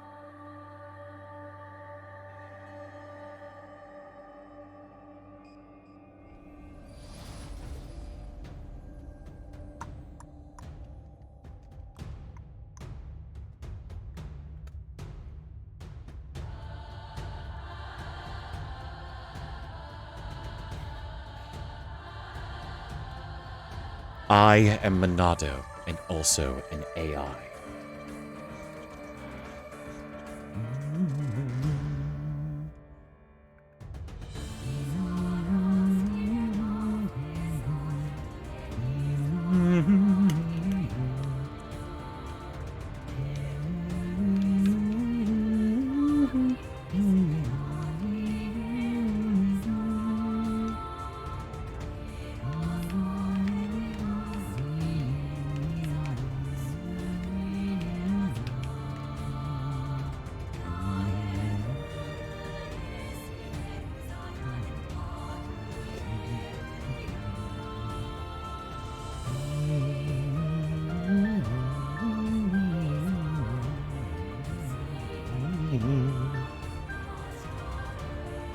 Yeah, you want your AI waifu, play Xenoblade.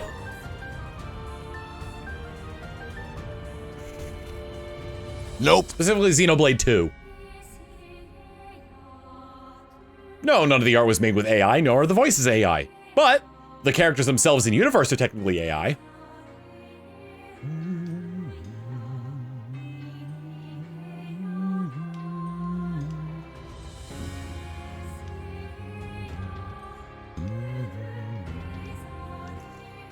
Well, I was on Taka's stream earlier, playing Cards Against Humanity. We were talking about getting old and like the prospect of getting old, and like my back has been killing me for a long time, so I started talking about that, and I was just like, you know those medieval torture racks where it's like you're hooked up by your arms and legs, and they start like pulling you apart? Yes, that for me, please. I get the feeling that'd feel great on my back. And Linkara is friends with Taka, and he was in chat, and he said, "No, you're just gonna get set up to the, we're just gonna set you up to the torture rack from Princess Bride. You know, the one that painfully drains life away from you."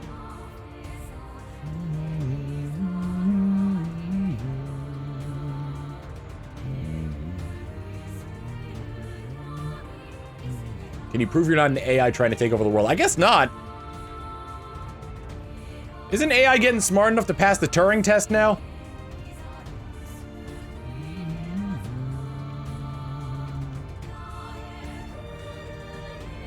So I saw some of Henya's stuff and then searched something up. Tom, you clever sneak. Thanks. You're very welcome, King Mai.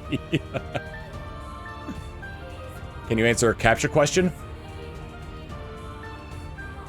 Depends. The Wizard Tom? Yes. IRL Tom? Yes. The TF0? No.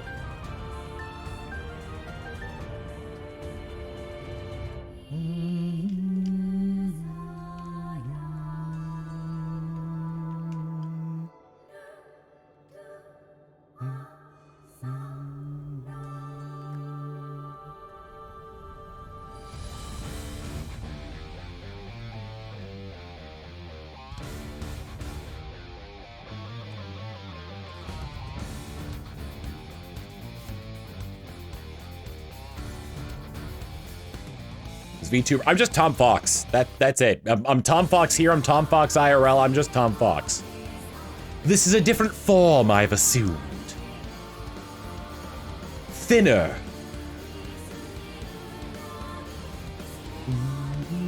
All right, she's Pete. Yeah, Henya. After Pikami retired, she re-debuted it in V Shoujo as Henya the Genius.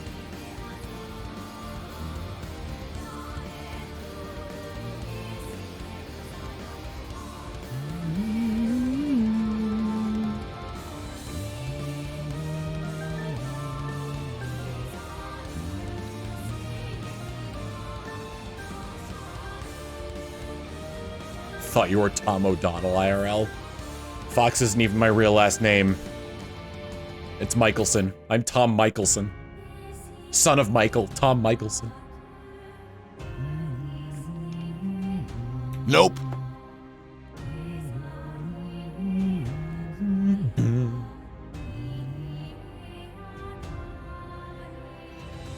I'd say Demon Dice is probably the worst kept secret in VTubing. But it's neat that she gets to do both.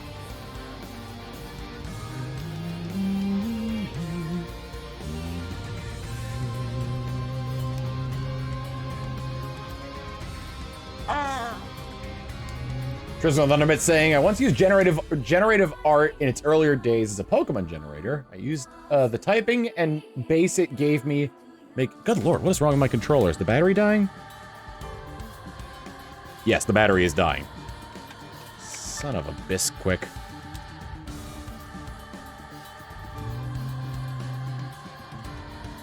Try this one more time. If it doesn't work, I gotta take a break in order to change the batteries out in this. Seems like we're good now. Like actual Fakemon based on Siphonophorus and Christmas lights. I named them Blippablub.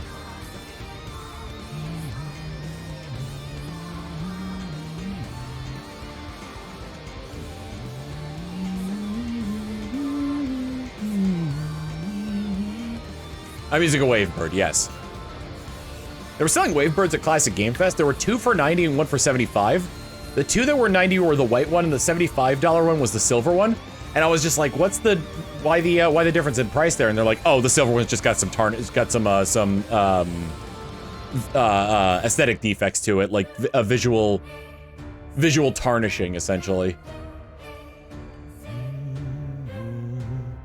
The only time I enjoyed generative AI art was when it looked horrible.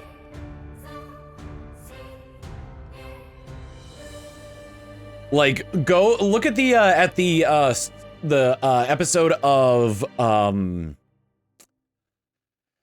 what was it? Look at the episode of Broken Picture Phone on Steven's channel where all the prompts were responded to with AI art, and you'll know exactly why that's the kind of AI art I like.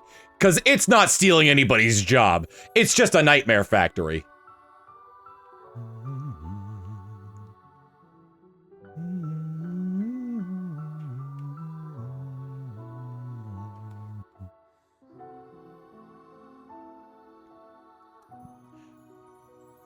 Probably the only AI thing I like that used AI voice acting and like how the joke was set up was AI SpongeBob.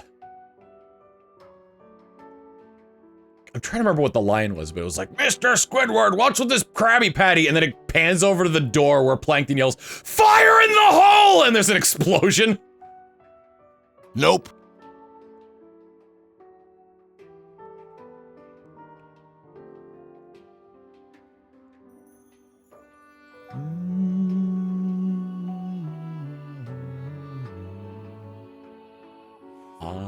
My neck. Ow, how my neck.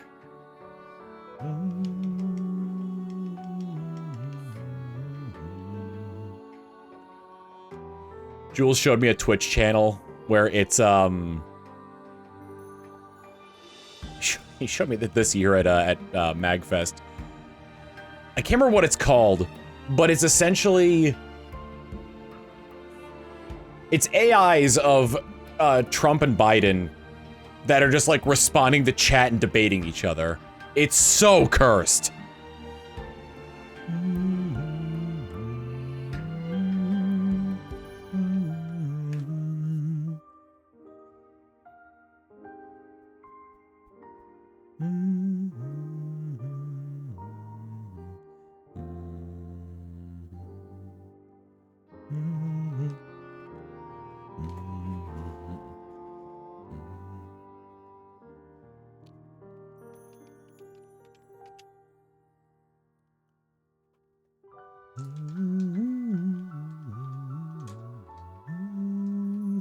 Listen, you crustaceous cheapskate! Squidward's been living at my house, driving me crazy, and you're not gonna hire him back home because of a stupid dime!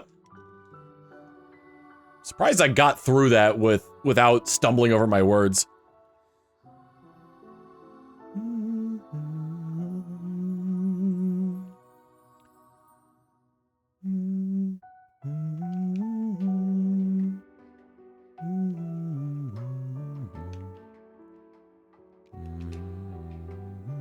To be fair, it's a classic bit. True.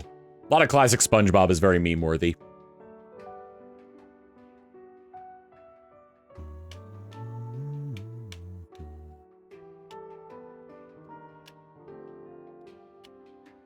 You got that in one take? Good lord.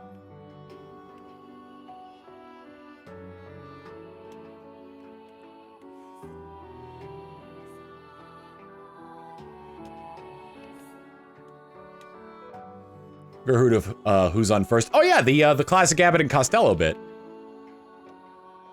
Nope.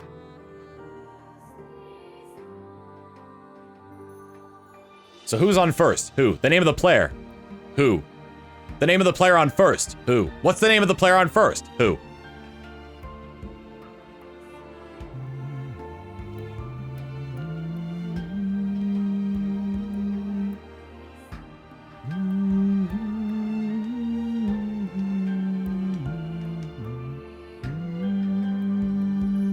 Had the Has-Been Hotel soundtrack stuck in my head for 4 days and it's your fault.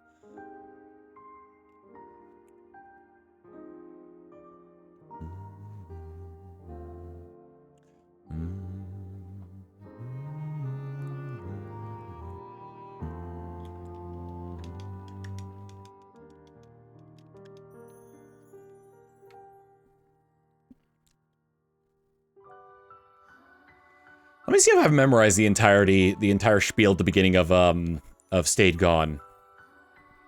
Top of the hour, we're discussing a certain has-been who has been spotted cavorting around town after a 7-year absence. Did anybody miss him? Did anybody notice? More on tonight's program. So the radio demon is back in town. Why is he hanging around? What does that mean for your family? Well, Handley, I've got good news. He's a loser, a fossil. I don't mean to sound hostile, but the demon is a coward. You can take to this gospel. Pulling my viewers impossible. I'm visual. He's barely audible. Don't listen to a word he'd say. Don't give him the time of day. Hope he had a nice vacay, but he should have stayed away. I think that's all of it. I probably missed a line or two or got some of them mixed up.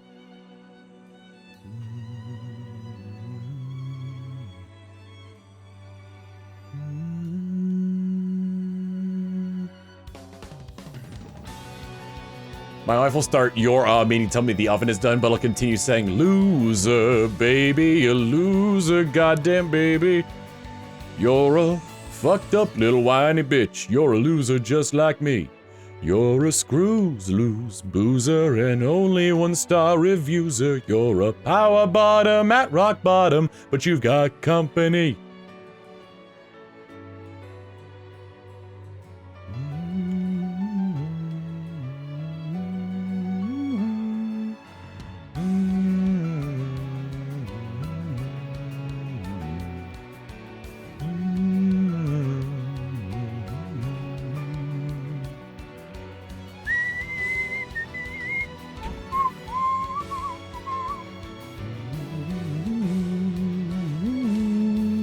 Nope.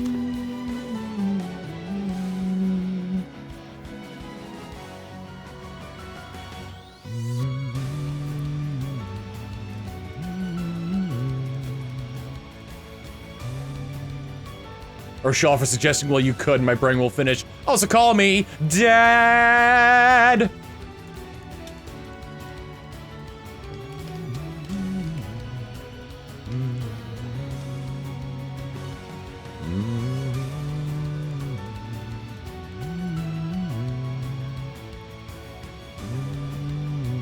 Oh, I am probably gonna make one more trip this year, actually. There's a convention in Houston that Alex Roshan is gonna be at. I wanted to drive down there and hang out with him.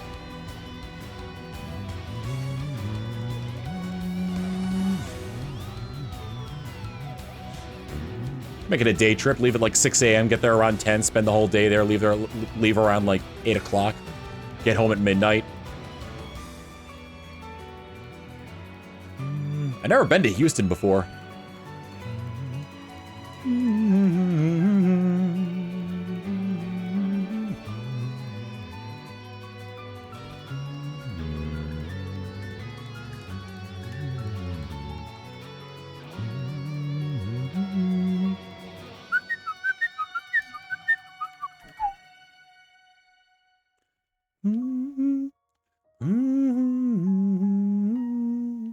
Whenever someone shouts, "That's it!" I'll chime in with, "I've come up with a new recipe."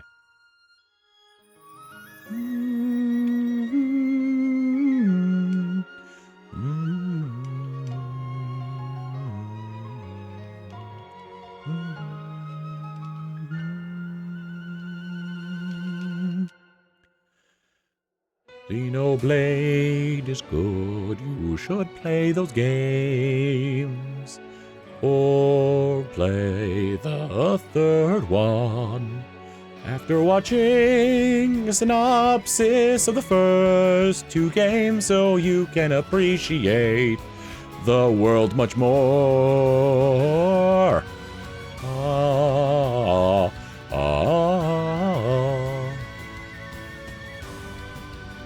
I respond to people saying why not with Wobbuffet as well. Wobbuffet!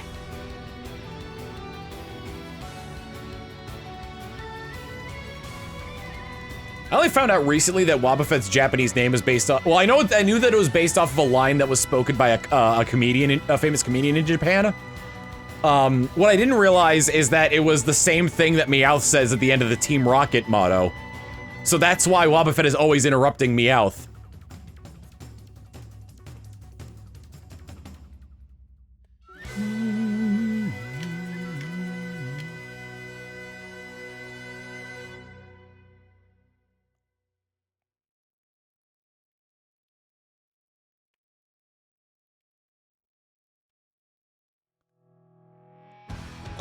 Boba Fett.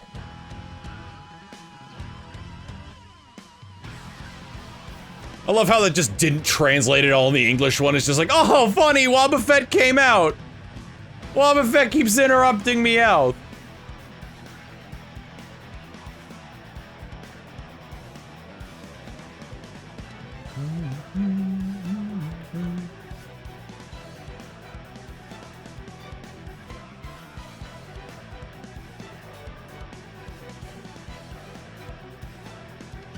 Still laugh from Team Rocket's Pokedex when they spotted a Dreadnought. Wait, what happens there?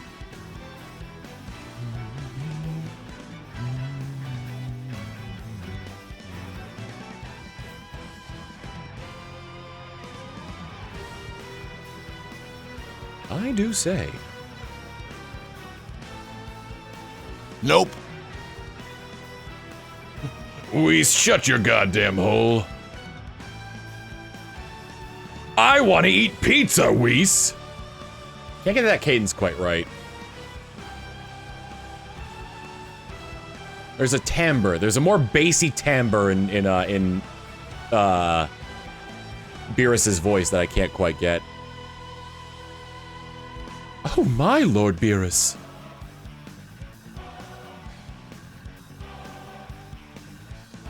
Lord Beerus, you must try this concoction they call sushi.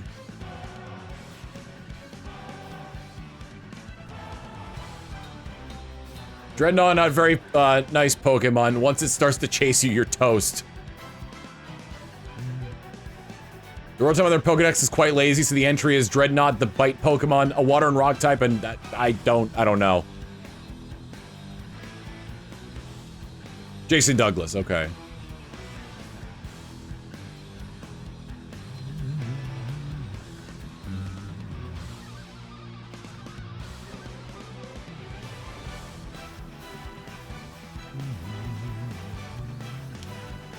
Or was theorized the Grand Priest was evil? You think they should have gone with that? Eh.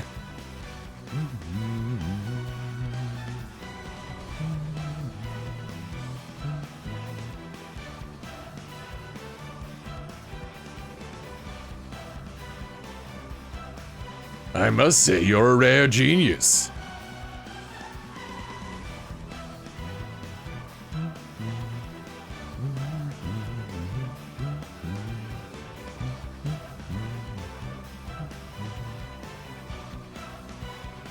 I remember there was one Dragon Ball fan manga where, like, one of the things this would have probably been a nightmare to bring to animation if they ever went with this idea, but one of the things was, Vegeta trained to get up to Super Saiyan 3, and not only that, trained to be able to flawlessly switch between various Super Saiyan forms, depending on what the situation called for. It was between 2, 3, and another form. It might have been 4. I can't remember. I can't remember exactly what else.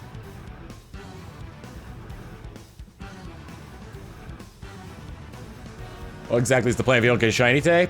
Just still shiny hunt, but do it less. Less often, just because I don't want to keep doing this on a daily basis. Nope.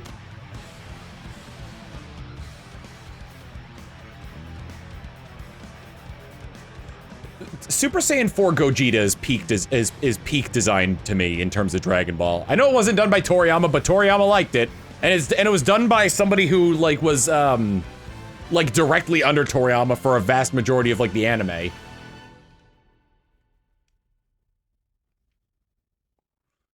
Vegeta never achieved Super Saiyan 3. In the GT continuity, it goes from 1, 2, 1, 2, and then 4. And then in the Super continuity goes from 1, 2 to... Does he achieve blue before he gets God?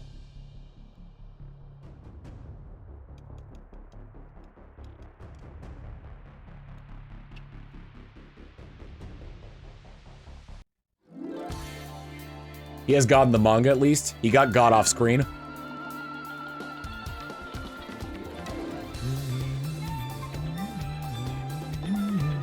I'm wondering if he accessed blue before God, though, is the main thing that I'm wondering about. We don't see him use God until after Blue, right?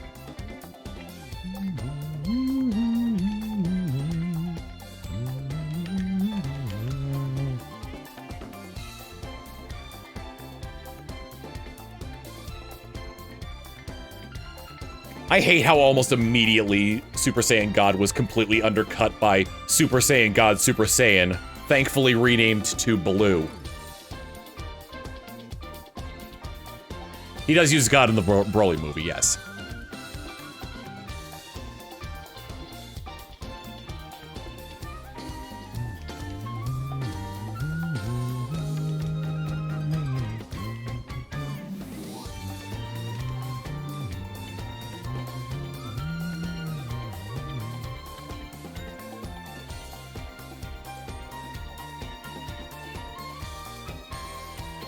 I like the God form. I like that it played into Toriyama's less is more aesthetic. I mean, he also, like... I mean, I say Toriyama has less is more aesthetic, but if you've seen him design machines, you know that that's not always the case. But still, the reduced frame, you know, the softer features on the face.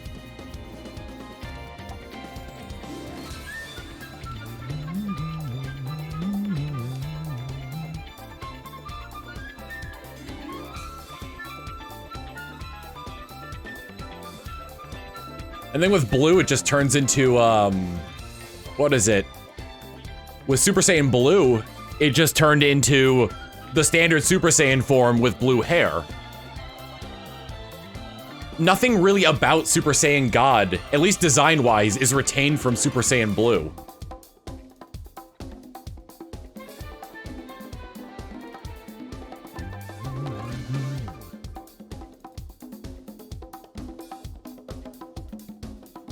Nope.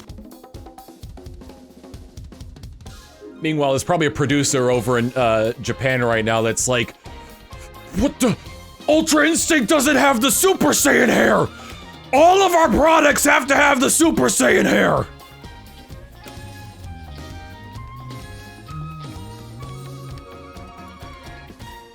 One of my favorite moments from the Tournament of Power was when Android 17 interrupted a transformation sequence and everyone gave him crap for doing it. That's funny.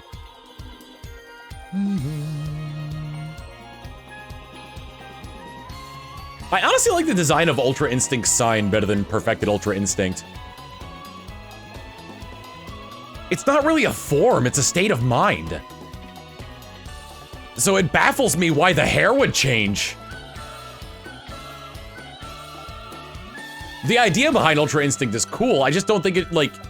the eyes changing and, like, maybe those small little, like, spotty auras should have been the end of it.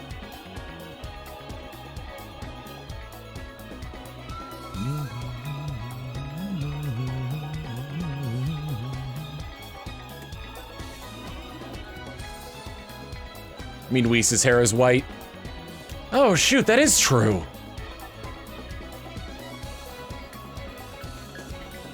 Wait, hold on a second.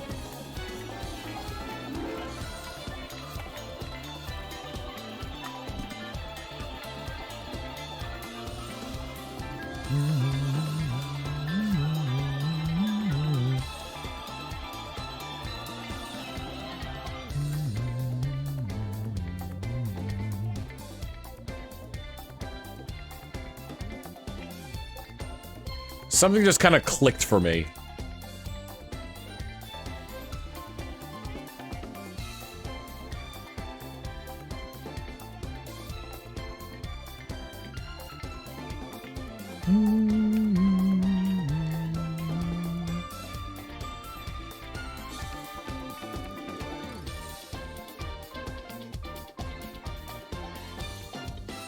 Well, I'm looking at this picture of Ultra Ego Vegeta.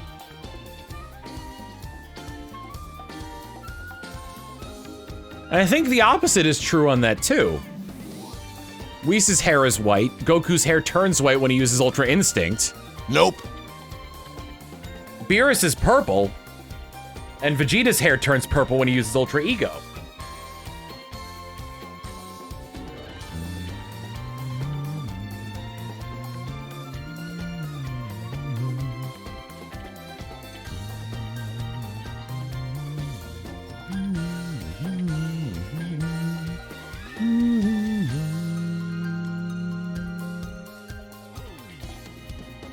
That's the secret beer. Did they go over that in the I haven't read the Dragon Ball Super manga, like, much of it. Did they go over that? How it's the reason Beerus is purple is because he always has Ultra Ego active? And maybe it manifests differently for different gods of destruction in different realms?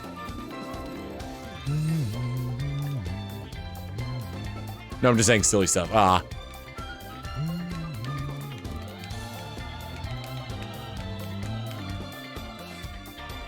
He looks like a Sphinx cat, so I figured, like, I figured he wouldn't be, like... I figured Beerus doesn't have hair, that's just, his skin is just purple.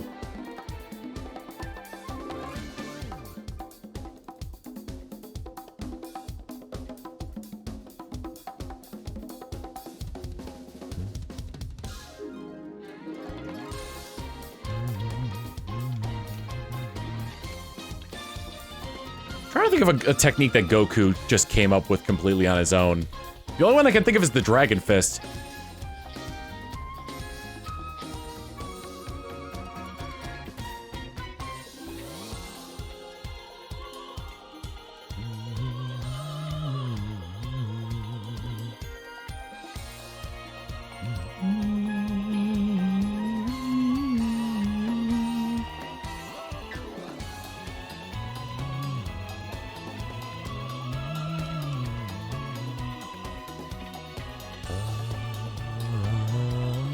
My fucking name is in it.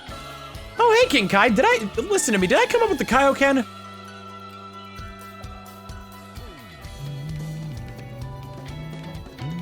His first move, bite. And then Vegeta's invented plenty of techniques of his own. We don't know, I don't know if anybody had used the Gallic gun before he did. But the Big Bang attack is his, the Final Flash is arguably his. Nope. The Gallic gun is a family move.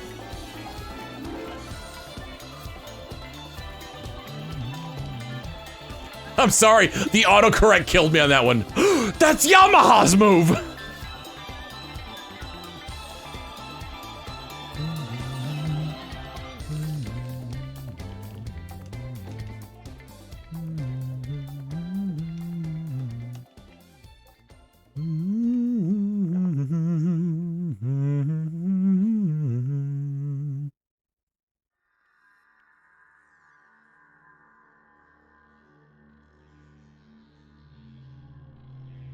Yeah, the Masenko is a Piccolo technique that Gohan used. Are there any non-Great Saiyaman techniques that Gohan came up with?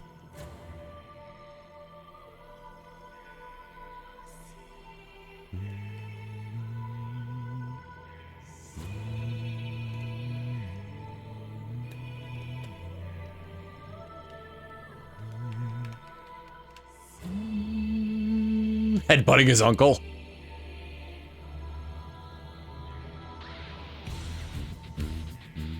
Krillin made arguably the most powerful technique in all of Dragon Ball.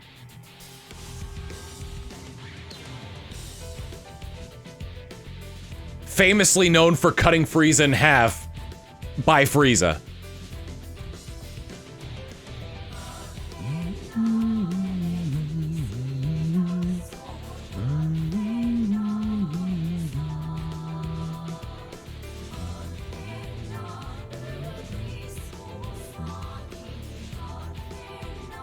The Kien Structodisc.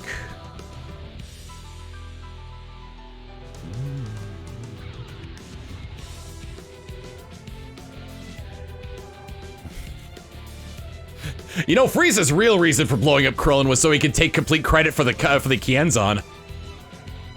Ha! If I kill him, then he can't sue me for copyright infringement.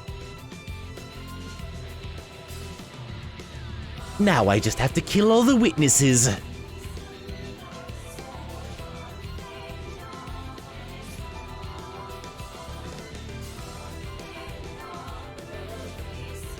So are you just stealing Krillin's techniques, or should I watch out for the Garlic Gun? Or the Tri-Beam? Nope. Or the Mechanopopolis?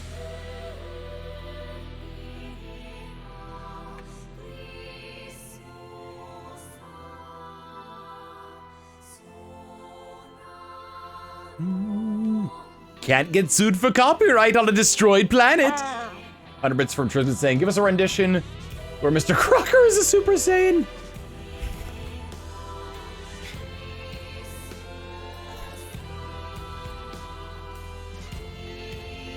Oh god, I have to think of like a line for this now.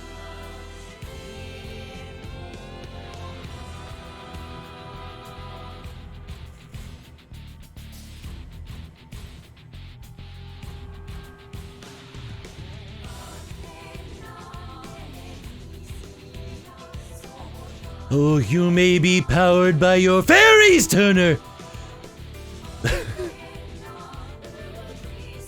But you have doubted that I am the legend.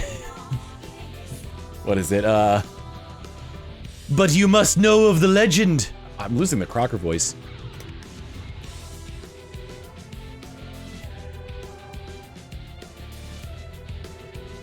The amount of magical beatings I've taken, the amount of papers I graded, I am the legendary Super F!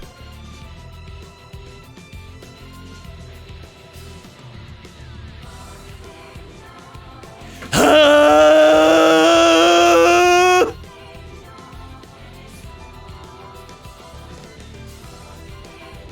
And with my Super F powers, I shall capture your fairy godparents!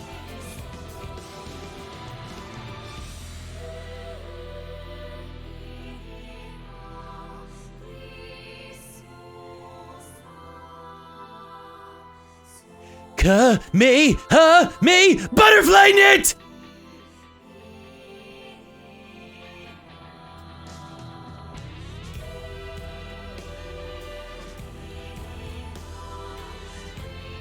His charge would be if.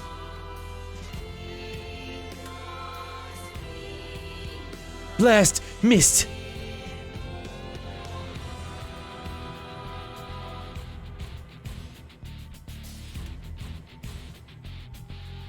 Fear not, Turner. This blast won't kill you. But if it does, I have tenure! Nope.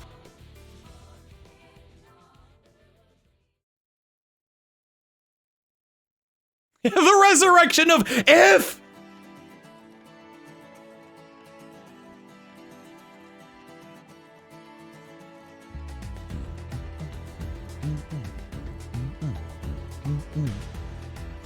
No, now I can't stop thinking of Frieza's Crocker.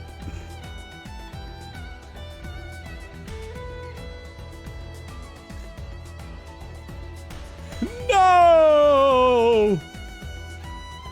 Stash official, thank you for the 62 months of tier 1 saying top scream. Shenron has wish-making capabilities. That must mean if I gather the 7 Dragon Balls, I'll finally be able to capture a fairy godparent!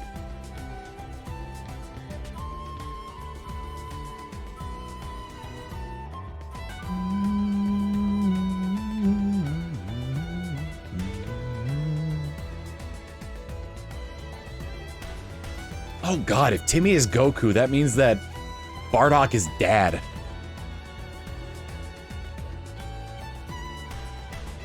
Oh, Crocker! I heard talk that you were going to destroy Planet Vegeta.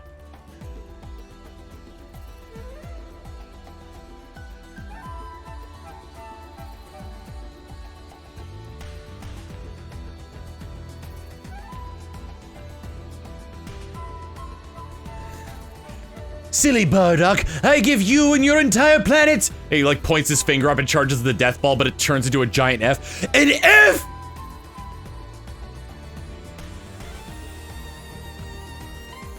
I don't know what's more cursed. The Dragon Ball Fairly Odd Parents crossover or the Phineas and Ferb Death Note crossover.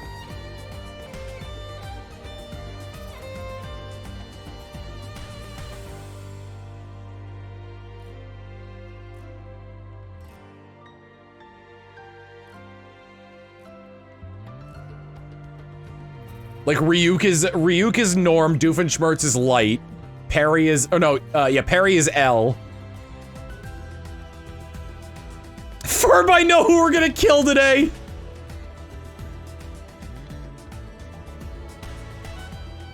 Oh, Ryu, come here, come here. I want to show you my latest invention. I call it the Heart Attackinator. It's just like the Death Note, but the word Death Note's crossed out with a Heart Attackinator written on it. Sloppily. And Ryuk's like, I brought that from the Shinigami world. I can't believe you've defaced it. Oh, come on, Norm. You don't need to take... Come on, Ryuk. You don't need to take credit for my brilliant invention.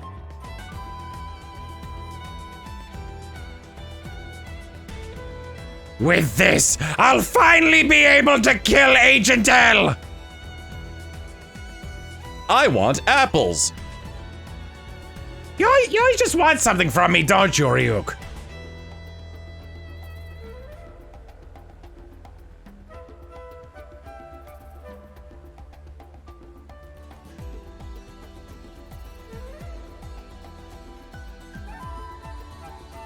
And a Netty Naruto crossover. Ever heard Death Note where the Shinigami is Grim from the Grim Adventures of Billy and Mandy? That's pretty good.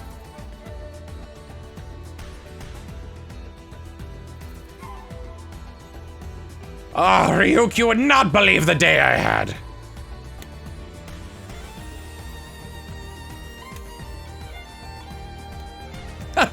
You know the scene where they put the fake L on TV? They put a fake agent, they put a fake Perry on there. Nope. And, Doof kills him. Well, I would like a bit of a challenge from my nemesis, but I think I'll kill him just to be on the safe side. And then, like, it kills him. Then, like, the sort of, like, old English P comes up on the screen, and the only thing you hear from it is...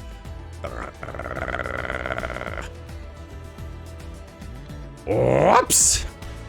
Oh, Ryuk, I think I just outed myself here.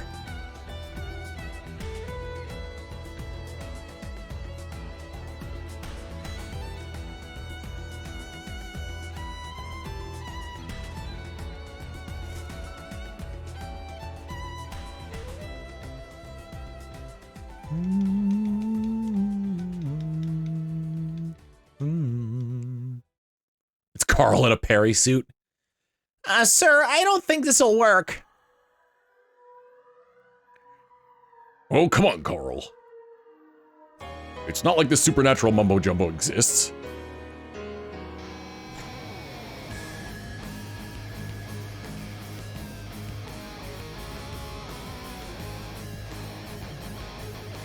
It's for your internship, Carl. Ooh. We're gonna need another Carl. Nat Common, thank you for the raid. Hey, boop. Did I do it? Yeah, boop. Bull haircut raid.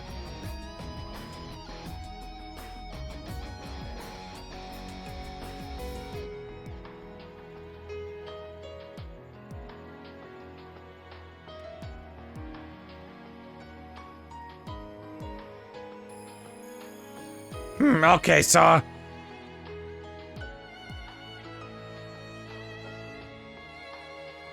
I have a little problem. These FBI agents are kind of following me. Don't know how they tracked me all the way to Japan. A real mystery, that one. If I could just get their names, I could use the Heart Attackinator to get rid of them.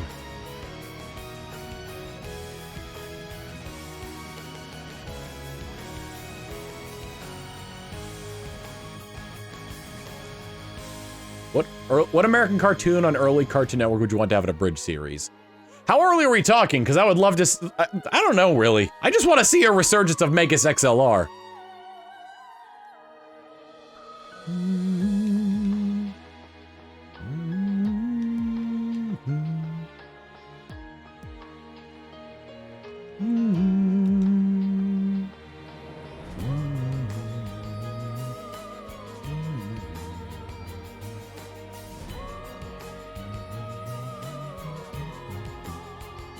Oh, mama.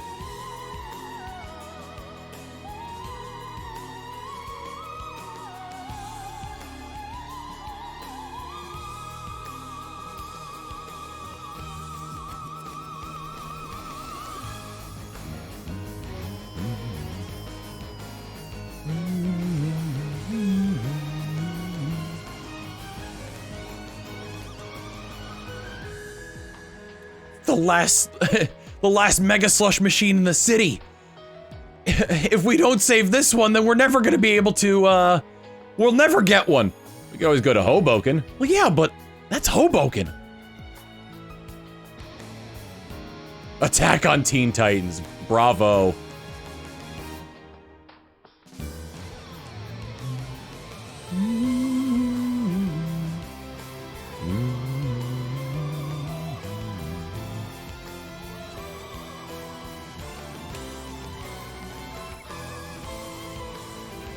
The Johnny Bravo Scooby-Doo crossover. My glasses. I can't be seen without my glasses.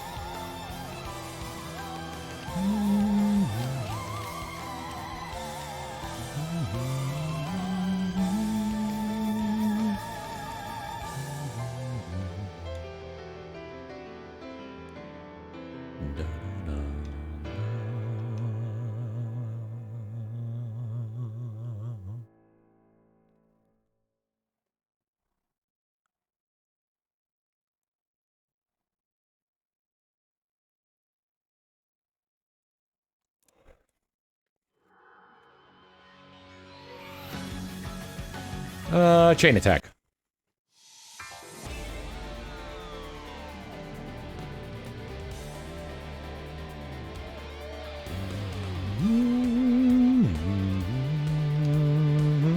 Nope.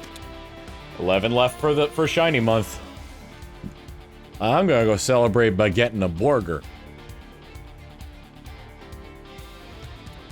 It's the double spin and edge song. Ooh, we got a shiny Blaziken from Dynamax Adventures. Nice.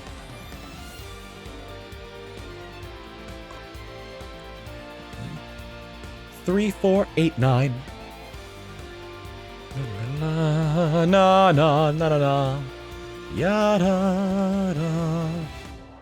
Double spinning edge, double spinning. In Eastern time, Shiny Month is over.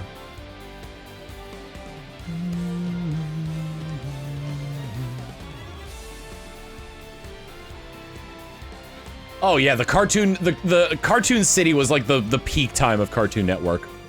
A lot of the shows they had on there weren't even really airing on the regular schedule, so like I barely saw Dexter's Laboratory. Are you planning to show the Shiny Month Hall posts?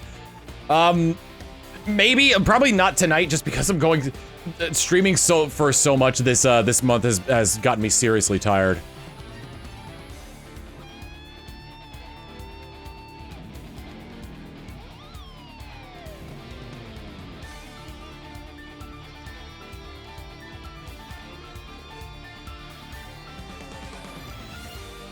Remember Bodie McBoatface?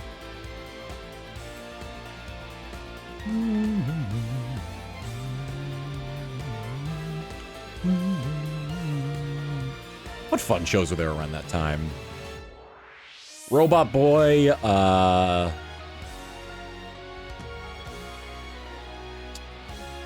Life and Times of Juniper Lee, Foster's Home for Imaginary Friends, which I was kind of meh about because I hated Blue's personality. Ed, Edd n Eddy didn't start in that time, but it had a resurgence during that because they... Camp Lazlo, yeah, the Joe Murray Show.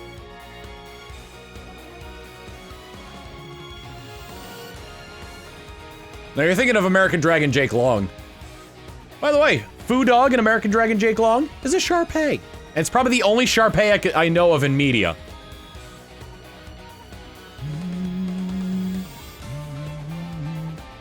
I don't... No, Robot Jones wasn't during that era. Nope. Shaolin Showdown was a WB show. I will say, one thing that kind of bugged me about Shaolin Showdown was how the Shengang Wu kind of went from being like these mystical artifacts to essentially just being like futuristic technology. Like, when they ran out of ideas, it was like, oh, this Shengang Wu's a fucking submarine. This one's a drill. One of them just turns into a giant golden baby that shoots diapers at people.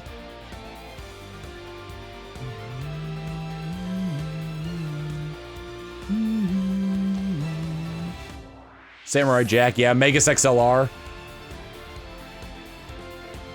Jackie Chan Adventures was WB, but it's still same era.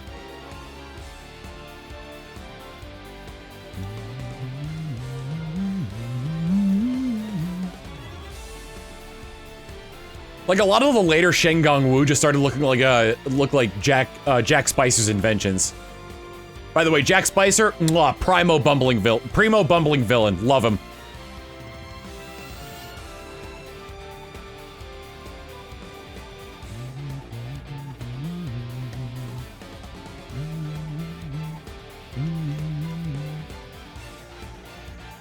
Dave the Barbarian, yeah.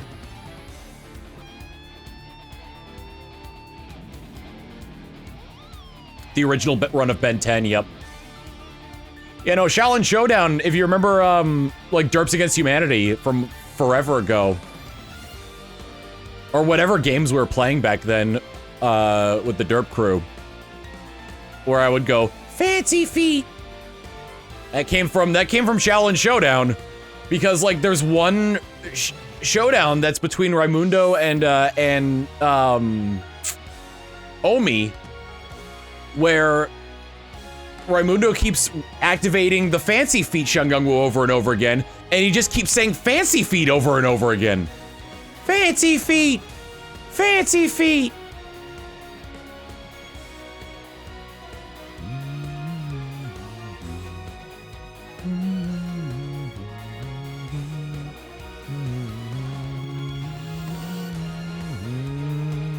Yeah, my gym partner's monkey had the same problem that Foster's had.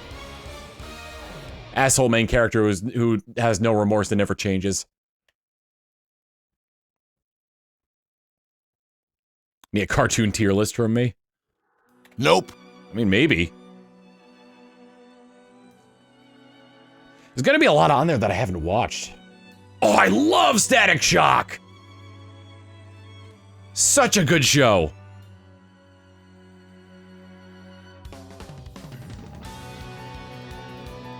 Great show, great character development, great life lessons.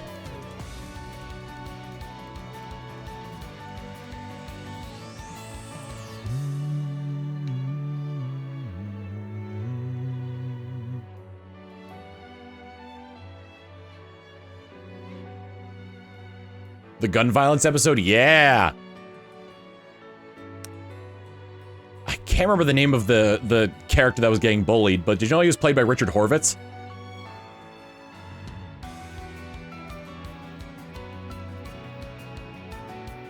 Batman Beyond was good too. Yeah.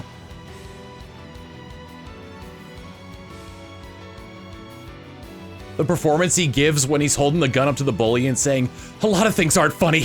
Breaking my laptop wasn't funny." Like, God, just like the emotion he puts into that.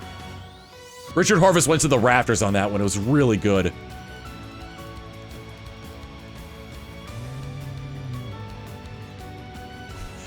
My one Static Shock memory is when they crossed over with Batman Beyond. Terry, I'm Batman. Yeah, and I'm Beyonce. Later, Terry to Bruce, do you know this kid? He says his name's Beyonce.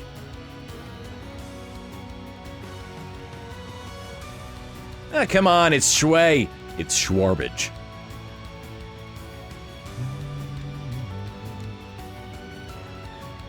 Yeah, well, yeah, Rubber Band Man had dyslexia, and they had an episode that dealt with dyslexia.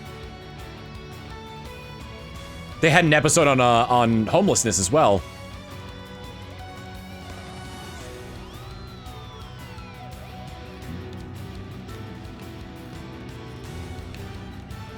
So that to show those in the same universe as Batman Beyond with the robot. Yeah, the Zeta Project was in the same universe as Batman Beyond.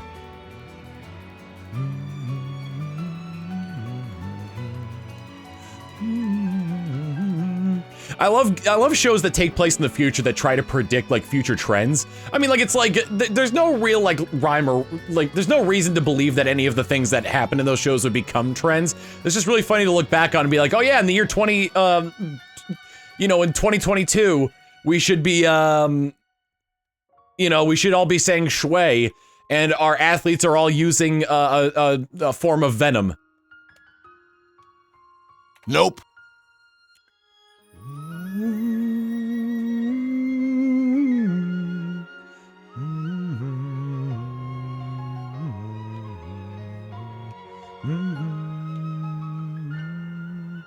Oh my god, I forgot that they had a spin-off show of Osmosis Jones called Ozzy and Drix.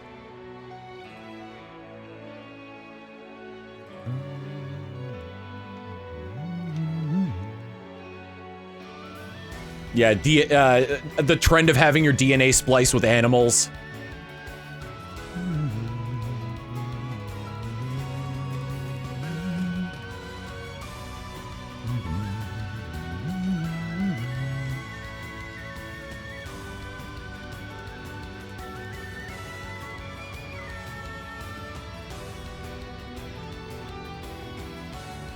I think my favorite character on Foster's was Wilt.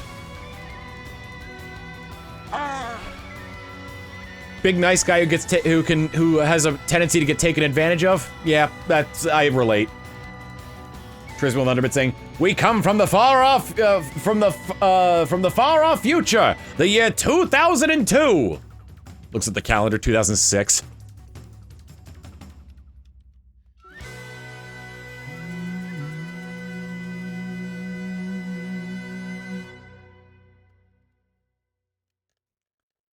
Frankie was neat.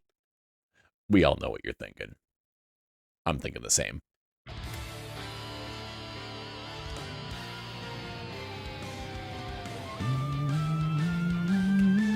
Actually, let's do this version of it.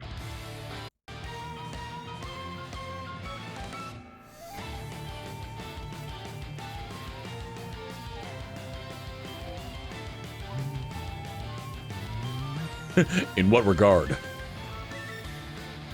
God, that's a Barry emote. For some, that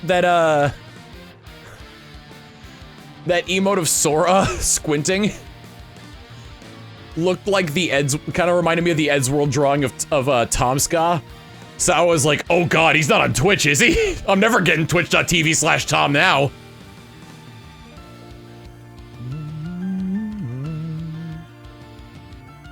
I'm seeing it very small from a distance, which is why it looks like Tom Ska to me. Round head, no nose, big mouth, circles for eyes that kind of look black to me, the brown spiky hair. Rip Ed Gould. Yeah, Ed Gould was a... God, Ed Gould was a class act.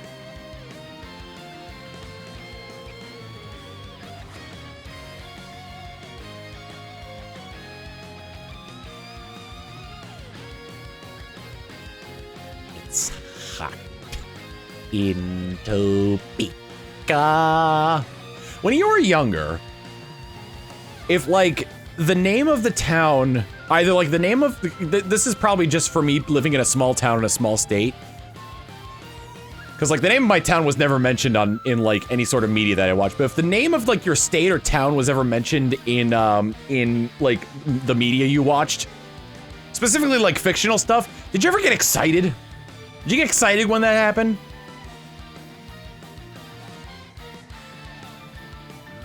Oh my god, he's got a Mad Duck emote. Absolutely all the time. The only time I wasn't happy about that is when I found out that Gilmore Girls took place in Connecticut, because my god, my sister would not stop watching that show.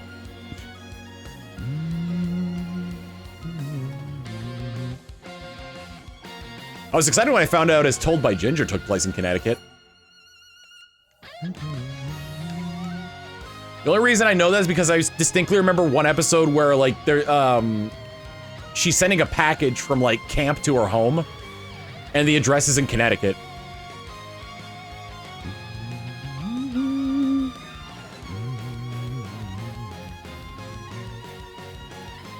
Owl House's pro tag is from Connecticut, and that makes you feel better. That's cool. I like that. To me, Connecticut is Massachusetts' underrated cousin.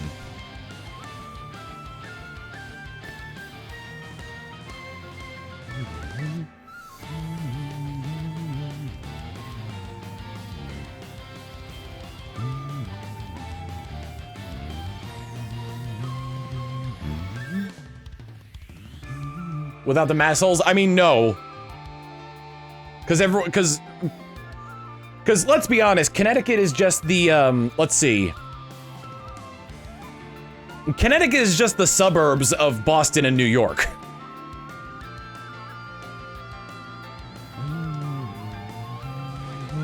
Oh, right, I'll use Focus Punch to catch him.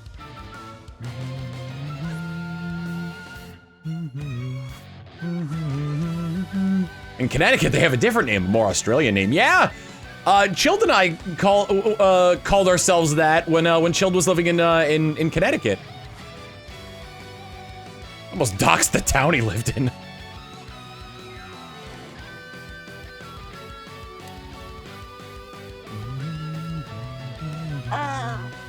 Hunter Mr. Trism saying, I used to live in the town that was Smallville in Man of Steel. Oh, cool!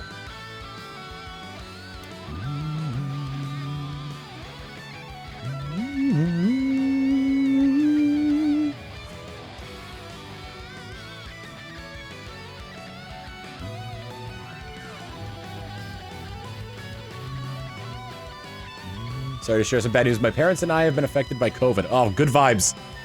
Here's somebody feel better soon.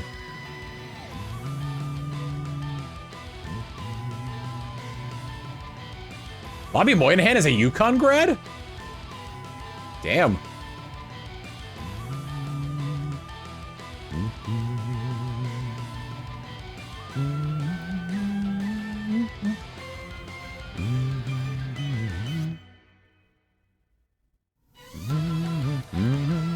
Uh-oh. That ain't good. If our Quag buddy wakes up, I might have to stop at the Pokemon Center. Let's see. Hey. Theater underground at UConn. Wow, I didn't know they had a good theater program.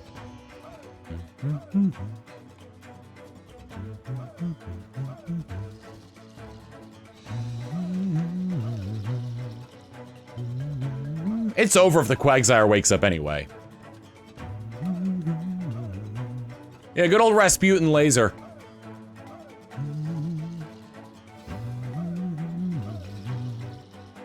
Is that the first time Berlin was fated? No, a couple times. This is not Rayman. This is Fire Emblem Engage. Rasputin laser, no! Nope.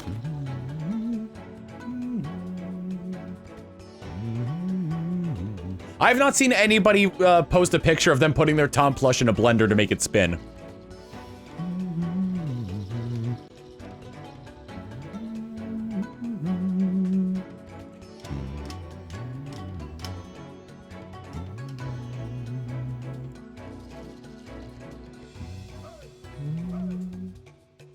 What do you got there? Hey, what's that? You pick up a piece of paper? What is that you got?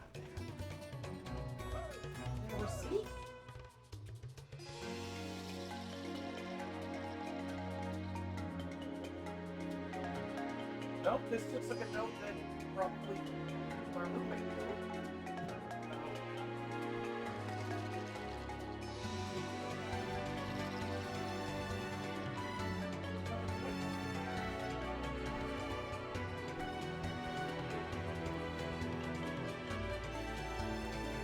He picked up a sticky note. Come here, bud. Come here. Bud, come here. Come here. Can I pet you? Can I pet? Come here, bud. Come. I see your tail swishing. You're a very happy boy.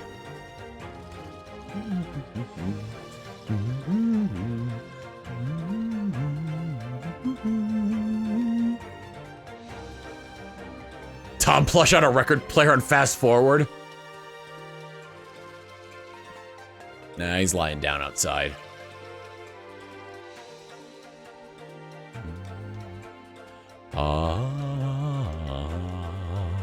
Oh, matinee.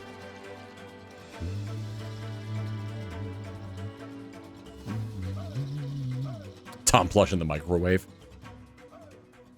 Don't do that. Could start a fire.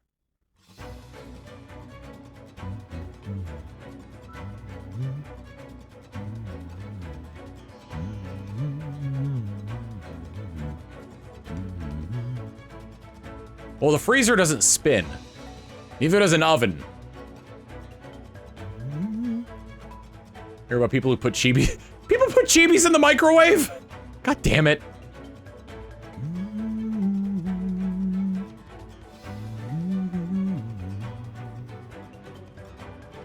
Why is it called oven when in, cold, out, hot, eat the food?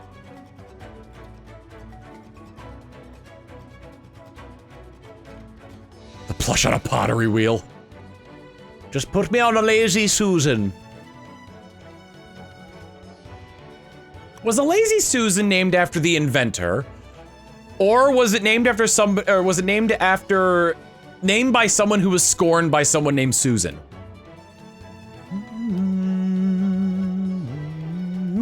Do not put Tom Plush in jar.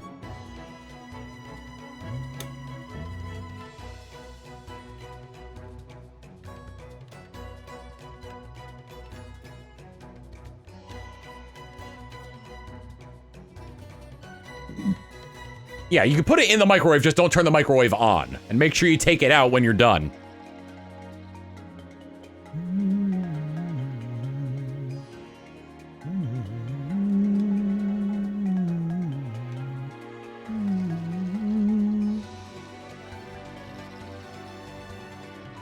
Streisand effect is for when people want something to stop that they're annoyed with, not something that's like potentially gonna cause people to like catch fire and die.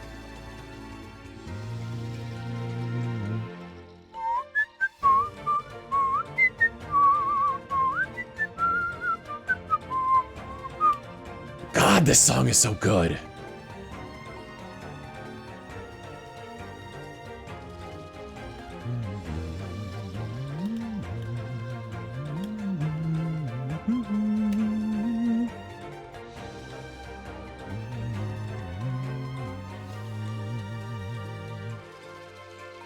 Tristan with Thunderbit saying, I'll never forgive the gross part of the internet for ruining jars for everyone on the internet. If you know, you know. Yeah. You can put Tom Plush in Pelican Mouth. It's the perfect size to put Tom Plush in a nap.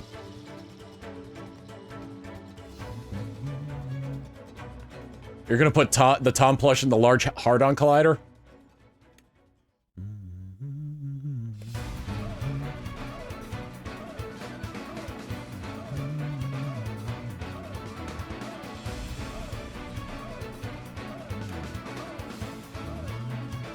You've seen 2 Inside Out 2 edits of what?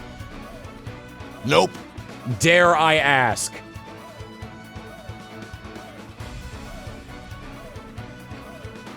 Jack's Pool. Per Wikipedia, it's likely the explanation of the term Lazy Susan has been lost to history. Folk etymology claimed it as American invention. According to lore, Thomas Jefferson invented the device, which is known as a dumbwaiter for his daughter Susan. Regardless of the origins of the name, by 1917, it was advertised in Vanity Fair as Ovington's 850 Mahogany Revolving Server or Lazy Susan. But the terms used predates both the advertisement and probably the country. Seal Bouncer with the 75 months of Tier 1, thank you very much.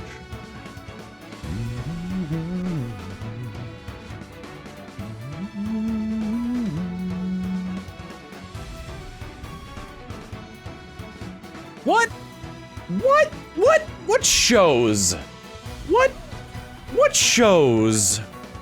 Like, what shows and pieces of media do you think would be the strangest one to make, like, a Sona out of? Because I was thinking, I don't think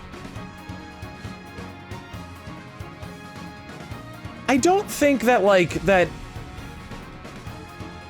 you can't really make an Inside Out persona.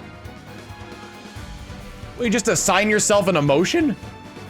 Shadow Investigator, thank you for the raid. Boop.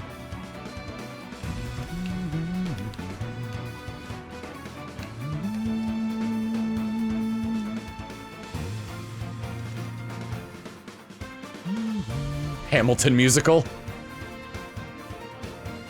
Inside Out at Bing Bong, true.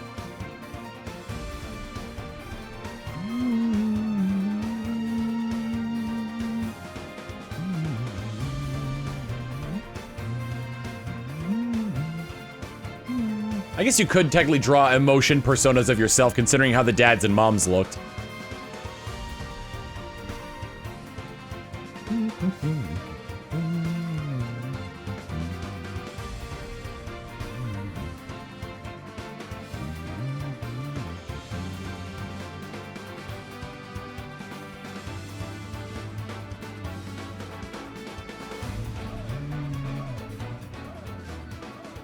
Inside Out Sony, you make the host and the emotions are custom edited. Yeah, that makes sense.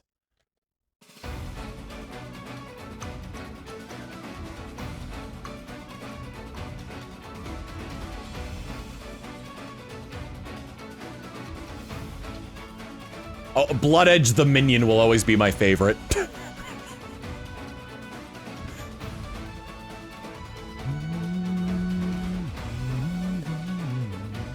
Oh, Jesus! Oh, no! No, no, it's not blackface, it's my Hamilton Sona! Nope. Jesus Christ.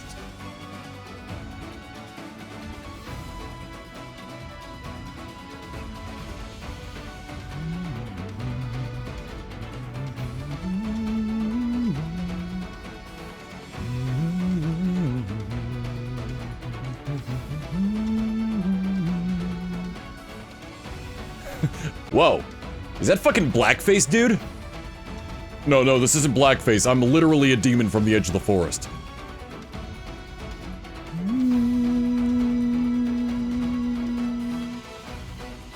Yeah, you see, this is why I don't want to dress up for Halloween in case that happens.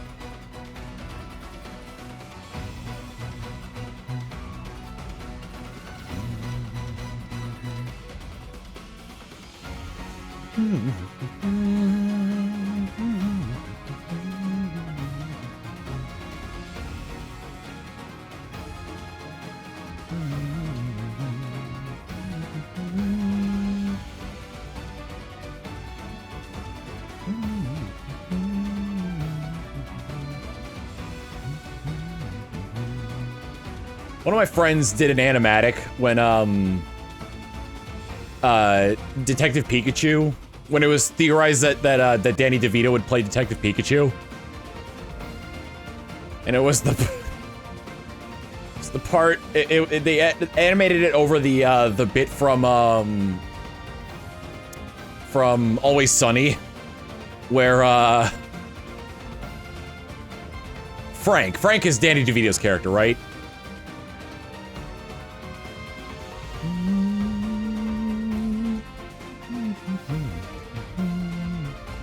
Frank decides that he's black. And he starts singing a song about, like, all the stuff he's gonna say. You can already see where this is going. I'm gonna say homie. I'm gonna say yo. I'm gonna say my man. Gonna say faux show. I'm gonna say the N-word. No, no, no, no, no, no, no, no, no, no, no, no.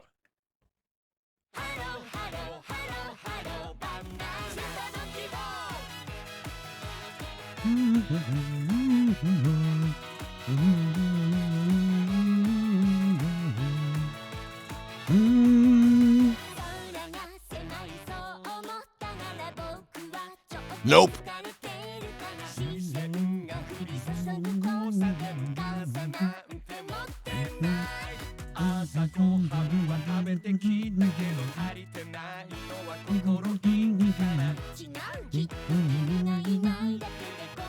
Hey, I'm at 1,100 set points. I almost said 11,000. That's not right.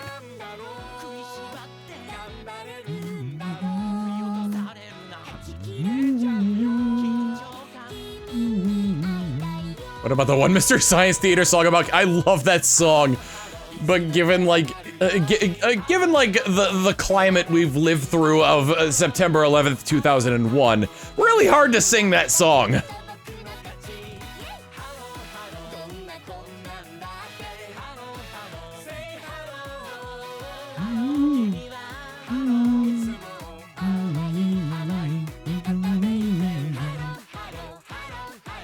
Because it starts as a love song of over Canada, then it switches by Tom Servo, then it switches to Crow and Mike, lightly jabbing Canada, and Tom Servo's like, all right, well, I'll give it a shot, and then his song turns into essentially terrorist acts against Canada.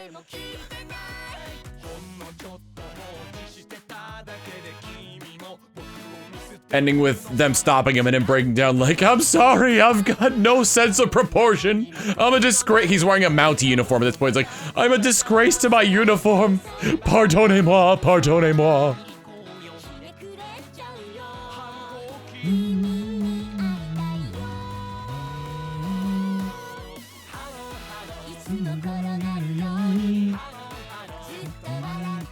Never seen that show, but it sounds hilarious. Essentially, it was the first, if not one of the first, movie riffing shows. Where they would watch, like, either old movies or movies where it was really easy to get the license for, and they would just, they would commentate over them themselves with jokes.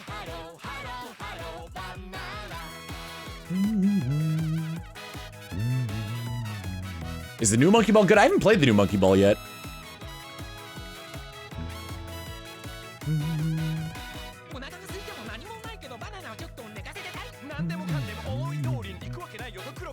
Oh, you know, their forklift song? Was that because of my Halo Reach playthrough?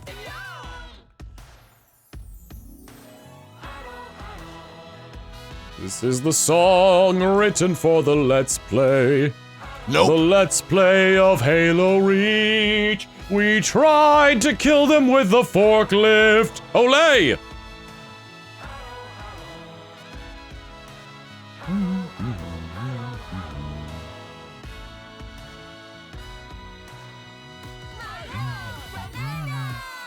Hello, hello.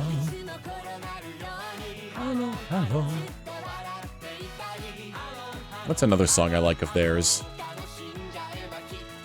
Air Over Delta Nights is, Air on a Delta Night is good, and, the Tom Servo Academy Choir are two of my favorites.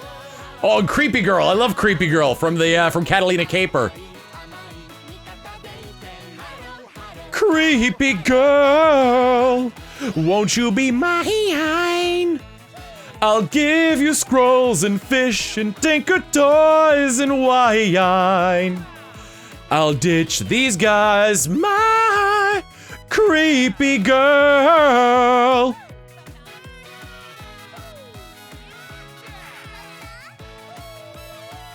The Gamera song, Gamera is really neat. He is made of turtle meat. We all love you, Gamera.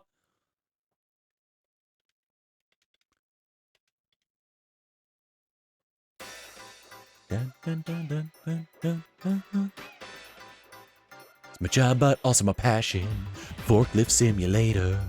Forklift simulator. I've been to jail so many times. Forklift simulator.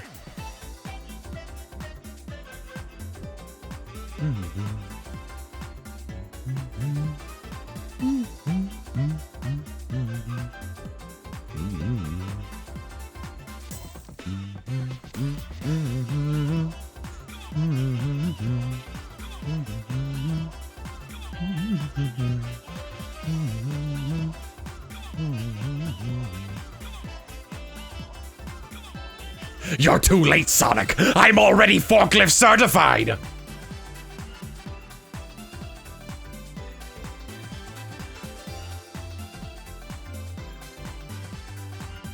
There's a Tumblr post that was,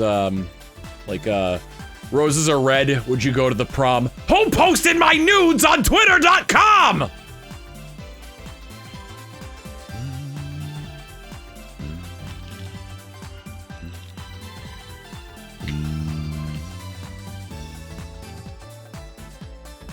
Nope.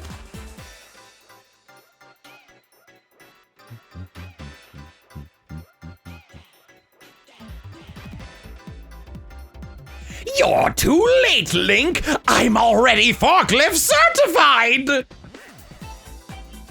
I miss my wife, Tails. I miss her a lot. One of my favorite parts is when Alfred didn't know that Eggman actually blew up on, Eggman didn't know that Eggman blew up the island and was like talking about, it's like, gonna blow up the island with you on it! It's like, Alfred, you know, I'm not memeing, you know that actually happens in the game, and he's like, I didn't know! I didn't know!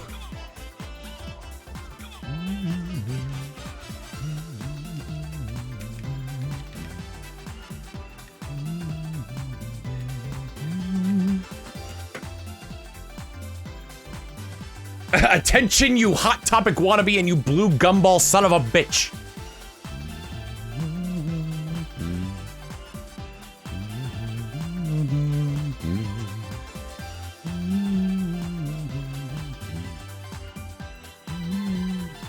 I need to update my audio equipment. Loads gun. I have updated my audio equipment.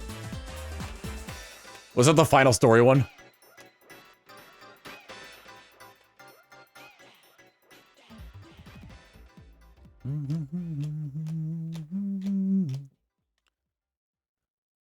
Planning to do CC stuff in their anniversary this Saturday. I mean, I should have been doing more crowd control stuff. So yes, I will be doing crowd control stuff this Saturday.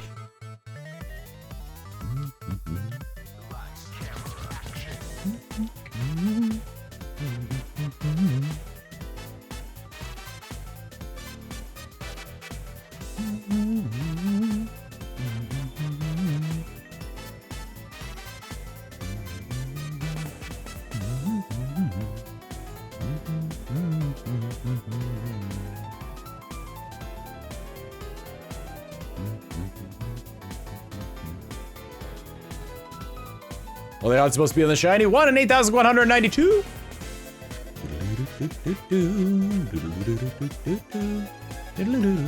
What's the plan post 3,500 encounters? Keep shiny hunting, but less often so I can play other things and take breaks. The penultimate attempt.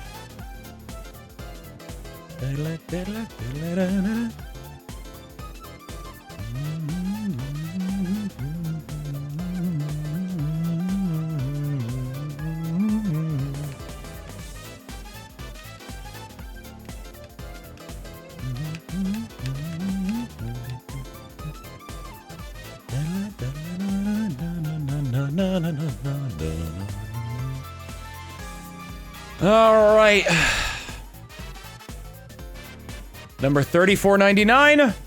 Nope. Unfortunate. Whoops, I accidentally fast forwarded in the song. The final one of Shiny Month.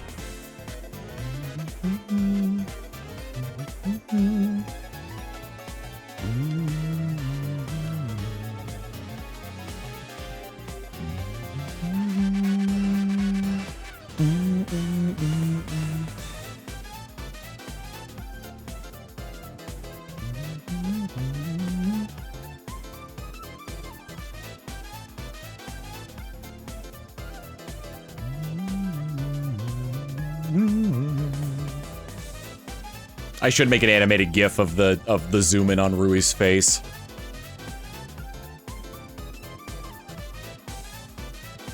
Part of me wants to like spherize it, like it's going through a like it's going through a wide angle lens.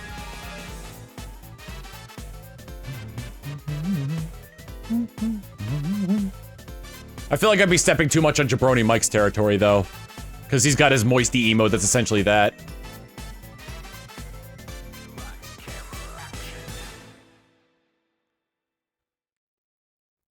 Show me. I don't know what this song. What the hell? It just sent me over to a free movie called The Wind and the Lion. What the hell is this? 1975. An American is kidnapped by. Why would it play this automatically?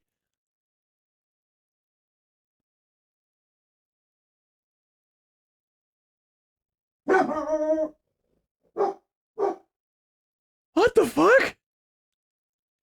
Started playing this movie called The Wind and the Lion. The synopsis.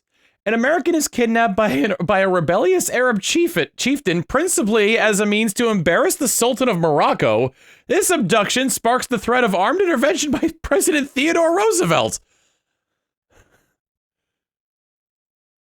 Why did it autoplay that? Why did it autoplay that after Studiopolis?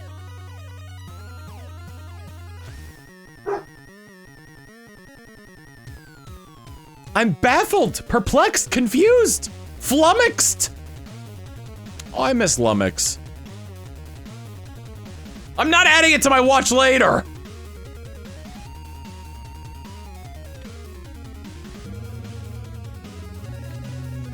Smeckledorf? That's not even a word, and I agree with you. Sean Connery's in it?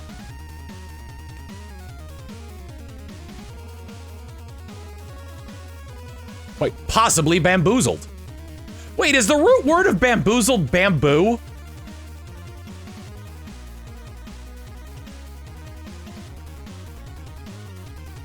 My gasp has been flabbered.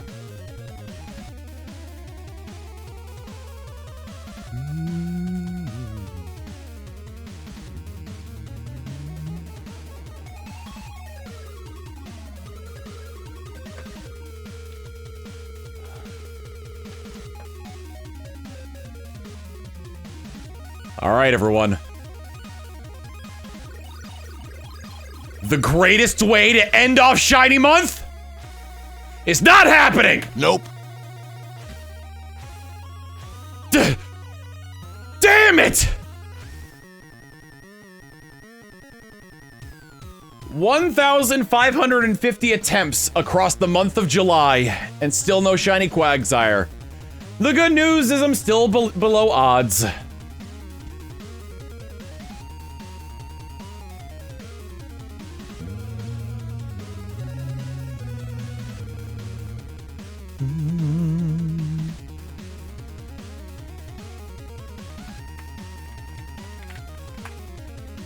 Bingo!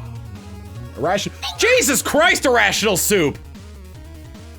Thank you for gifting out 50 tier 1 subs. Holy cow. Unnecessary but appreciated. Thank you so much.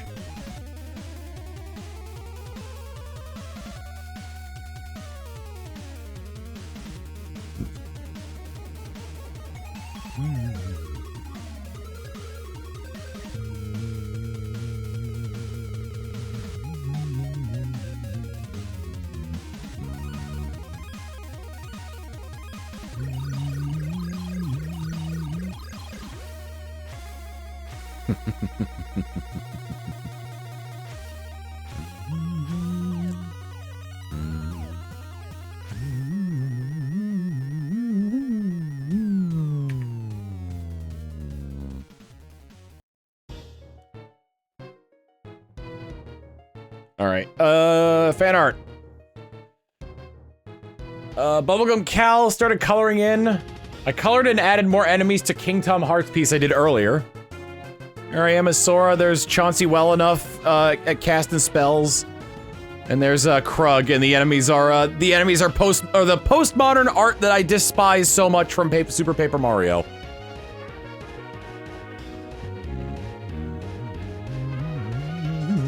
Next up from Bubblegum Cal, trying to manifest the most decorated Quagsire. I am the very model of a modern major Quagsire.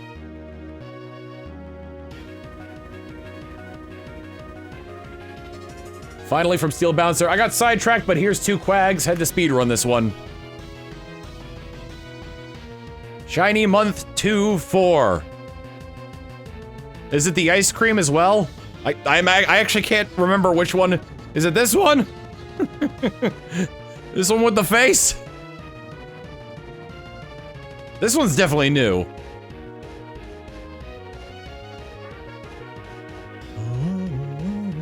No, it's the dude who looks speedy?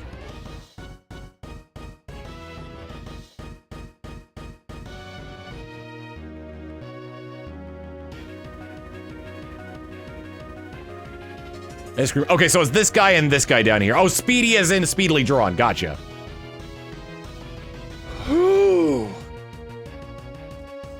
Well, I did my best, but I'm free. Oops, I accidentally opened up Notepad.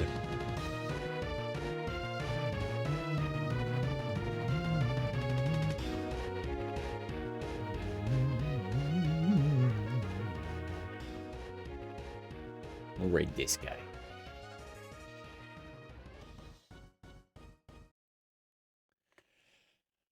Whew. Our raid message is going to be... Month is over.